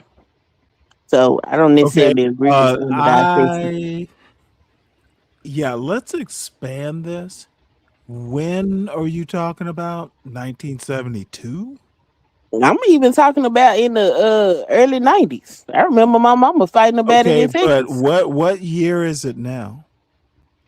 2026. Okay, good. So Yeah, I don't think much has changed. does your objection still apply? Yes. So culture in 2026 is so different What does that mean? that black kids can't like I think bad culture is ubiquitous now, but culture Mm-mm. I I'm don't saying know it is that. still I think very. I think you're making a 1992 argument in 2026. I don't think so. I've seen the differences between schools that Okay, are where properly in funded. your personal life? Give me data. Where? What article? I've seen Honestly, schools. I don't. Please don't take this like I'm beating you up, but I disagree. Obviously, I I, don't I don't think you can prove your point. I've seen schools that are properly funded and schools that are I don't underfunded think you can prove that point. in the same area, and they have more technology. They have better technology. They have better Okay, books. what I'm They asking have better is access, which something means to undergird your argument. Your opinion is cool. no. I'm speaking Prove about it. what I've seen and what I know. It's not an opinion. It's fact. Okay, what you've seen, what you know, great. Anecdotal. That's fine. It can be anecdotal, but Okay, it well, doesn't your change that these opinion things is still exist. I So if got you're you. getting a better education, which means you're going to have a different point of view than those that are not getting it. And historically, that's what's been going on with those standardized tests. And they teach the I think test. it's an I don't old agree with argument standardized that in testing. 2026 cannot be supported. I appreciate your opinion, So but how can it's you just substantiate opinion. that? I don't. I don't have to. Okay. It's your opinion. How can I substantiate your opinion? How can Only you you dispute can it? do that. Oh, I don't need to. Why would I dispute your opinion? That's ridiculous. You just did. Honestly. No, I don't agree with you, is how I dispute it. I don't need to prove I do not need to prove why I disagree with your opinion. You need to prove why you have the opinion. I gave it. And You don't accept it, it. And that's fine. it It literally doesn't change gave what me I no said, though. evidence. You doubled Queen. This is that Queen. I accept I'm your not going to opinion. change my Okay, stance. nope. Don't let me finish what I'm saying, please. It's your opinion. It's No, it's a fact. unsubstantiated. No, no, it's not a fact. Prove it's not a fact. It's zero fact. Your opinion is not fact based How do you figure that? because you didn't give me any facts. Give me a fact. I gave you plenty of facts. You just don't want to accept You them. gave me zero facts. The National Education You gave me Association plenty of opinion. You put gave me out a plenty of study in opinion. 2021 Okay, about how I do not need links, facts. put out a study about how Okay, standardized don't care testing about it. You is say still they right. did. You asked me Prove to they did. something. I'm Prove giving it they to you. did. Let me finish Prove speaking. that they did. Link it. Don't talk about it. Link it. How you gonna tell me not to talk about it and you just told me to I give it to you? don't have. I can't tell you to prove. I'm asking you. I'm not telling you. I'm asking you. There you go. In Like what year is this from? 2021. It's not 2021, but No, it's not 2021, but that's a fairly recent study the in the 90s. racist beginnings, NEA today. So that's the NEA. But you know what? I like that you have a basis for your opinion. It makes me feel better I have about. more than a basis. I'm a active parent in the school system, and I don't just I look at don't my care. It has I nothing don't to just do look with at my my point. children's I school. didn't I'm also ask you active if in you the were community as active. well. Okay, Therefore, I know what I'm please talking about. take a deep breath. Take a deep breath. I'm not calling you a bad parent. What is I didn't say what you is you were. be? Wait, hold it. I think you're a great parent, but nothing to do with my point. So let's see. Racist testing. From grade school to college, students of color have suffered from the effects of biased testing. Since their inception a century ago, standardized tests have been instruments of racism and biased racism. I agree with that. Students of color, particularly those from low income families, have suffered the most from from high stakes testing in U.S. public schools. Agree with that. Today, a movement is growing across the country to resist testing abuse and overuse and to promote authentic assessment.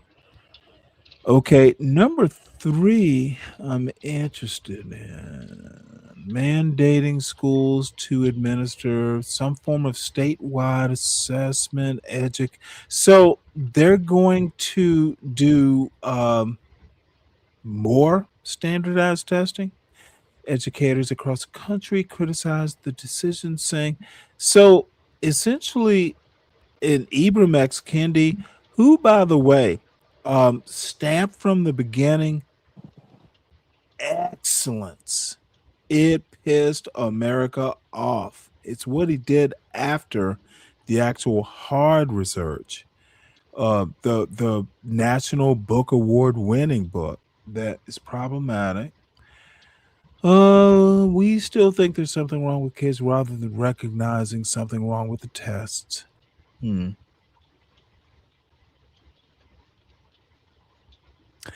So the solution to standardized testing is standardized testing that is approved. I honestly don't know what the answer is. I think if it hadn't never got bothered in the first place, then we wouldn't be having these Well, problems today. okay, well, look, America's a racist country. Exactly. So why are we Yeah. still here pretending like all of a Okay. sudden Well, let it's me over tell with? you the solution. And this is an anecdotal response. But it's what I did with my son. And what my parents did with me, by the way. We already know that America's racist. Defeat the racism. Make them prove you're not smart. Be, even that twice as smart thing, black people have been defeating this shit for years. It's not a surprise that standardized tests are racist. Even at a cultural level, if you're going to talk about sailing something, which is an example I can remember from years ago, what black kid, from Brooklyn's going to know what tacking means? However, that's the parent's job. If you know your children are up against a racist America, train your kids to defeat the racists. That's how you solve it. That's what I did. So, and I also don't think that the tests are as racist as they were even 5 years ago. Oh, not nearly close. Yeah, I don't care that it's not as bad as it used to be. It's just the point that it's still there and it's still a thing. And I'm not one And of these it's people never, that's but Queen, it's never going away in a fundamentally racist country. I don't care if it never goes away. I'm never gonna not speak up about it. All I'm saying, well, I say prepare your kids. If you and me know that the shit's racist, prepare them for the racism. Prepare them, give them strategies to defeat the racism. Be twice as smart. You can get SAT books. I'll give you an example. My son didn't get over a 700 on his math SAT score.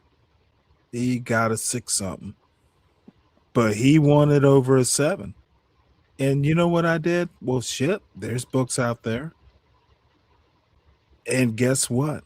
He got over a 700 on his math score, but I held him to it, saying, I didn't just goddamn spend money on this book for you to sit and play video games. What the fuck are you doing? And guess what?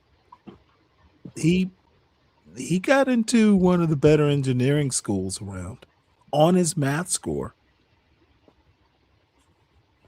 If you are a black parent in the United States of America, you know what this country is. Prepare your kids to deal with it and thrive. I don't like the excuses. And I'm not some MAGA black, but I do know meet the challenge. I'm just saying I don't agree with his method. I don't think that's an effective way of doing anything when it comes to standardized testing. Standardized testing is an easy way, easy thing to defeat. I don't think it's the worst thing black kids or black people over the years. It's kind of minor. I mean, but if I you look at think, some of the best Nordic countries, they don't do standardized testing at all. They still have better effective outcomes. and I just don't agree with standardized testing at all. It's Well, not a good. I hate to be to the right of y'all. We don't live in those Nordic countries. It's No, not a but, good but what measure I'm saying of. is, it's just that practice what successful societies are practicing. We used to be the country who embodied that. On this specific thing, we're not leading on. But see, I don't think we've ever been that country. I don't think this American I mean, in other exceptionalism ways, stuff. in other ways, still live up to it by adopting what works very well in other countries. That's all I'm saying. American Well, exceptionalism should be an these adaptive thing. these white exceptionalists who think, dude, have you ever heard the MAGA blacks and just the MAGA masses talk about, they're socialist. They're not doing No, that shit. I know, but the reason why they use socialism is because they don't believe equal protection under the law.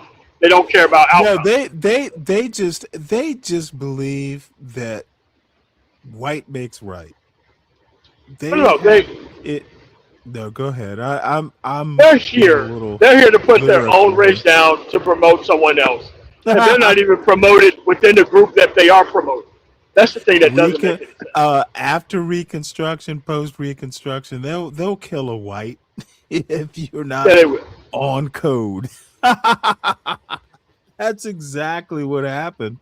In the past month?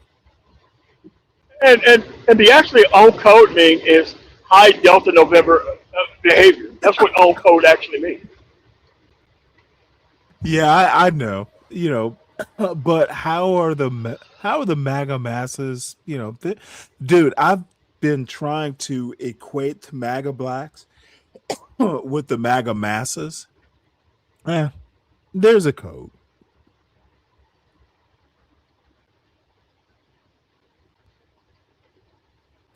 And Deacon Dave says, "Who sounds awfully MAGA black, son?" So anyway, I don't know. I just don't understand your point, Queen. I just don't think that the testing is the biggest problem. I think the biggest problem is lack of parental involvement. But I do Yes. think, as far Well, as a yeah, systemic issue, that's exactly what I'm saying. If you know these tests are a problem, then you have to do everything you can to allow your kids to maximize their performance. We look, black people have been, in, what became the United States for 400 years. We know America better than the MAGA. We know America better than white people do. How the fuck do you think we survived all this while? And please forgive me, little drunk, little waxing lyrical, but we know this country. So standardized tests, I'm sure they think that is legacy admissions. They're all dude, this belief, this false notion that America is a meritocracy, all kinds of crazy fucking ideas. Manifest destiny too. Yeah. And incentivize someone that I'm sorry, what? I'll say manifest destiny too. It's just, look, if you're gonna have a standard, just make them keep up in their standard. I'll never understand that one.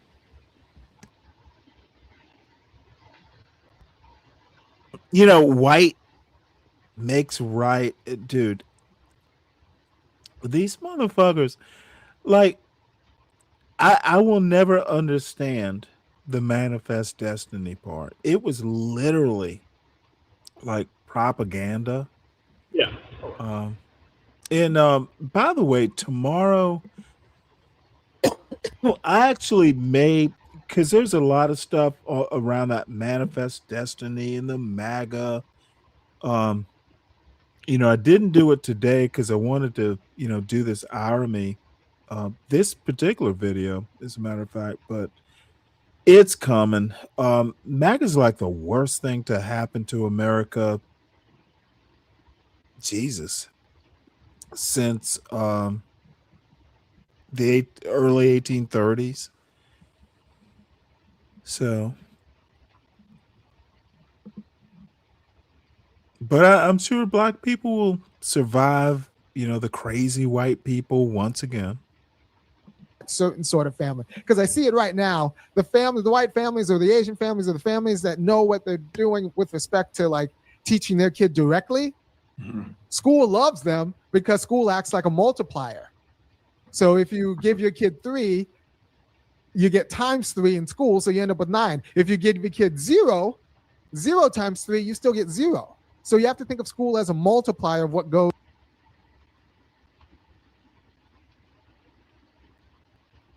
Let's explore this. Everybody seems to only want to converse if they can prove they are right or have a gotcha moment.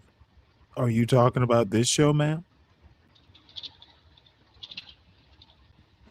I'm speaking in general in most of these black spaces on YouTube. It is Well, hard.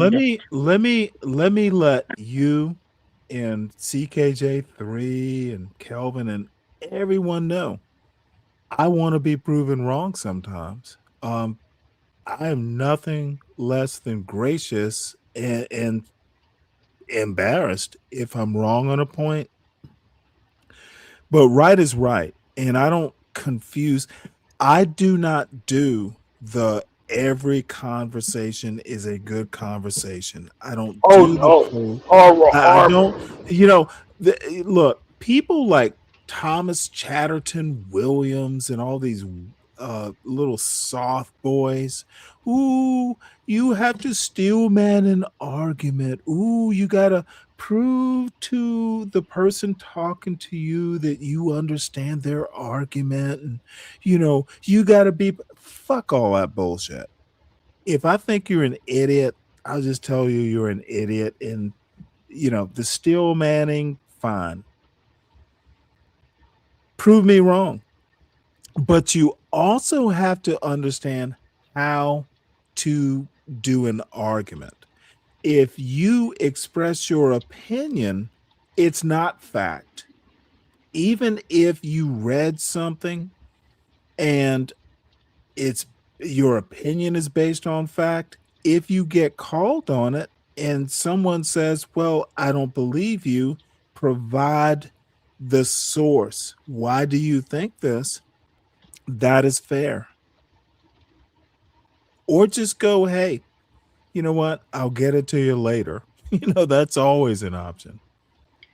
Yeah, but what that does is it stops the Delta November from being a part of the conversation because it requires reading for you to have an opinion. Well, I don't doubt. I do not doubt Sunkist is red. She's not Delta November. Internet, and it's real easy to go find a link. That's not an issue. At least not for me. I don't have a problem going to go find data. I don't think you're a Delta November. I think No. I wasn't referring to her. I was talking about in general. The normal conversation upon Black YouTube is uninformed ignorance that sounds loud and pretty. Or Right, woke. but the style of this show is you go hard. You look, it can be wild and free. I grew up on Crossfire back in the days. um, a little bit of hurt feelings doesn't bother me. But um, if you think something, it's not up to me to steel man your argument by researching it for you. If you want to talk shit, prove your shit. Period. And So if I you guess my can't, problem then is wait, hold it. I'm not talking about you. You did. no. That's I'm why saying, that go ahead. that's why I don't think you're a Delta November. You proved your stuff. As far as having conversations or even debate for that matter on these panels, it's kind of strange to me because I was on the debate team and the And opposing. you know what? That is your worst. Look, I don't do high school debate. I don't care about rules. I'm an adult. I get a lot of, well, Stanley, as soon as you use an ad hominem, you've lost the debate. This was a debate. This is adult conversation. I might laugh. I might say horrible things. This is not high school debate. This is adult conversation. I mean, I don't even believe that this is adult conversation because people don't listen to each other. Adults listen to the thoughts that are coming out and then respond. People cut Your each other your off. adult husband might, not on the YouTube panel. It doesn't work that way. That's why these aren't adult conversations. I call this N-word Well, babble. again, it's your opinion. I tend to disagree with your opinion. It is your right. Well, I should hope. Hey, Chot, how you doing? I literally. Goes on at home. So we need to incentivize the particular kind of family that's required at home, right? Because there are a lot of ways to do family in the United States and a lot of ways to do family in the world, but only a few of those ways will be honored by school. So we need to incentivize, as a nation, families to organize their families in a way that actually works with the school. And I think like paying parents for their kids' test scores can work that way. Okay. Let me also, because I just watched that little exchange, and Sunkissed, I'm not gonna fuss at you or King Pex. All I have to say is grow up. Okay. Go listen to a Supreme Court session where people talk over each other. I'll be polite, but if I disagree, you don't have the right to keep being wrong when you get pointed out. It is so annoying, this childish little high school debate team. Like, you can't interrupt me in mid-sentence. Of course I can. And if you don't know your shit, then you'll not be able to finish your sentence. But this little polite bullshit, the far right used to do. This is Christopher Rufo dog. Like, you have to have polite conversation, and the woke will interrupt you, and you have to steel man my argument, and there needs to be rules in a conversation. Fuck that. Know your shit and you will win. And if you can't explain the shit, you might be right, but if you can't explain the stuff, then you're toast. So I graduated from high school decades ago. I don't follow those rules. So the point of a conversation is to win it? Yes. Oh, okay. That's news to me. Okay, it depends on the conversation. We are debating either a political point of some sort, and of course, it's to win it. What else would it be? Why else would you have the conversation? To agree, to compromise, like the Constitution was a compromise on slavery? Well, No. I actually have. Ma'am, a political debate, you can chuckle all you want charmingly, but the reason you have a political debate, of course, it's to win the debate. Why else would you do it? So I don't typically hold debates because I want to hear. Okay, well, you are on my channel, not the other way around. Yeah, I understand it. You had a big brother tell me how I should act on your channel. Yes. Now I dare that motherfucker to come up on my channel and tell me how I should act on it, because I will laugh him off Right. the panel. I'm not trying to dictate your channel. It's my rules, my panel, my channel. Yeah, I'm not trying to dictate your And channel. I'm explaining the rules. If you're going to have a political debate, of course it's to win it. So I was just saying that I converse with people to exchange ideas and see how they think and why they think the way that they do. And that can helps me. That can happen on this panel, but it's still to make your point and win it when you can. Oh, okay. It's not a competition, but it is a meeting of minds, and maybe it's a man thing. It's totally possible that, but if you're going to do a left or right, or, it's always, politics tends to be a little bit of a crossing of swords. So, not a formal debate. The conversations can be contentious. Cutting people off, I don't have a problem with that. I'll cut you off if I think you're going down the wrong road and correct you, course correct, or you go, shut up. Let's be a little impolite every now and again. This polite debate letting fucking Trump, dude, MAGA got into office with polite debate. The Democrats fucked it up. They should have fought fire with fire, in my opinion. Yeah, but I don't think it's necessarily just the debates I'm that sorry, did what? this. I said I don't think it's just necessarily the debates that did that to them. I think their lack of communication to their constituents was also a problem. It still is. I mean, but it's a baseline information problem. It's not a lack of communication.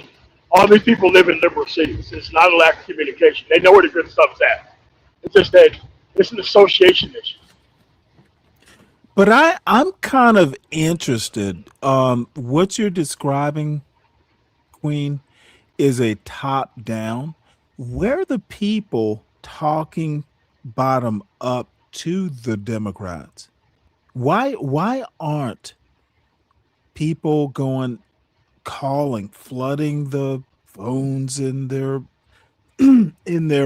office building? That's why I said baseline informational problem. Yeah. People aren't, see, I don't know. People have gotten into a mode where, it's us versus them, literally of, by, and for. And people are just not motherfucking, dude, they've been lulled into fat, dumb, and happy, as my father used to call some people. Dude, you got your Starbucks. Oh, I see something on a panel I don't agree with, so I'm gonna sip some coffee. Dude, stop blaming the politicians. Who put these motherfuckers in office in the first place?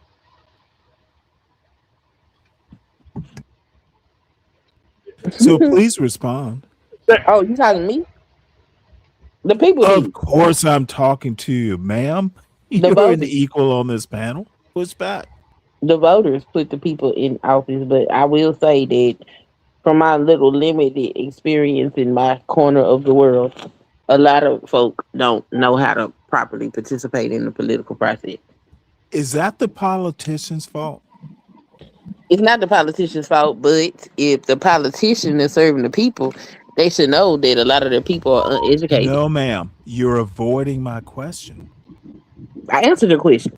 I said it's not the Okay, politician's fault. the politician is going to, dude, if you got a bunch of people voting you into office, ooh boy, I'm gonna hang out and be a senator or a representative.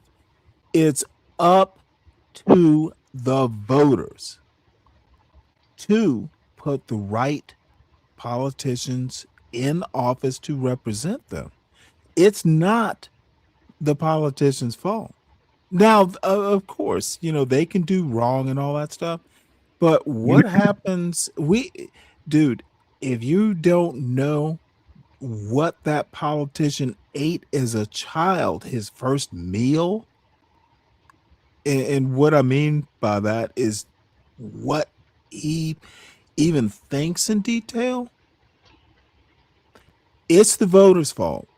And I'm almost at a point to, the politicians are just grifters.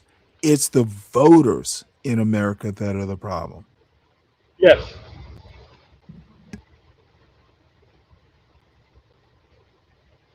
Just like I said, the manosphere isn't the problem. The people who are attracted to that message and not performing anything in their real life is the actual problem.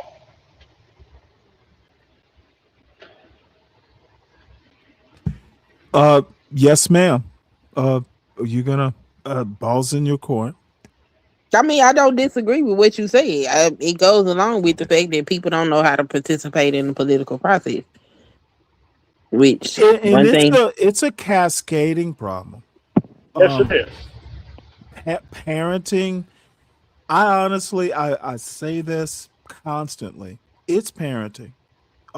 But the problem is the parenting literally is something for the last 400 years, and longer than that. But I want to keep it in the American context.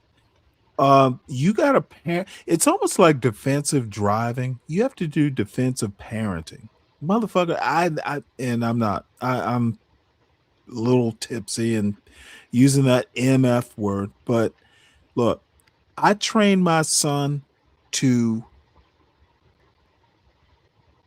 succeed in this world, know the dangers, like everybody's not your friend, et cetera, et cetera. Typical black parenting. Same way I was parented. Everyone who smiles in your face is not your friend. Watch your back. Keep your head on the swivel. All that sort of stuff. If you're not raising, especially as a black parent, not raising your kids to know this, in the MAGA blacks, obviously bad parenting.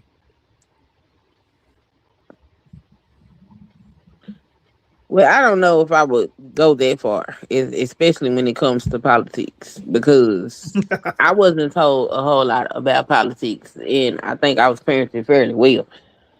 I got interested in politics actually by reading about Malcolm X and what was happening around the time that he was murdered. And I was like, something's going on with this politics stuff for them to get rid of him at the time that's where he was turning his focus. And so that's how I started paying attention to politics. And in doing so, I learned that it's a lot of things that people don't know and they don't realize about how important their vote is, just on a local level. Was Malcolm X that much into democracy? Malcolm X, when he went to Hodge and he came back, his focus was turning toward teaching black folk about how to participate in the political process, because nothing moves in America without politics being involved. And That's when they went on ahead and got him up out of here.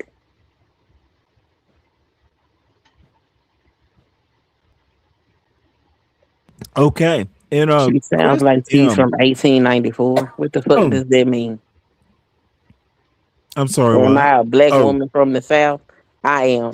And I'm oh, not Chris ashamed M. of it. Chris M's a racist. What your mama Or sound like, edgelord. bitch? Yeah, he's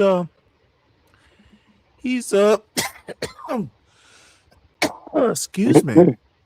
He's kind of a he's or any social media app. he's a good kid.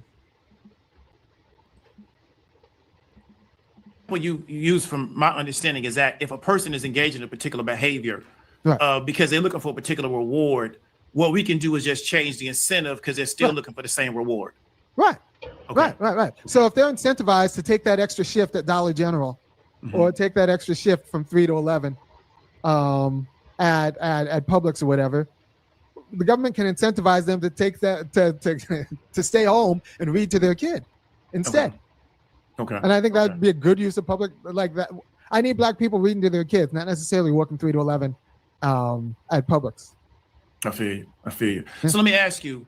So some of the changes that we're talking about are, so let me kind of frame this properly.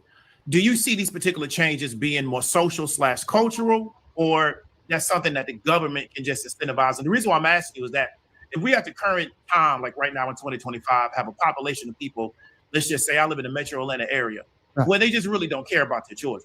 So something I've witnessed, because I work with a lot of kids, is that a lot of kids get to a certain age where the parents just kind of just check out on them. And so now the kids are kind of forced to raise themselves. So even if we offer the incentives, how can we kind of persuade and influence people that this is activity that you should be involved in? Well, currently right now, they really don't care about their kids. Well, they don't know how bad they are at being parents. Okay. They don't know, because for a while, I mean, pretty much post civil rights through the Cosbys, like everyone was just, we were told that being a good parent is earning money for your kids and getting like a nicer house and maybe sending them to a school in Gwinnett or a school in Marietta or whatever, and then that school will do it.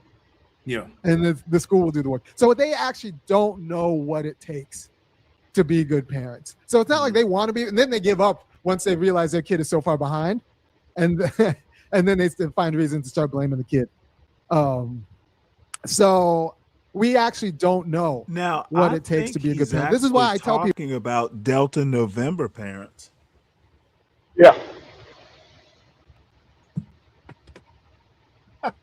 And by the way, that when he's talking Gwinnett and Marietta, those are suburbs of Atlanta.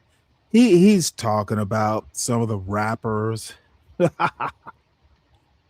So Socialize your kid to be dumb, but they send their kids to private school. Yeah. and I they mean, I fail think that's there. a parenting fail too, because that's adult content. Your children should be listening to it. I'm sorry, I lost you. What MOT adult said content? they socialize your kids to be dumb while they send their children to private schools, and I said I think that's a parenting fail, because most of the music is adult content. You know, as a parent, you shouldn't be Okay, allowing your children. we weren't talking about the music per se. Irami talked about Marietta and Gwinnett, and they're suburbs of Atlanta. So I was saying, the rappers, will spend a bunch of money to send their kids to these private schools. So we weren't talking about their music per se. We were talking about the parenting. So what does the comment they socialize your children to be dumb? What was they referring to? The culture mostly, not the music. So who is they that's doing this socialization of these The children? rappers, the ones I was talking That about. would be their music, correct? Okay, rappers are not their music. We're talking about their parenting, not their jobs, their work. Don't worry about it. I'm not. The music has nothing to do with what I was just talking about. Well, I was actually responding to what MOT said, so it doesn't matter. Okay. Look, if you're in the United States, you can come to the United States with Maybe I'm not clear. Rappers in their music, I'm able to separate the two, especially when I'm talking about the parenting and where they send their kids to school. So maybe I missed something, but anyway. $0. $0. But if you know how to do family right, like your kids will end up retiring you. You can come to the United States with $0 and like bad English. But if you know how to do family right, like and you and your wife are on the same page and you know how to do family right, your kids will retire you by the time you hit 60 or 70. Like, and they'll do great, right? If you know how to do family right. But if you don't know how to do family right, let me also tell you something. It is often, and this is a MAGA black tendency, but it bleeds over. How someone looks tends to not necessarily have anything to do with the message they're speaking. The manosphere does a lot of that shit. They will literally listen to some woman talking something interesting, but ooh, she looks like, outdated. I mean, dude look like he's speaking from the 80s. Wait, hold it. Hold. I'm sorry, what were you saying? I say he looks like he's speaking from the 80s, so right. Okay. So anyway, shooting the messenger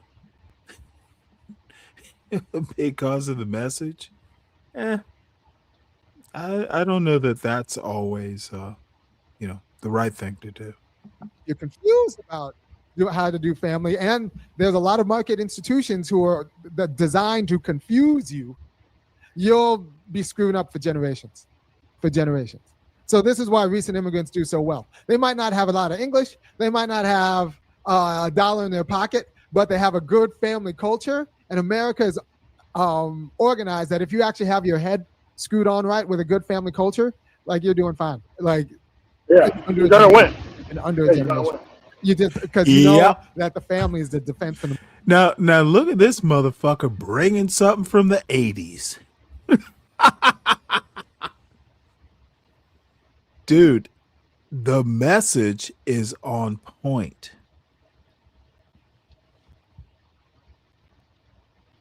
But the reason why it's not accepted is because it requires work on the people's behalf who's letting their kids fall behind on purpose. That's why it's not accepted. Do you think that's most people? You think most people letting their kids fall behind on purpose? Yes. Well, because they want somebody to be better than, and they want somebody to rule over. Let me ask you. Oh, that's an interesting point. I was gonna say maybe they don't know better, but okay. I guess I'll have to. I think most people are more concerned with working and making sure that they can give the necessities, and it kind of oversteps the time it takes to actually pour into their children the way they need to. Such as, you know what? No, go ahead, MOT. Like, I've seen people from my generation, Generation X, and the people who I went to school with, plus 2 years older than I am, and definitely 4 years younger than I am, have fell into that trap that more things is more important than more time. I can only talk about that specifically because I've seen the outcome. Oh yeah, I know. I got a brother.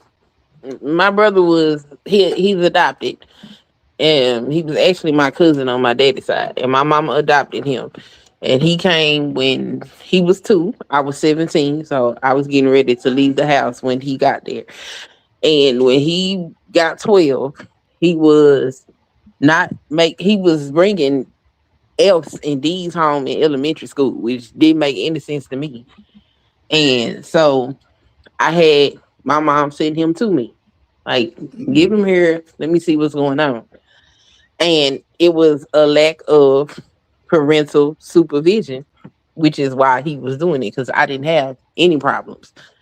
And she said, well, how did you do it? I say, I stand there like the warden and make sure he does his work. And when he get tired and he realizes that I'm going to stand there and he don't want somebody standing over him, he takes it upon himself to do his work. Well, I don't have time for that. Well, that's why you're getting the results you're getting. So what is this child doing now? He is working for I think he do merchandising for some automobile company.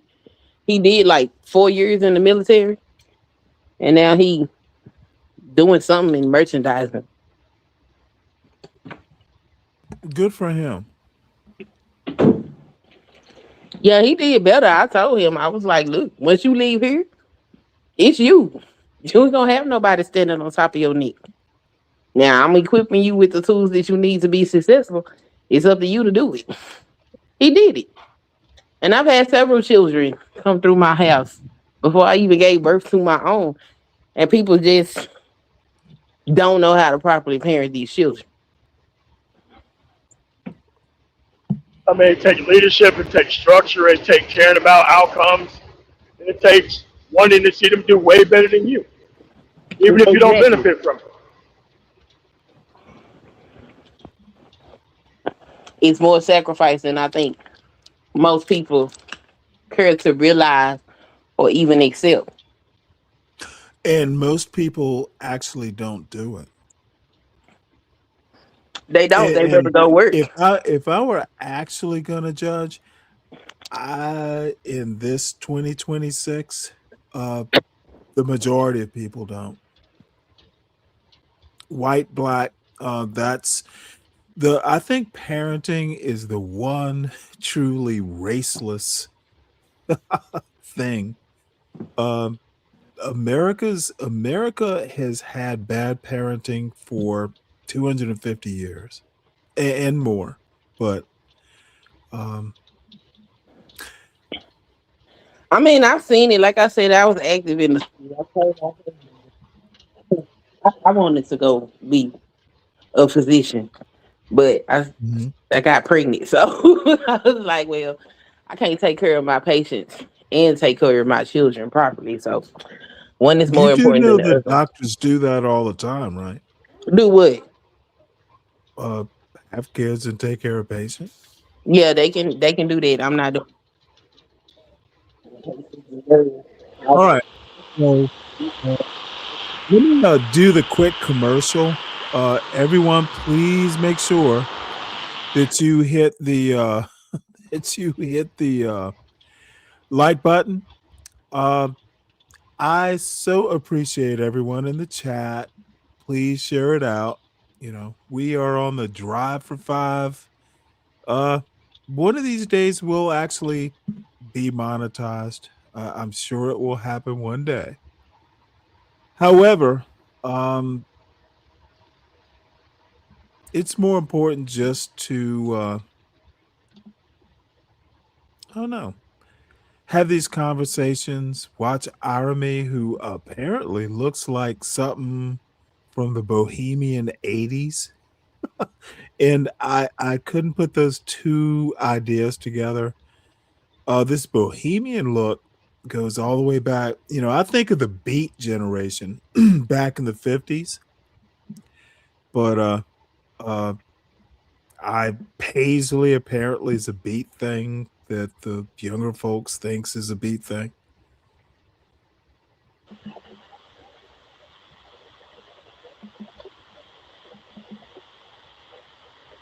You were gonna say something? What I was saying? Oh, so I opted to properly rear my children. So I told my husband he had to financially make sure he took care of everything, so I could stay here and make sure that they were properly reared. He didn't. You had to tell him he didn't agree to do it. He I didn't mean, come that up was with the agreed to idea. before I told him I would marry him. Okay, I'm thoroughly confused. So you told him before y'all were married. Yeah, that was one of the conditions I had for any marriage to occur. Like, I need to be able to properly rear my children. And what was his response? Now I'm curious. He said, I agree. And has he done well? Has he He delivered has. on the promise? He delivered. Excellent. Does he feel, was he scared into the proposition, or did he If he want was, to I do it? didn't know anything about it. Did you scare that man into submission? I didn't scare any man into submission. First of all, Well, I bet you could scare a man or two. I was dating for the purpose of marriage and creating Was a he family. dating for the purpose of marriage? I would hope he was. Okay, but you don't know. You're I mean, based still on the still conversations we after the had, marriage, you hope? Did huh? you scare this man? Did you scare this man into marrying you? I don't believe I did because a lot of the men that I You dated don't before, believe see, this is kind of the weird thing. You don't believe, you don't know? why would I know? That's a different human being. You know what? I'm going to leave it there. Market. So I tell black people, and some people get defensive and confused about this. We were owed better parents. We were owed better parents. We should have had better parents. We would have had better parents if America and American culture and American policy hadn't targeted the black family for extinction or desecration. I'm talking about from ripping families apart from slaves to Jim Crow, when you really couldn't decide what happened with your kids. You couldn't. You could try, but at any point in time, your son might zig instead of zag, and you either have to like send them out west, or because they run out of town, or they end up from a tree, or end up in jail, or something like that. You could, or something happened on the farm because you're a sharecropper or whatever, and you had to pull your kid out of school to work. You really could not determine what happened with your kid. You couldn't, right? So we went from slavery to Jim Crow to the civil rights movement, where the market then determined what happened with your kid, because we never actually got to like autonomously develop a family culture that wasn't overdetermined by the terror of the Klan. So the market determined what happened with your kids, which would be fine if we had any cultural control of the market. But as you know, marketing takes money and disposable income. So the market influence on what we were taught family and marriage and like what our family culture wasn't actually determined by black people. Like it was determined by market influences, and none of those were owned by black people. There's people who wanted us to buy Pepsi, and those like that consumer culture is incentivized to destroy the family, because once they tell kids that kids don't need family, and they tell parents that kids only need money, they don't actually need instruction, then it's just easier to get the kids to buy whatever the market wants the kids to buy, right? So at every stage, our family was overdetermined by forces that were not in our interest, right? So we were owed better families. I'll tell you, my family got divorced pretty much because now see, this is one of the mistakes so he goes from a historical point, and he's absolutely right, to his family. And he did not grow up in abject poverty. I must get better from going from, because I do it too, from some universal bigger point to anecdote. And he's oddly enough, Army is getting worse at this over the years. So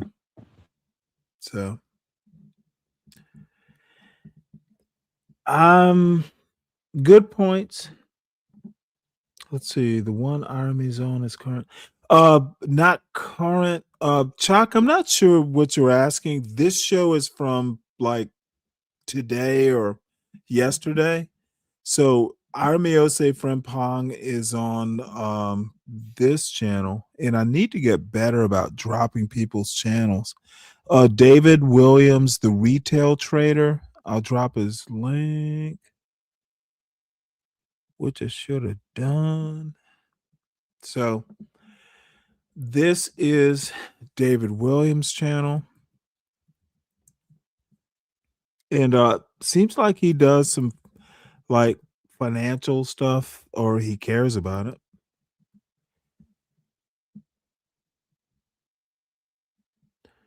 And Mike, I see you haven't had the temerity or cojones to hit the link. How about bring your dumb ass up? You're chattering away in the in the chat. So let's see what you got tonight, son. Like 80s culture was telling my mom if she wasn't happy, she should just leave my broke dad. Turns out I needed a dad more than I needed money. And my sister definitely needed a daddy more than she needed money. And this idea that like, telling black women that they're enough and is not particularly great for the children. It's not particularly great for the children. A lot of these kids, the kids I work with, all the kids without daddies, not all the kids without daddies. Look, all the good ones have daddies, and the ones without daddies could have done better, would be better off with their dads. And these are kids I coach. I coach cross country and girls soccer. The kids with dads do better, right? Like, it's ridiculous that having a dad is the cheat code, but especially in this kind of more cutthroat America, like black kids need dads. Black kids need dads. I mean, what do you think about this stuff, Dave? How come we've allowed? But see, that sort of platitude, black kids need dads. That is just, that's lowest common denominator bullshit. Yeah. All kids need Yeah. dads. Yeah. Yeah. LCD. Yeah. Specific. Yeah.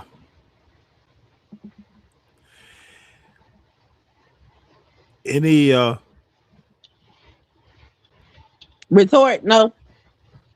okay. I need to make sure. Well, you are part of the gang. I would say far right-wing people to control the narrative around that particular topic. And so when you're dealing, I mean, to cut you off. So so that's the question is, why have we allowed like far right-wing people kind of control the narrative around what you just talked about with doing family right, but also talked about fathers and the importance of fathers. So now when you speak about it, people try to kind of partition you and say, oh, you must be a far right-wing conservative, yada, yada, yada. But no, really, I'm just concerned about families and kind of the importance of families.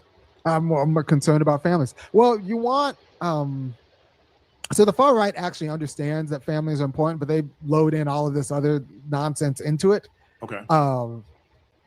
We screw up because starting from actually, I think it starts with the reproductive rights argument that like it's women's right to choose. I think I'm okay with abortions. I actually think that fathers should be notified. Mm-hmm. They might not like. I would be open to legit like they should have like some sort of say acknowledging that they know that this is happening, right? Because we don't know. That might be their only chance to have a kid. That might be a conversation that needs to happen. So I actually think fathers should be notified, even if they don't have veto power.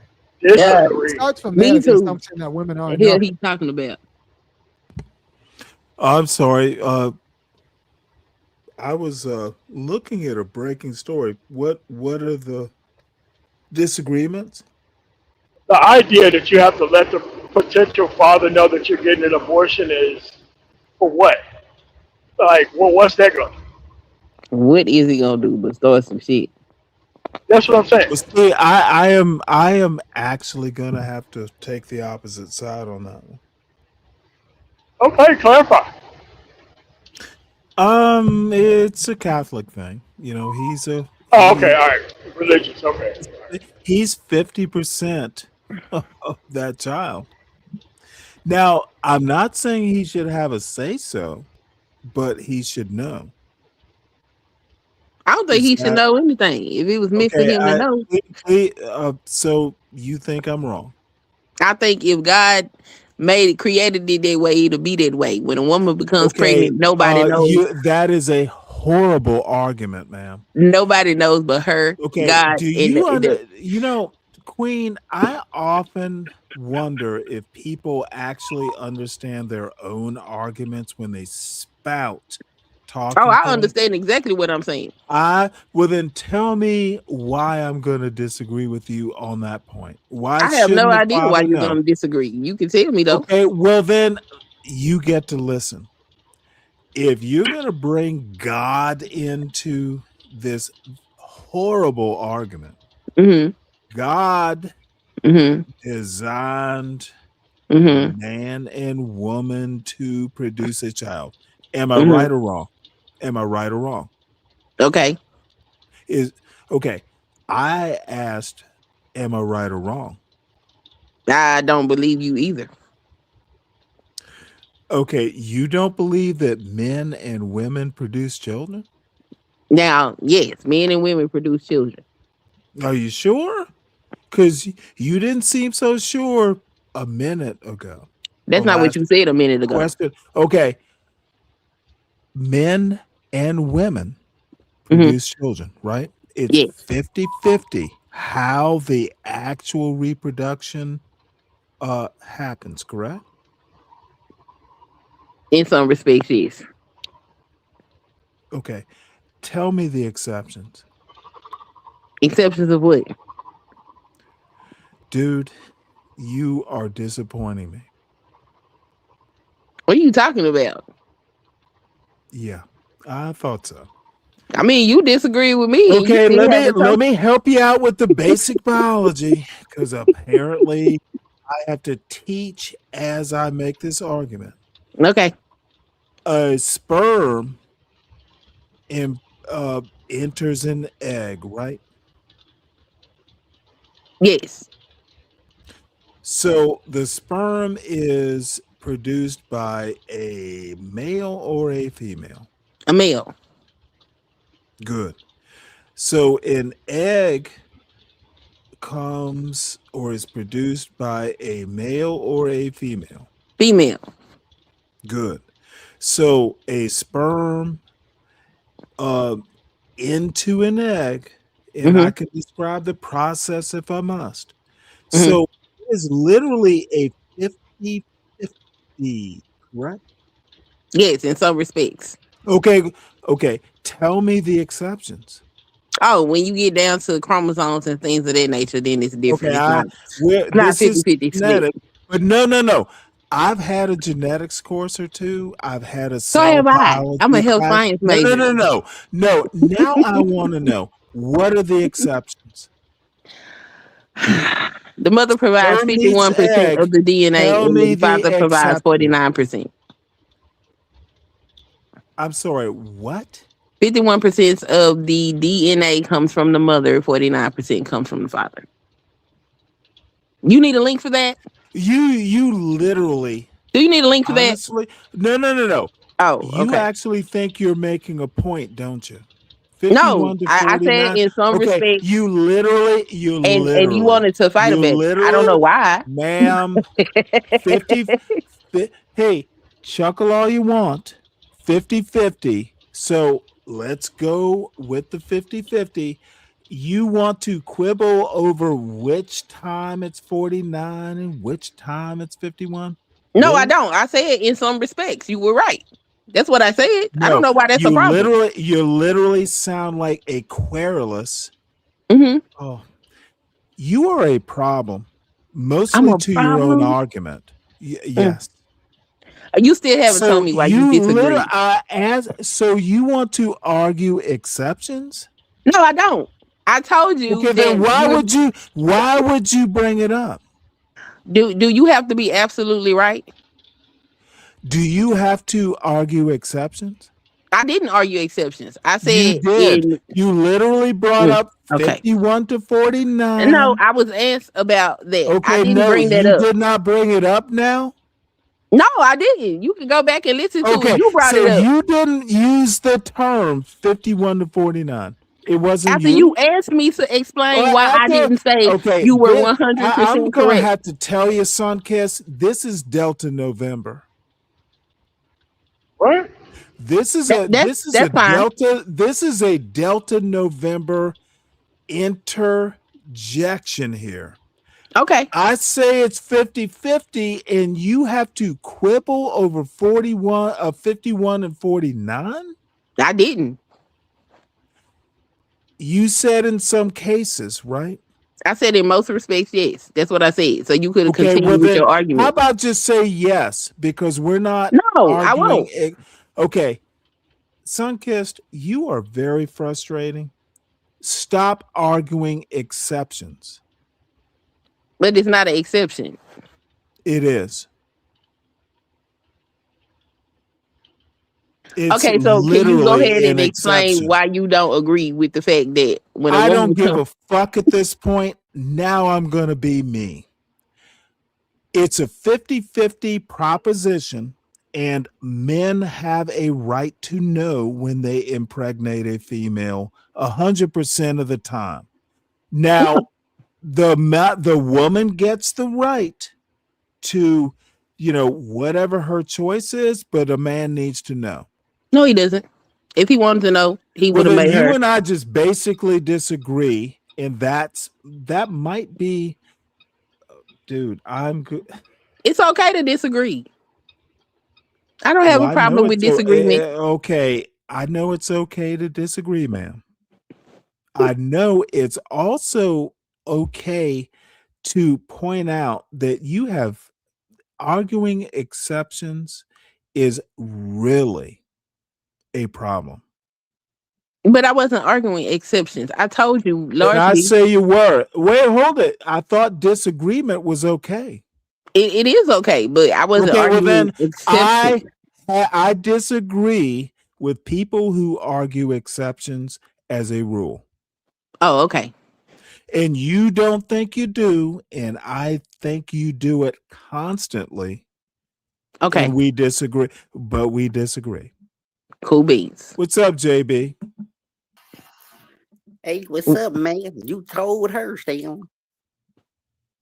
You know what? we're gonna see how long you stay here. Okay. So we never really found out why you disagree with what I said.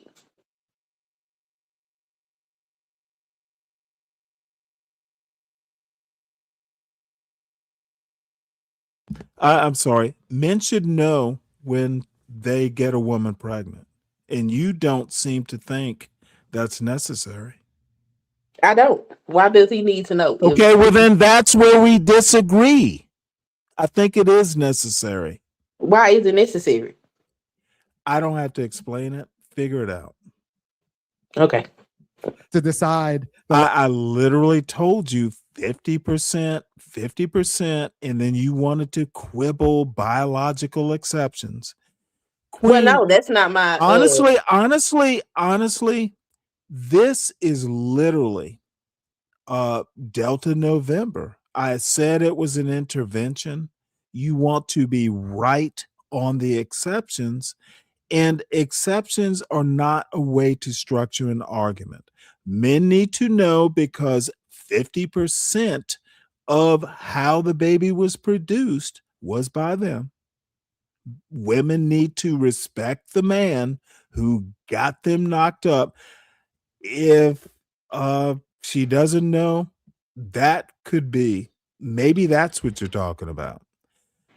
I'm talking about Otherwise, women get to make the choice, but the man needs to know. No, he doesn't. Unless he's married her. Well, then we just disagree on that. Okay. Can we move on now? Of course. Life and livelihood of a child. And then with casual no-fault divorce, with this idea of 50-50 time being inappropriate for like a household or like a unified way of doing family and doing house is ludicrous, but I think it comes out of a quality of liberal feminism that said that kids don't need families. They just need resources. So if you can get your dad's resources, you don't need a dad. If you can get his money, you don't need him. And if you can earn your own money, because a lot of black women earn their own money relative to black men, then you don't need a guy at all. Right? And so that's where you get from liberalism the idea that if guys are only good for money, once you can figure out a way to get money, you don't need guys. But I'm saying that guys are good for the dual authority, for the authority of parenthood. And without that, this 50-50 nonsense, where at one house you live under one set of rules, and another house you live on another set of rules, and since the parents have agreed not to have to deal with each other for no good reason. Remember, we're talking about families splitting up for irreconcilable differences, which means that there's no reason, nobody did anything wrong, you just don't want to have to deal with each other. So what happens is, you know who has to reconcile it? The kid. Right? So you're making the kid reconcile something that both parents have decided is irreconcilable. And I think that's a ridiculous burden to put on an 11-year-old. And so they end up little nihilists and figuring it out on their own, which means they're figuring it out with TV and on the street. And that's just not great. So assuming that families are not important units was a way to kind of empower women in a way that undermined the development of the child, right? So you empower the women to make their choice in the womb, and then you empower women to leave the father with the kid, with the assumption that they're enough. Okay, King Pix, you are actually insulting. I actually come from a tradition of Aristotelian through Catholic education. You do not argue exceptions unless you agree to argue exceptions. It's literally what teenagers do. It's what children do. Children argue exceptions. Adults know how life works.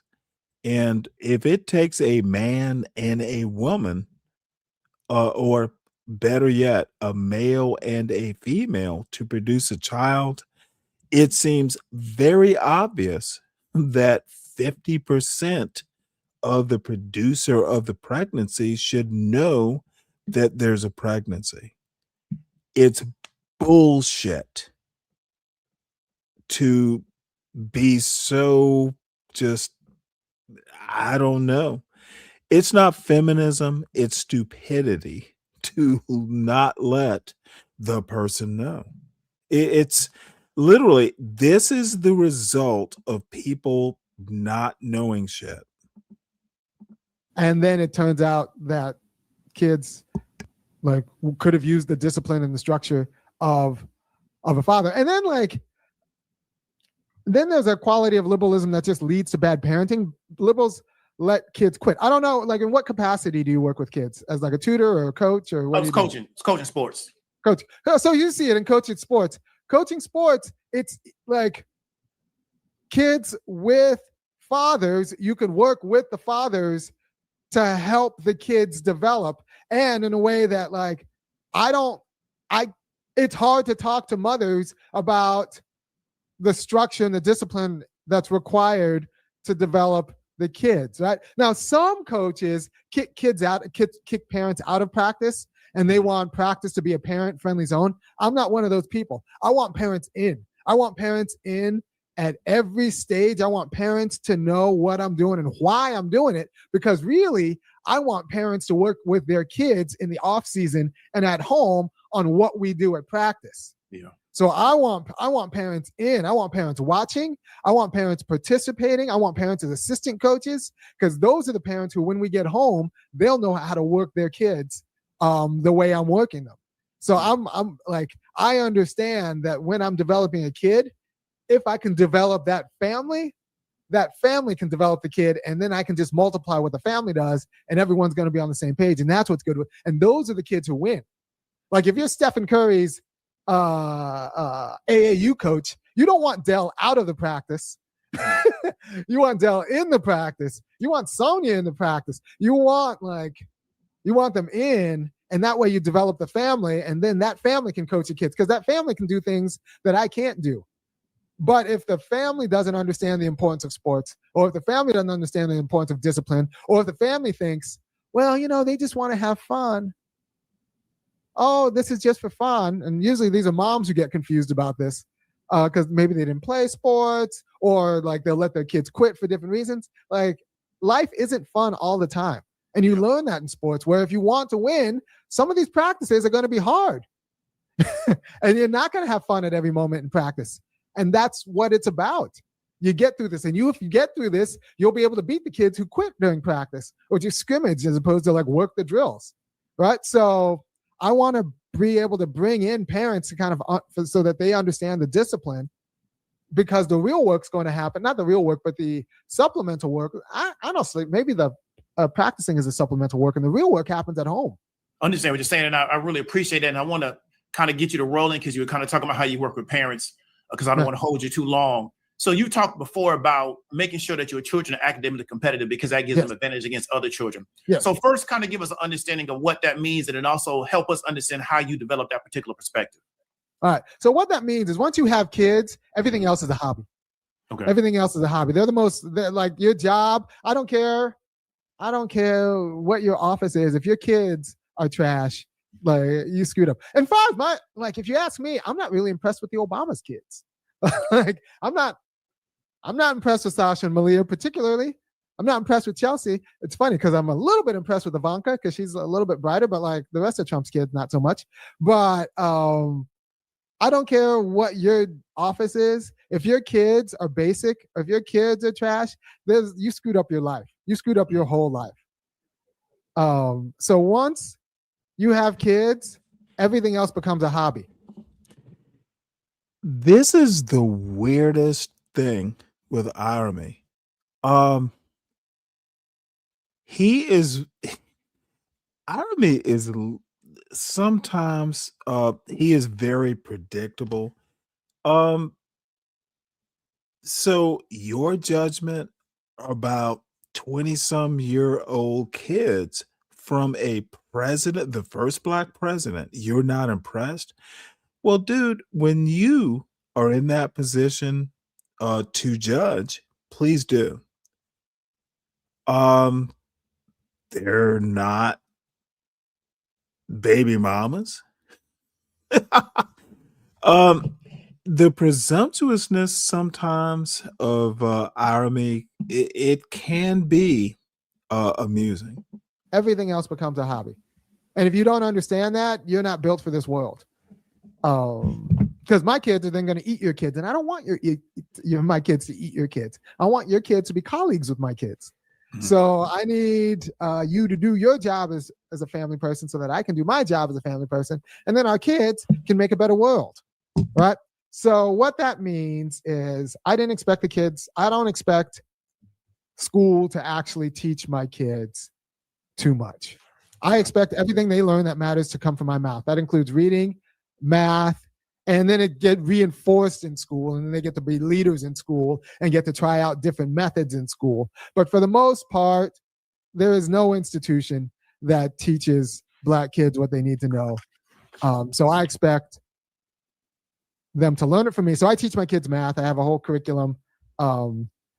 Marshall Cavendish, Singapore math is actually a pretty good curriculum. Just start early, 15 minutes a day, 15, 20 minutes a day, and they'll be ahead of everything. And then there's how to read in 100 lessons. It actually works. If you just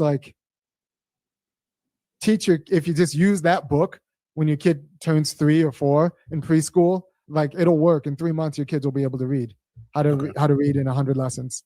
Dr. Stephen Egelberg or something like that, some such, like Google how to read in 100 lessons. It works. And the Singapore math, that system of books works. And so my kids are just ahead, and they do it because I prioritize that, and instead of trying to make money, right?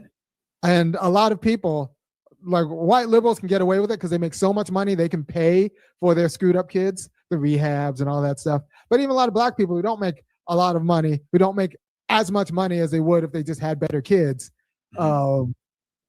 screw this up going for the job as opposed to like investing in their kids, investing their time and resource and mind into their children.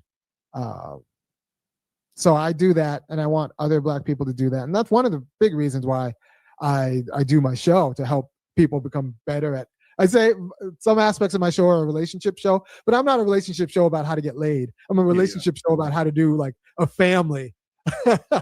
Like how to do a family so that, like, if you're black, so that your wife won't divorce you, and so that your kids won't be wastrels, because that's what society wants. Society wants your wife to divorce you and your kids to be wastrels. It's easier for them.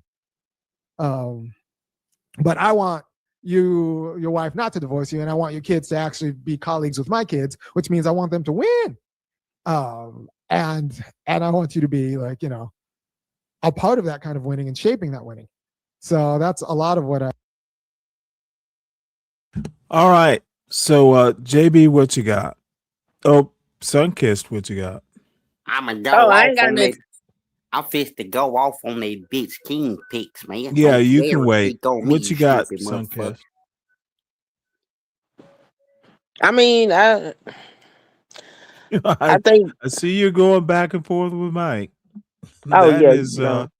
that is a never-ending chore. You know how the cat play with the shit they find in the yard. That's what No, Mike I is. do. I do Oh, not. you Stay don't the like fuck away. Mike? You don't like Mike? I don't have a problem with Mike. Mike is entertainment. No. I thought y'all was beefing or something. Nah, we ain't beefing. That's just the way he socialized. So I'm meeting him where he at. Oh, okay, okay. Well, that is, you know, some boys, you know, back in the day, the trope is, you know, you dip the white girl's hair in the inkwell, and Mike knows all that white shit. So You know what I never liked? When the boys will pull your hair, look under your skirt, or hit you or whatever, and they will say, he like you. yeah, well, Mike would never have that kind of courage. He doesn't I know hated how it. to act. Mike does not know how to act around black women. Well, did you like Mike or something? Because you told him talk about him. You can let that No, absorb JB. for a minute, JB. Mike has no clue how to handle a black woman, be around a black woman. And yep, Mike, I said it. Well, damn. No, He got to JB. get familiar with Why If you y'all dying? if you He actually got to go, get familiar with the black women, man. no, They are JB. fun. Mike knows Mike What you knows say? I'm right. If you Mike if you knows I'm right. if you scroll up the chat, you will notice that Mike talked about me first, as he always does. Yeah, Well, y'all who probably cares? like each other or Who the something. fuck cares? I can't like an avatar. Okay, Sunkissed. Mike is intimidated by a beautiful black woman. He just he teach him how to get a black woman. Bet he won't divorce her. Damn, Yes, man. I said it. So, Stanley, if he come up here and get on your ass, then what you gonna do? I'm gonna run because I think he's gay. Are you encouraging this sort of behavior, sir? I'm just asking a question. Okay. Yes, of course. You're just asking. You revert. Stanley, So fuck you, man. see, this is what Mike says. I've had plenty of black women in my past. My ex-wife was black and Hispanic, in case you didn't know. But she wasn't black. Mike. No, I didn't know, and it really doesn't dispute my point. You don't know how to handle a whole black woman. So, Mike, why don't you come up here and get some lessons? Bet you won't. but the link is pinned. And by the way, this I know how to torturing of handle a Mike black woman. can't last all night. I know how to handle a black woman, Stanley. Okay, motherfucker, I don't need you to say much of anything. I I was just responded saying, man. to the BS you were speaking, and now you want to make it seem like I'm all caught up in you. Wrong, ma'am. Carry on. You're You caught up in sound it. slow, man. Do I? Yeah. JB. Do you know how to handle a black woman? Yes. Don't Yes, I sound do, like. JB. JB, want to know how I know? Yeah, great. Yeah. Because I was raised by one. But that don't mean My you know how to handle sister, it. my sister is one. But that don't I've mean you know how dated. to handle it. Okay, bitch, I don't like being overtalked by foolishness. I have plenty of experience. Raised by one is the best experience. Sister of mine happens to be a black woman. Dated plenty.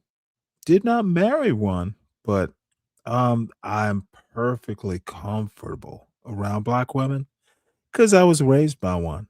A good one, by the way. So what you need to do, JB, is think before you speak. And I know it's a bad habit. You just blurt out that fucking moonshine logic. But my patience is limited. You mad at me for nothing, man. I'm just mad at the world. Well, that's you shouldn't be, man. Be the world, bitch. What's the name of the show? Who you talking to like that, man? Name of the show. You can suck my dick, What's Stanley. the? I'm sorry. I can what? You can suck my dick. He almost broke character. That's hilarious. Yeah, you got to be put in the back for that, dude. What kind of bullshit, dude? You sound and this little look at Mikey. I'm not queer, Stanley. You know what? Yeah, you are. What on earth? JB broke character. Yeah, well, he can break his dick sucking too. So let's see, what do we have here? I'm just kind of quibbling before I end the show. Anybody got anything interesting to make this show malinger? Because that's what it's gonna do. It's gonna be malingerer. It will become the malingerer show. Stanley, do you forgive me, man? For what? For saying what I said. I didn't mean to say that, man. You know what? I know it's natural to you. Yeah, I'm a natural dummy, man. I forgive you for who you are. Oh, thank you, man. That's so nice of you, man. That kind of alternative lifestyle comes naturally to you. Hell yeah, man. I was raised fucked up, man. So, you want some anyone else want to hit the? Oh, there's Mike 123. JB, interesting. Oh, he backstage. I'm finna get the hell out. Finna go. So Stanley, let me just be clear real quick, and don't run now. You did all that fucking talking. I'm not gonna say hi to anyone else on this panel. It's all about me and you. No, so right? I addressed you because motherfucker, be polite. So Stanley, black women is not the end all be all. Do you understand that? It's because you can't get they one. are to you. You've never. How would you know? Stanley, I've had plenty of black women in my past. No. If you actually know a black woman ever, plenty of them, dude. What are they? A fucking box of chocolates? That's a pun. Let's see if you can figure that one out. There's no need to figure out this stupid shit you talking, Stanley. I'm telling you. Yeah, it's see all what stupid you shit. what you're trying to do, Stanley. You're trying to. You are literally, you need blonde trailer trash to be a man. Well, call it what you want. Call it what you want. At least I need a I said blonde what I trailer said. trash if that's what you think I need. I know you, Mike. Okay, you don't know me. You don't know me from nobody else Okay, on this panel, dude. I think I scored a point with your type of woman. Well, yeah, that's what you think. You think that was the key word that you said. Oh, see, what did God give me the ability to think for? Well, apparently nothing. I was put here on this earth to be You was put here on this earth to be an internet at simp. 8:32 p.m. Eastern Time on January 29 of 2026 to talk You think everybody want all about these women Mike that come up here, Stanley? 123's Nobody want these women but you. proclivities. Nobody wants. I got some gorgeous ladies out here that's already hitting me up, but I'm not doing nothing until my divorce is finalized. You like your white bleach blonde, I do like hair white colored, women. I do right? like white women. Straw but hair colored.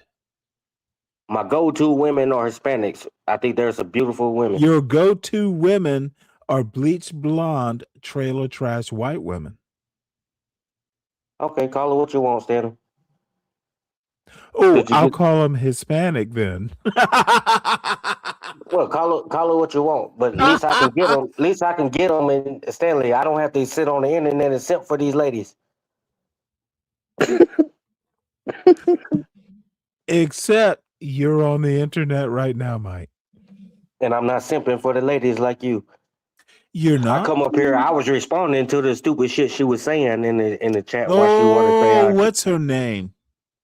Well, her name is Sunkissed. I'm not doing that queen shit, Stanley. You might as well drop me down. No one asked you to do the queen shit. Now prepare to be destroyed because you don't know how to handle black women. I never disrespected you the lady. have no clue. Are you ready? Are you ready, Mike? Stanley, I you don't even know what the fuck you why said, I'm and I don't think asking you know this, what the fuck you just said. You don't even know why I'm asking you this, do you, Mike? Ask me again. No thanks, Mike. Okay, yeah, that's what I thought. I don't think you know what you said, and I don't think. I don't think you're ready, know what Mike. Trump told Biden in that debate. You know what Trump told Biden in that debate they had. Who gives a fuck, Mike? That's what you acting like right now, Who Stanley. gives a fuck, Mike? Ooh, that's what you're acting like that's now. Nice. See, and this is a black woman, and now Mike. she got spiritual consulting. Mike. This lady says spirit. This goddamn lady is a spiritual I'm just gonna consultant, and she specializes with a good-looking black woman, by the way. Didn't this lady just say she specializes in healthcare? She has a healthcare major or some science healthcare major. Puts your ass, dude. You are so sad, Mike. See, she keep popping up with all these pictures. Mike don't want you, man. Move on. Yeah, you ain't got to want me. Cam up, Mike, with your bitch ass. Show the world who you is since you want to talk shit about me. Let's you want to look at me because you know I look better than you do. I want to look at you. All this shit you talk. Go ahead, put it up. You know put I it look up, better than Mike. you know I look put better it up. than you do. I think she wants you, Mike. Put it up. No, she put don't it want up. Mike Put the photo 123. up. She can't handle Mike 123. She can't handle Mike 123. I don't see where it goes. No, thank you. I want nothing from Mike. You see these women that back talk. I don't deal with that. Women that do what? You women that's doing the shit you doing that's back talking. I don't deal with that. Back talking. I'm not a child, sir. I'm a grown ass woman. When I speak, you supposed to be quiet. For what? Who are you to me? Shit, I am that nigga. You ain't nobody to me. I ain't got to be quiet when you say a goddamn thing. Where you get that from? And see, Stanley playing these childish ass games. See, Stanley, I'm gonna give you what you want. That's what's wrong with you right there. That's why you can't get no black woman right there, because you have subordinate. Black women. What's so special about a black woman? You insubordinate. Okay, we don't need you. What's so special about black woman that's no other woman have? What? What's so special about a black woman that I can't find in nobody else? What? Because the black woman created all the women. We every woman. Okay. See, now you're talking stupid. What school did you get that health science major at? Are you angry? What school did you get that health science major at? You need to go ask them for a refund because you didn't learn shit. How you know what I know? From what you come on here Do talking, you you even don't know know what a shit. health science major is? You come on here with a bunch Do of you even men know what that trying to is? find you somebody. Do And you Stanley is the find me only somebody? thing you I gonna don't need find on nobody, here. sir. I've been married for 22 years. What are you talking about? That's a lie. You come on here with a panel full of men, I and got married Stanley is the February only man you gonna 15th, find on here. 2004, sir. I ain't got a lot of kick it. How many I kids do you got? believe About 8, 9? I have 2 children. Sound like you got about 8, 9. How it sound like I got 8, 9? You hear children in my background? Just listen to the way you You talk. what's wrong with the way I speak? You sound like, well, see, Stanley don't want me to go off the rail, but if I sound like what? I'm keeping it real. I'm keeping I it sound real. like You what? sound like one of these ghetto Oak Cliff girls. Sound like a ghetto Oak Cliff girl. I sound like somebody with a southern accent because I grew up in the South. Nah, that's not what I'm getting from it. I don't care what you get from me. All right, so And what else you need to I know? like people like you because people like you sit up there and think I'm stupid, and I let them think See, that. you And then like people like me. when it's time to go to the mat and I run that ass down, then they be looking with their eyebrows at the top of their damn hairline because I ain't no damn fool. Stanley, can you put her back on the main screen real quick? Put this goddamn avatar on the main screen real quick. See, he don't want to do that. Here we And go. see, you keep changing these pictures, trying to find one that. See, why you can't stick with your original picture? I got plenty of pictures. What you talking about? I'm a content creator, sir. I Mike, do she's this. showing What you talking you what about? you I do missing. this. I do this. She's showing you what She you talented. missing, Mike. She I ain't talented. missing shit. Mike What? ain't missing shit.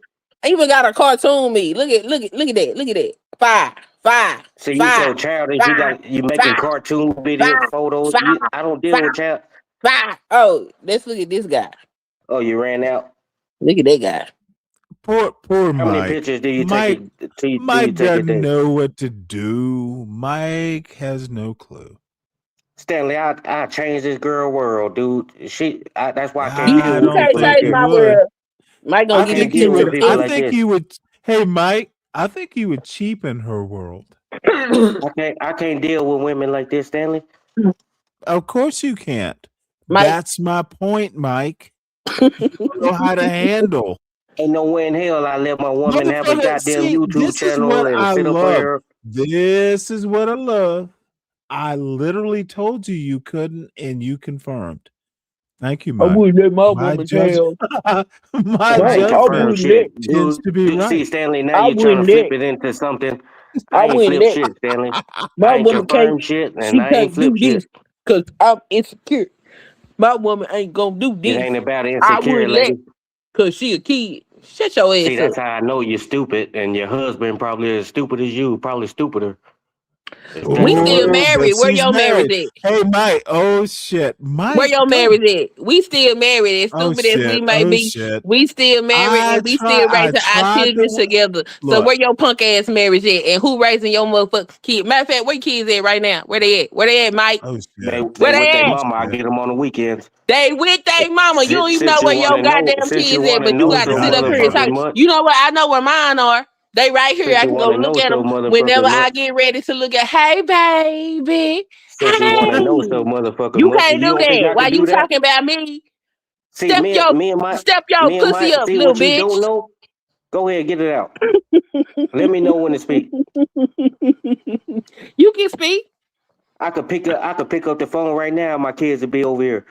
We don't have Okay. No.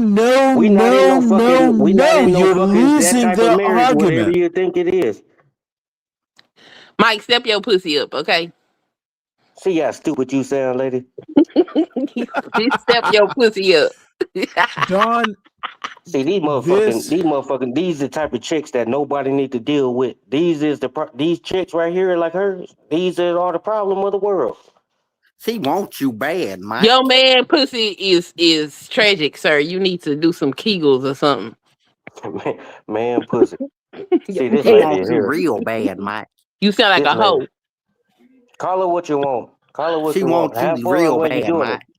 Have fun while JB, you're it's doing not it. a chance in hell. Okay? I'm just saying, it sound like No, that ain't what it sound like at all, baby. That's why you was changing your Not picture even a back little and bit. forth. I You trying to would. show him I'm what not you here to No, want. argue with this lady, man. Mike. She's not If for me. Mike was to approach me, sir, I would call the police. No, you'll probably kiss Oh, all do over. what you gotta No, I'm do, calling bitch. the police because, sir, how dare you? You gotta do what you gotta do. The audacity. So why do you just won't give him a shot? I and wouldn't see where even come it close go? to approaching something like I you. would. What? Are you listening to how this man speak? Give him a shot at what? See, Are that you Walking my tell you right dog? there, you not married. Are you listening to how Walking you my speak? dog? Give him a shot at walking my dog?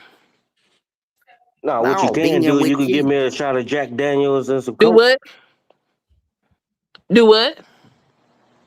What'd you say, JB? I said, let him get a shot at being with you. Maybe you can No, change hell. his life. No. If I was a single woman, Mike is not Whoa, on the qualification list. whoa. What on earth are y'all? Hold on, folks. You Hold don't on, want folks. to give Mike This a is chance. not. This No, hell is no. No. okay. Nobody is trying to get with these internet Not chicks, not man. even This a is little bit. not the dating You goddamn game, simps. folks. You goddamn simps. Okay, enough. Not the dating game. Not the dating game. Though I am going to look at this picture. You are actually gorgeous. That was So, actually a Temu haul. I did a fashion show on YouTube. oh really? Yeah. Interesting. Ah, damn it. Oh dear. All these beautiful young girls, and I'm old now. God damn it. I mean, some women in their 30s, they might take you. No, not doing it. I can't do that. I That's too young. oh hell yeah. Dude. Look. 35. 10 years younger. 10. I'll be 60. I'll be 61 in March. 10 years younger. I'll go 50, 49. But nope. Not it. What will we talk about? Honestly. See, she 35, got a that's old fucking enough to 5 talk head, about Stanley. things. I like my women with hairline No. and I need the Did this fool say I wait, ain't got hold no on. hair? Did this Hold I on. said you got a whoa. you got a 5 head. Motherfucker, did you just say something about a hairline? I like my women with hairline. Oh, okay. I thought you were talking about my hairline. Motherfucker, I have more And hair I don't than like you. that fake shit. Young'un. My hair is mine, boo boo. Young'un. That's not yours. That's This nice. my hair. I'm Unless you natural. just switched it to Hold another. that picture right there, please. Yeah, you just switched it to another picture. Yep, I like it. I'm natural, sir. That's my hair. Yeah. Mm-hmm. You just switched it. But you Nothing had that wrong with No, shit that. in I your ain't head got a to while switch ago. it. My hair is Okay. natural. Yeah, I've you been did. natural since That's I why was you 21 years just old. switched your avatar. Mike does not know how to handle a black lady. Call her what you want, Stanley. Mike seems very You mad because ignorant you about mad black because none of culture, these period. women you simping for want you, Stanley. No, Mike's one of these shy white boys. You know, that edgelord shit comes out because he's nervous. He wants to sound edgy because he This doesn't know how motherfucker, to bro. say hi. He doesn't know how to go, you're so She's not pretty. worthy I'd of that. love What to you don't talk. understand, No, Stanley? motherfucker, why are you over talking me? Well, because you I lying. You am sitting here trying saying to you trying to make describe it dress it up your like you white want it, but she's boy not worthy of edgelord no. shyness. You need to bring out the other half that's cool with people. She's not worthy of even approaching. Well, at least for me. Motherfucker, black people understand America better than your white side. Call her what you want, Pimp. Stop being a cowboy, bitch. I am. I'm a diehard Cowboy fan. Of course you are. That's your problem. Shit, I got season tickets to the goddamn stadium. I got season tickets to every fucking game, dude. And you won't be think I'm some taking type a of Rudy beautiful Poo ass black. dude, You Stanley, won't don't be you? taking a beautiful black Dallas. Well, shit, you won't be taking a beautiful black They woman to done. anything. They're And done. by the way, Stanley, let me Stanley, tell my you money my longer than old I-10, dude. story. Dude, I dated a fucking beautiful black woman from Dallas, and we were kind of serious. Damn, she was fine. Shit, nobody wants you, Stanley. Hey, I keep Oh, telling you'd you, be man. surprised. Try Back your local before, Stanley. back when I wasn't a widder. I'm ornery now that I'm a widder, but back in the day, I was a nice guy. Try your local nursing home, Stanley. Maybe you can find someone there. You know what? You know what would be the sad part? I'd get more pussy than you. See, Stanley. See, you won't even look at. Now, You won't. see, Your queer ass won't even look at a you pussy, did not Stanley. say, Stanley, you're wrong. You won't even look at a pussy, Stanley. You so fucking scared. After all these 60 years, Mike, this is what the weak argument does. You move on. Are you saying See, you won the once I argument, Stanley? score a point, your ass What wants point to have do. you scored? Ooh, look at that. Look at him. Interesting. Just a big ass old ass simp. Yep. Look at this woman. Got to lose a little weight for me. Okay, bitch, shut up. I don't need to lose no weight for you. I wouldn't talk to you, Mike.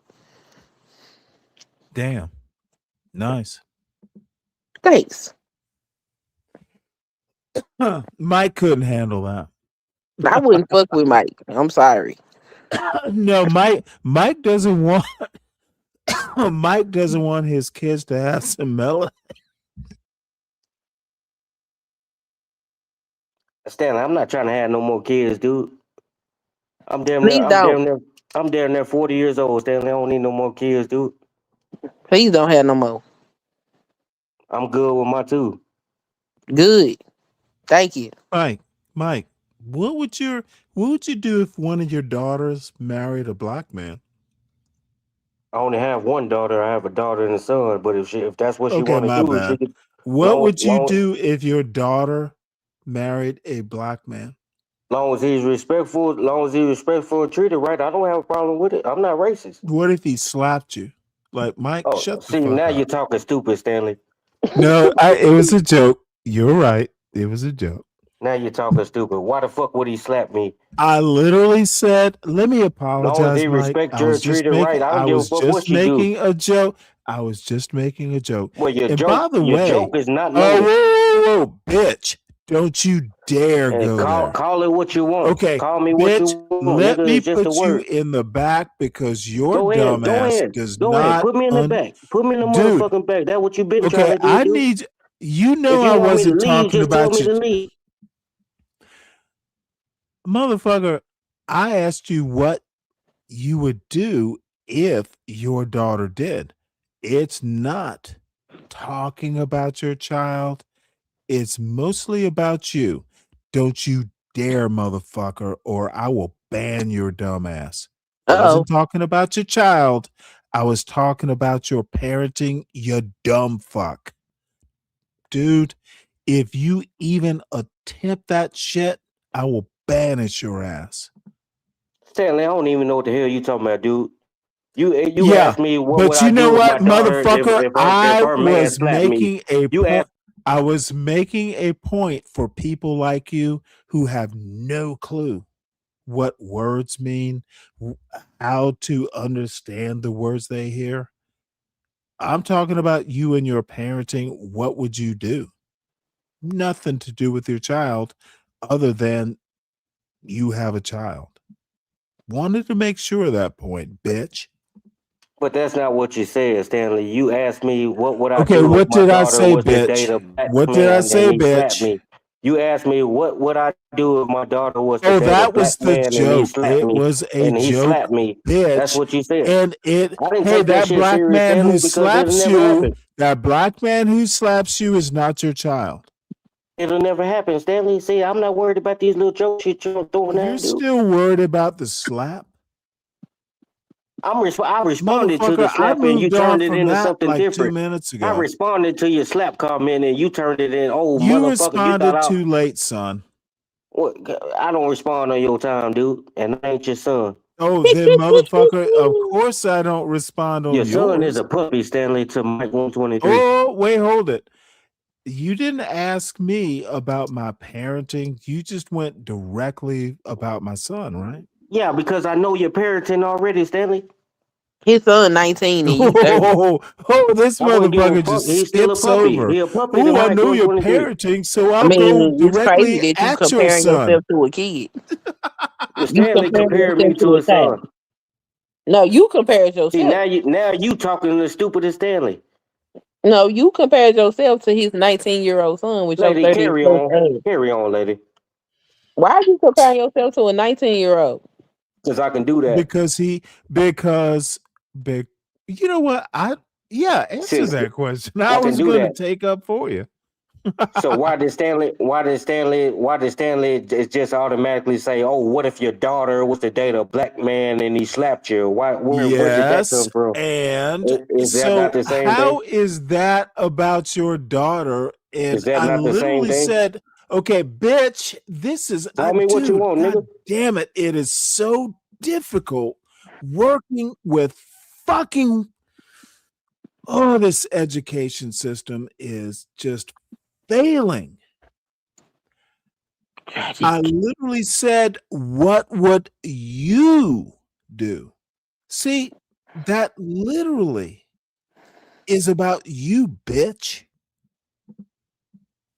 I answered it and you flipped it around to something totally Good. different. Then you've answered it. Let's All you move got to on. do is go back and listen, Let's dude. move on. Go ahead. Oh, I'm done. I'm about to I know you retire are this because show. Stanley. I see this the problem with you, Stanley. You want to Now, who the turn. fuck? Now, you know what? I've moved on. What's Let's. your blood alcohol level right now? It is pissing on you, bitch. Piss on you. See, you motherfuckers are nuts. You Now motherfuckers are nuts. listen to And this mother. King Pix. Obsidian's word is as good as scripture. Really? Obsidian? Who the fuck is Obsidian? I actually I Obsidian know, is a but weirdo. yeah, Obsidian, and King Pix. Obsidian tried to get me to. see, this Obsidian the was type of trying shit to. I be talking about, This Stanley. motherfucker wants to talk about. Oh boy. Obsidian was trying And to you know, fight my go husband. ahead. Go ahead. He was trying to fight my husband through me in the chat. It was really weird. I was like, bro, what's Oh wrong? look, hey, he's Mike. Mike is. She's not talking about Mike me, has Stanley. some, Why everything got to be about Mike? because it's not. Are you in your senses right now? Mike. You can breathe heavy and do all that bullshit you want to do, Stanley, but you're not understanding shit going on. Okay, catch me up, Mike. What's going There's on? no need to. You're just a stupid old fool simp. You're old Oh my YN, Stanley. lord. Stupid old fool simp. Stupid. Yeah, well, you know what? Stanley is an Actually, he's internet right. simp. I am a simple old fool simp. I likes me some beautiful women. Yeah, but these type of What's women wrong? that you're trying to What's deal with, wrong with Stanley, that, Mike? I'm trying What's to teach you wrong something. with that, Mike? These Can type I of women you're not trying to like deal with, beautiful Stanley. women, Mike? Can I not simp for some beautiful women on these I don't think she's YouTube beautiful streets? at all, Stanley. But we have a Motherfucker, I difference of didn't opinion. ask. See, You bitch, can't talk about nobody I beauty. never Bitch, you asked him. behind an avatar. See, this motherfucker thought I asked his opinion. Why he sit behind a Dallas Cowboy star? Ooh, boy. Ooh, boy. Shut I your ain't ass trying up. to show us what you look like and I'll cam up. Show us without a picture. We don't know if the She's picture is 10 or literally 15 just years showed old. pictures, you idiot. Them things could be 10 or 15 years old, you dumb fool, Oh my Stanley. God. You You know can what? go over there So to my what? channel. Our cams up, pussy. Yeah, I wouldn't even grace your channel, lady. You I bet you subscribe to won't with Sun. your punk ass. Hey, Like I said, Sunfish. don't be Hey, talking no Queen. shit about me. Queen. Drop your link in the chat. Listen to So your master. Mike can subscribe, and every time you go She'll live, she'll be stuck at the same amount of subscribers she got right literally now. lust after you. That's You'll what the never see rest of the Mike on that manosphere channel. weirdos do. You'll never Lust see Mike after on you? that channel. Yes, they do all kind of weird stuff. I bet you'll call yourself Spike. It'll be Spike 1, 2, 3. Dude, Mike, Call it what you want, Stanley. you know Call it right what you want, now, Stanley. you wish you had you a black woman. See, you done lost your Stanley. I have black women, dude. It's nothing special No, about a black had. woman that I I can't said find in anybody else. have. HAVE versus HAD. And I told you I didn't have a black woman. She was mixed. And you black will and you Hispanic. ever have will you And I ever I've have a I relationship with a had black a woman black girlfriend. ever again in your life? They all leave I him. didn't never say I would never date another black woman, but it won't He be can't that keep type. No, motherfucker, you probably won't date another woman. You and JB are destined. See, this motherfucker nuts, dude. Oh, I'm Don't not speak nuts. on me, I'm man. I'm a prognosticator. Don't speak on me, man. Cause I sling Oh, BWC it's on gonna women be all day long. JB and Mike 1, 2, 3. I sling. JB, I got a question. See, What is it rhymes. JB, how many times have you broke character? Yeah, I don't break character. I break bitches' booty. No, you almost broke character earlier. I mean, I was laughing, man. Huh? I was just laughing. But you want me to pay for you and Mike to go on the date? Hell Please shut the no. hell up talking to me, you goddamn stupid fool.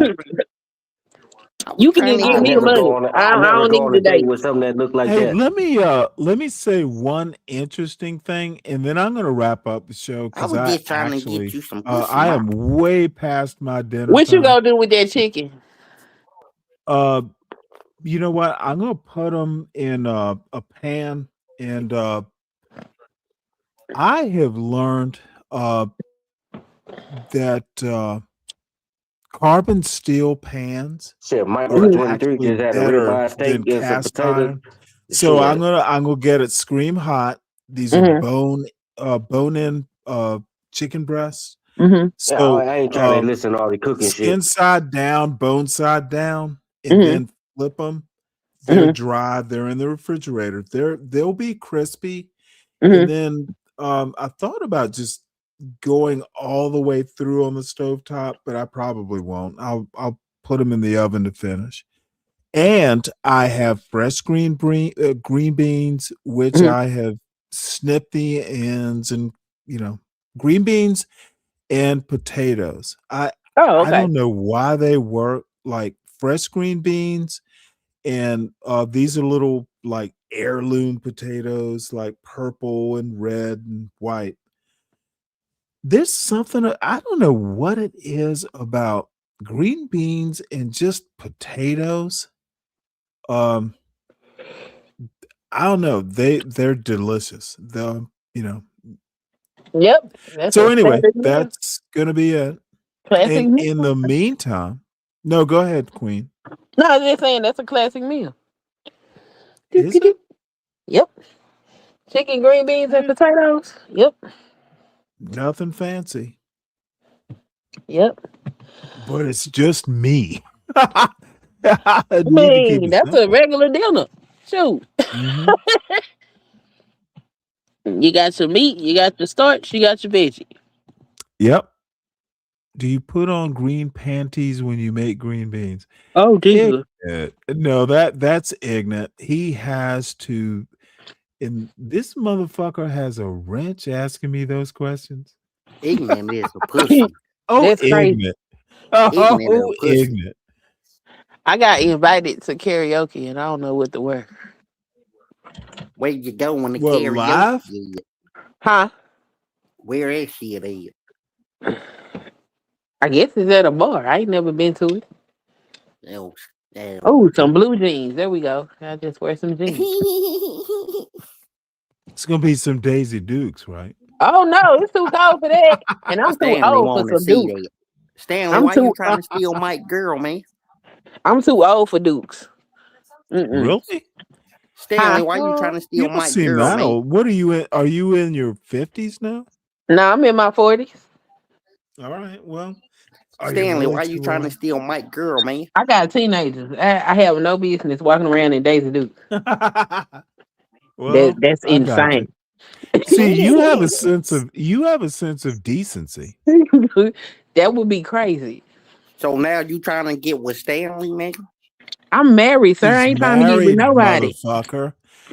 See, this is the consequence of stupidity. You literally have said that 1,000 times.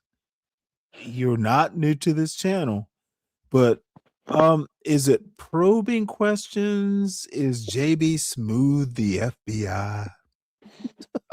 They just like to antagonize women. That's all they do. No, I'm saying, but I know some married women that. No, these motherfuckers. See, this is the other thing. Now, let me. I'll bring him back up, but this is actually one thing that I get a lot of guff for. I will argue with you. You know, I will go toe to toe, but I'm gonna treat you as an equal. That means, you know, we will be pissed off at each other every now and again. Same thing with Kimmy, same thing with all the other, you know, women that come up. You're equals. If you have a trash argument, I'm gonna treat you like you have a trash argument. The one thing that people can't seem to understand is, oh, Stanley, you a simp. No, I think women can be as smart. There's some dumb motherfuckers who are men, some dumb motherfuckers who are women. I don't get it sometimes. What? And these people These YNs have to always think in male female binaries. That's because they ain't got And no that's a more. lot of what the manosphere, the black manosphere does. It's always this male female binary. Yeah, because they decided that women are the source of all their problems. and you know what? They are right. But the thing is the women are their problems because women aren't going to tolerate that bullshit. Yes, of course they're the problems. Like, they took out the trash. Right. Silly stuff. They weird though. Like they sit in my bushes. One dude, I've never spoken to this man in my life. I have no idea who he was. He came to my channel. He screenshot a picture of one of my shorts, and he made a video describing what he thought I looked like under my clothes. This is the weirdest shit. What? Whoa, what? Why would he do that? I have no idea. I don't know him. You know, that's a whole lot of work. That's a little bit of editing. Did not know who he was. None of that. Truism. Never been in my chat, but he will sit in the clouds. I know who Truism, the Storm Crow. Yes, will sit in the clouds and watch my content. Shit. Okay, I know. Yeah, he is a little bit of a weirdo. He's very strange. Well, how long ago did this happen? He been doing this. He like. Okay, well, let me. Can I ask you a favor? Mm-hmm. Next time he does some shit, tell him that explain to Stanley. All you need to know is my name. He knows who I am. Mm-hmm. Ask him to explain why he's such a freakazoid. Like, so what you seriously. gonna do, Stanley? You gonna suck his dick? Okay, motherfucker, you're talking when I'm talking. Unacceptable. No, and I'm not kidding. If that motherfucker does some shit like that again, just go. Stanley's wondering why you're a weirdo. He'll get it. Well, somebody have to tell me because I don't socialize with the likes of him. No, if he's just randomly coming into your show, that's. But that's the thing. He don't come into the show. He's sitting in the clouds watching it. Right. Well, he's one of these dudes who like he wants a white woman. He only dates white women. He's one of those weirdos. His wife is white. I assuming he's married. Yeah, he's I married. don't know him that well. I know he's Stanley, married. He says he is. I know what he Stanley, look what you like. gonna I do? know You what gonna his give wife him a look like. I blowjob know what there? his kids look like. I Oh, know. you know shit, you know more than I do then. Yes, because he was harassing me. So I was like, oh. So y'all really think y'all anonymous on the internet? Oh, okay. I got you. One moment. All right. Well, you know what? I shouldn't even tell you what to do. I forget you have a lot more experience at this stuff than I do. I'm just saying I'm disappointed in him. I thought he was just a benign weirdo. He's a toxic weirdo. He's very I'm strange. disappointed. Very strange. No, apparently. Yes, and his buddy, Deacon Dave, is his buddy. Oh, Deacon Dave. No, I like Shout out to Deacon Dave. Y'all not gonna talk about Deacon Dave while I'm here, man. Yeah, I'll do what the fuck I want, you little pissant. Yeah, y'all ain't gonna talk about that, man. Hey, But we're pissant. not talking about Pissant. him. Yeah, you just mentioned his name. You talking about I him? mentioned his name, Yeah, but I'm you not know, you talking about can't him. talk about Mike 123's crushes. Watch him say something queer. Crush. Deacon Dave is your This crush. the type of shit. This the type of shit that see Stanley. You so fucking queer. You coming on now slowly but surely. That's all you fucking think about is queer Wait, shit, hold Stanley. it. Is that your hope I'm and not gonna let you dream? talk about. I'm not gonna let you talk That's about your Deacon Dave hope like and that while you're dream not here. talking. I Okay, ain't are gonna let you you talk about in him while your you're not here to defend no, yourself. motherfucker? You are in your waterbed with your big weighted blanket on, talking about how Stanley might satisfy. Oh Dude, my Shout you God. out to are a my weird. lady TMKC. I see You you. are I a see you. Shout weirdo. out to my lady TMKC. That's my girl right there. That is crazy. No, What's crazy? TMKC, you have an odd choice in boyfriend. So anyway, I'm going to wrap this up. And by the way, everyone go over Real to quick T's before you wrap show. it up, Stanley, I got a question for you. Oh my Lord. Why? So what do you look for in women, Stanley? Smart. So that's it. You just care if they're smart. You don't care how they look. Motherfucker, I'm 60 years old. What else would I look for? I'm saying, but why haven't you taken the time out to find you a smart, or if you want it smart, why haven't you taken the time to find you a lady instead of getting on this internet simping? Well, let me tell you why, Mike. I got a son in one of the finest goddamn engineering schools on earth. He's grown now. And Stop he's using your a son. motherfucker. I'm trying to explain the shit. I sacrificed Mike. I knew if he was, dude, why would I bring? I needed to focus. Plus, I loved my wife. Who's going to replace your wife? Dumb fuck. But Stanley, when you get married, it's say to Okay, death do you part. don't butt Stanley when, me. Address what I said. When I you get told married, you. it say to death I do you part. literally So when told you you part, why, you're supposed to move bitch. on. I'm sorry that happened. Okay. Motherfucker, don't tell me what I'm supposed to do. Who the fuck are you? I am results oriented. My son is where he is. And by the way, he's not hanging by a thread at his college. The motherfucker's maintaining his scholarship. Maybe there'll be a woman, maybe there won't. But motherfucker, don't tell me what I'm supposed to do. You're a divorcee. I've never been divorced, Mike. I've been married once, and I hope I would still be married. You know, things happen, but I'm not divorced. You are not the right messenger. Don't you ever question my decision, son.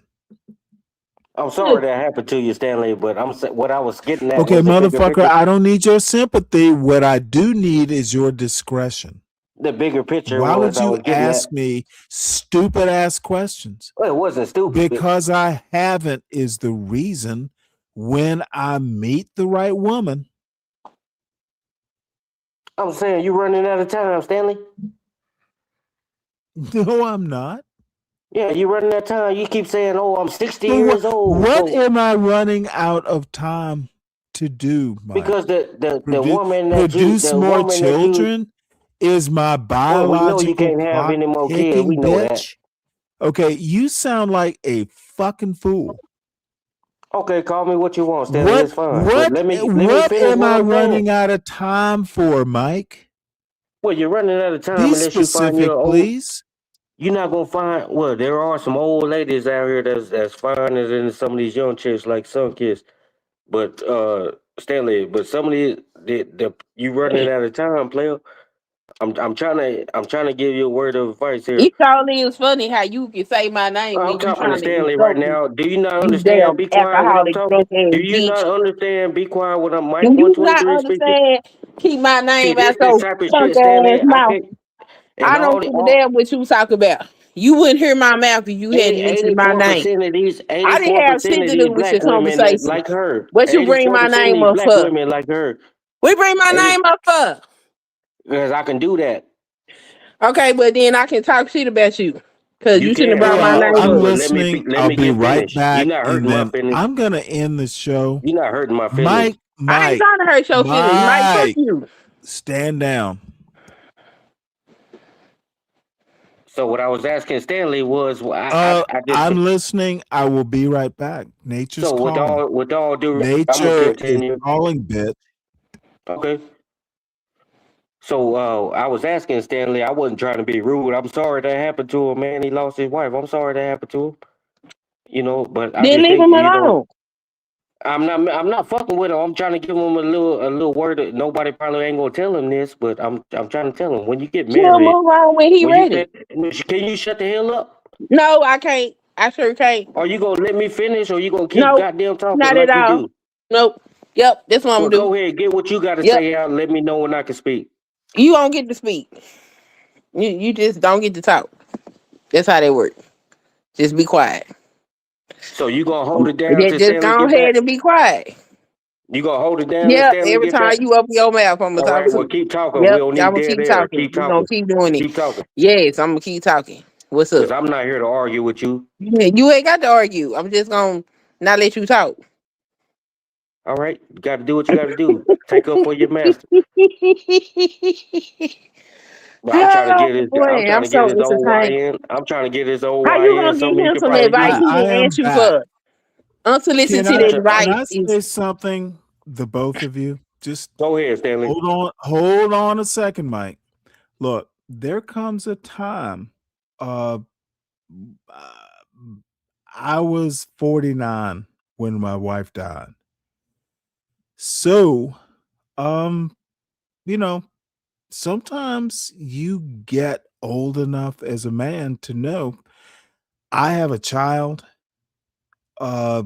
I need to make sure because my wife would come back Let to me interject haunt real me. quick. How old was Okay, your bitch, son? I don't need the. Why do these fucking Delta Novembers need to fucking constantly talk? If you stop talking, do you cease to exist? Stop it, Mike. Well, you don't cut people off and ask I questions mid-sentence? had a mission. Sorry, all these old YNs, if they don't have some pussy to brag about on a fucking DJ Hamp panel. Yeah, well, Stanley, They now you're say, going too far, dude. motherfucker, I'm goddamn talking. If you interrupt again, Mike, I'm just going to boot you from the panel.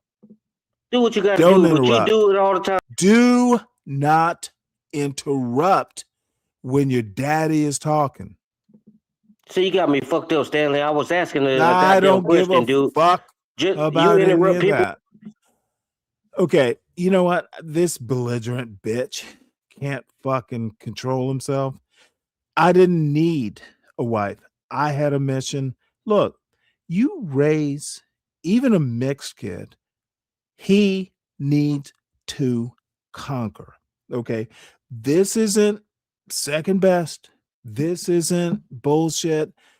I'm capable of raising someone to go to an elite engineering school. That's what I spent my time doing. You fuck. You dummy. Child at engineering school over just wanton pussy running the streets. Sorry, your Delta November ass can't figure out my priorities weren't random pussy. Well, I get it, Stanley. I get it. Well, But motherfucker, good. Do we what I have was to asking, keep talking? Do we, motherfucker? I don't care what your judgment or is, Mike. I don't give a fuck what you think. You are not capable of understanding my decision. You are literally, oh, how can I put this? I'll just be blunt. Motherfucker, you are an idiot. You don't get to, I don't give a fuck about your trash, uneducated opinion. Let's move on. well, that's fine, Stanley. You don't have to I care. know it's fine, Mike. But Thank don't you for run from what I'm trying confirming. to ask you. Thank you for confirming what I know. Ask me a question respectfully so I can end this bitch of a show. Well, Stanley, the question I had for you was, how old was your son when your wife crossed over? 7. Okay, so 7 years old, and how old is he now? No, now he's doing some math. Well, how old is he now, Stanley? Motherfucker, guess. What, probably, shit, you told me to take a guess. What, probably about 18, 19? Mm-hmm. Yep, you're close.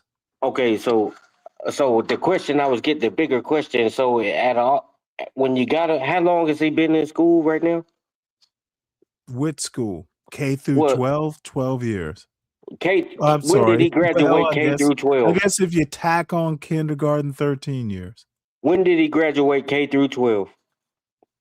Why do you need to know all this Well, info? I'm trying to get Are a you bigger picture here. stalking this? Are you stalking my son? See, now you're talking stupid, you fucking Oh idiot. no, you're asking detailed I'm asking you a question questions. and related to By the the topic, way, Stanley. I have answered all these questions once before, but is this an interrogation? Well, it's not an interrogation. It's just something I'm trying to get to a Okay, bigger it picture seems here. mighty So weird in if case you're not people, the FBI. in case people that Okay, bitch, listen tell to me what what you I want. just said. It seems weird if Okay, you're but not the what I was FBI. getting, okay, so we're You going. are asking about a young male. You want to know intimate details. I'm not That asking doesn't about seem him weird to specifically, you. fool. It I'm does not not asking seem about him weird to specifically. your I'm trying to get a kind, does it? timeline here of why you waited so Motherfucker, long to you find are somebody. asking about a teenage See, now male. you're talking stupid, Stanley. Yeah, and you're talking weird.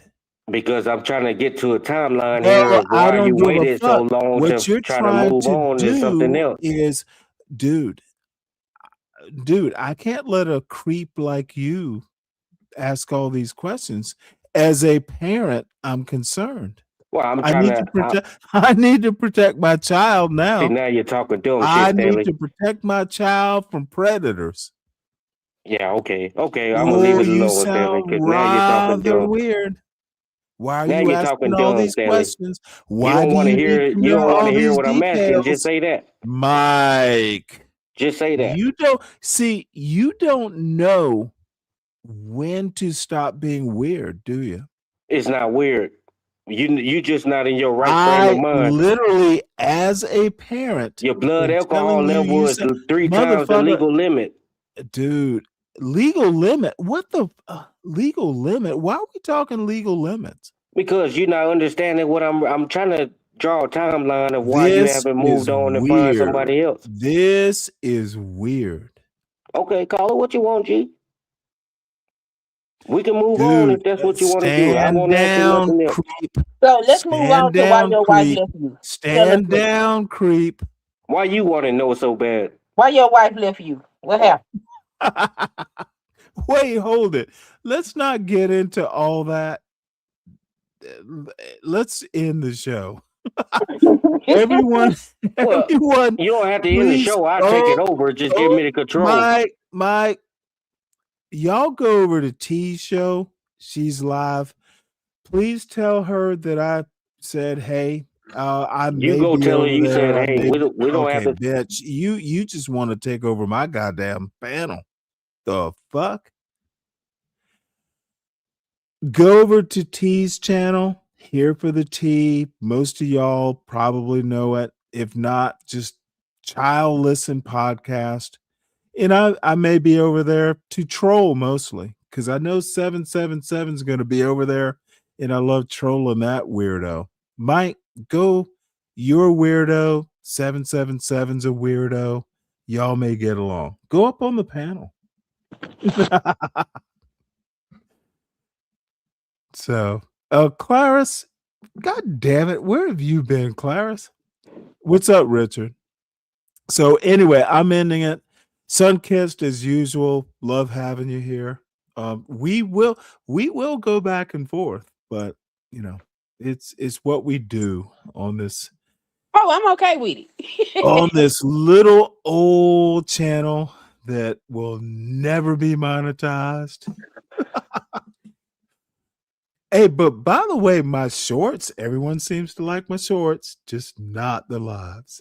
So, but hey, it'll grow. No worries. Yeah, she's okay with anything. She's down for the streets.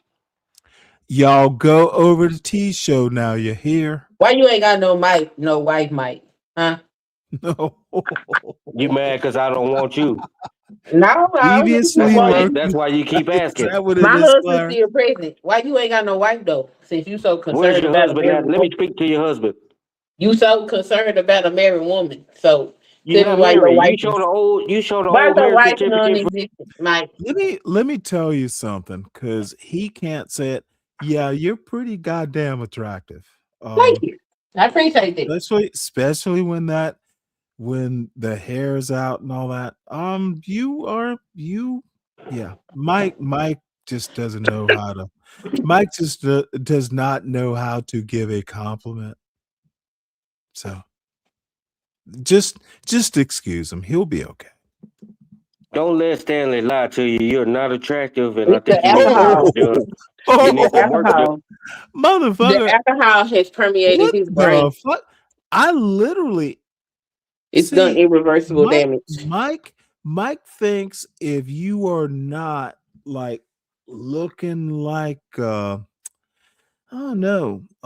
He thinks Taylor Swift, if you don't look like Taylor Swift, that stringy hair, skinny ass. The white woman literally was jealous because black women have an ass. But no, she wasn't that with Shake It Up, whatever the song was called. Oh yeah. When she put those in her video. I know that. I don't keep up with this shit, but that stood out. So, but Mike needs a white one. If you don't look like if you don't look like Jennifer Lopez, don't talk to me. Yeah, I mean, I wasn't advertising for you, so who gives a damn? Half those Hispanic women think Jennifer Lopez identifies as white. Dude, you just do not know much of anything. Jennifer Lopez is white. But stop letting Which Hispanic man, and maybe has she ever married a Hispanic man? Wasn't she with Diddy at one point? It was. Yeah, she was with Alex Rodriguez. Nah, he wasn't fucking her. Alex Rodriguez, she was with him, but she wasn't with Mike one. Okay, so you just like bitches who just you're not Alex Rodriguez. Uno, dos, tres. Miguel, uno, dos, tres. The ladies I love, I don't call them bitches, Stanley. Motherfucker, you will call yourself Miguel. I don't call them bitches, the ones I like. I don't Thank you. disrespect women So I like, anyway, but let some us kids, end Stanley this. is lying to you. Okay, You need some work done, and everyone, please make Mike, sure I you didn't ask you subscribe. about my looks, baby. I love me. Okay, well, as you ain't long as got to you like happy it. I within didn't ask yourself, you. I don't didn't go ask for try to your make somebody approval. else Who agree told with you how I you needed look. your approval, Mike? Who told you that? I don't Well, believe I asked you what you thought about my looks. I think you as long as you volunteered some believe more in information. yourself, that's okay with Mike, Mike 123. unsolicited advice or comments is just Okay, very uncouth. Mike has thin lips. Oh, That's you ain't his got no problem. damn lips either? The tragedy. God, dog, you all that lip service Why the with no fuck you lips. worried about how Tragic. my lips look? See, Tragic. Stanley, you get queerer and queerer. Every other word come out of your Oh, is mouth. that what I am? Yeah, you a fucking queer. You part of the alphabet people, and you trying to make it like you a man. You ain't no man, Stanley. So You're queer. you don't have thin lips? But I don't lie to women and tell them they look You good, and I don't know they have don't. thin lips? That's my accusation, sir. I don't lie to women and tell them they look good when you know damn well they I don't. can't answer the question. I have to That's the problem. assault You keep women boosting these verbally. women up like they look I good have and to they really assault don't. women verbally Stanley, let through me my thin lips. tell you something, Stanley. I don't need internet validation, sir. Women won't kiss my thin lips. Get approached in real life. When they kiss me, they feel my teeth. So I can't look that bad, sir. And it's not just black men that approach me. So sit your ass down somewhere. You ain't got to like it. I didn't ask you to. So you let a man approach you while you married? What I'm supposed to do? Have All spidey right. senses? See, now you're talking stupid. See, that's all we needed to know. Whoa, What? Mike, enough. Mike is weird. Ma'am, let's y'all go argue on T's chat. Clarice, Richard, Yeti, especially good to see y'all. Don't be strangers, and all the rest of you. JB, Tamika, King Pix, look, Zhang. Let's go. See y'all over at T Show.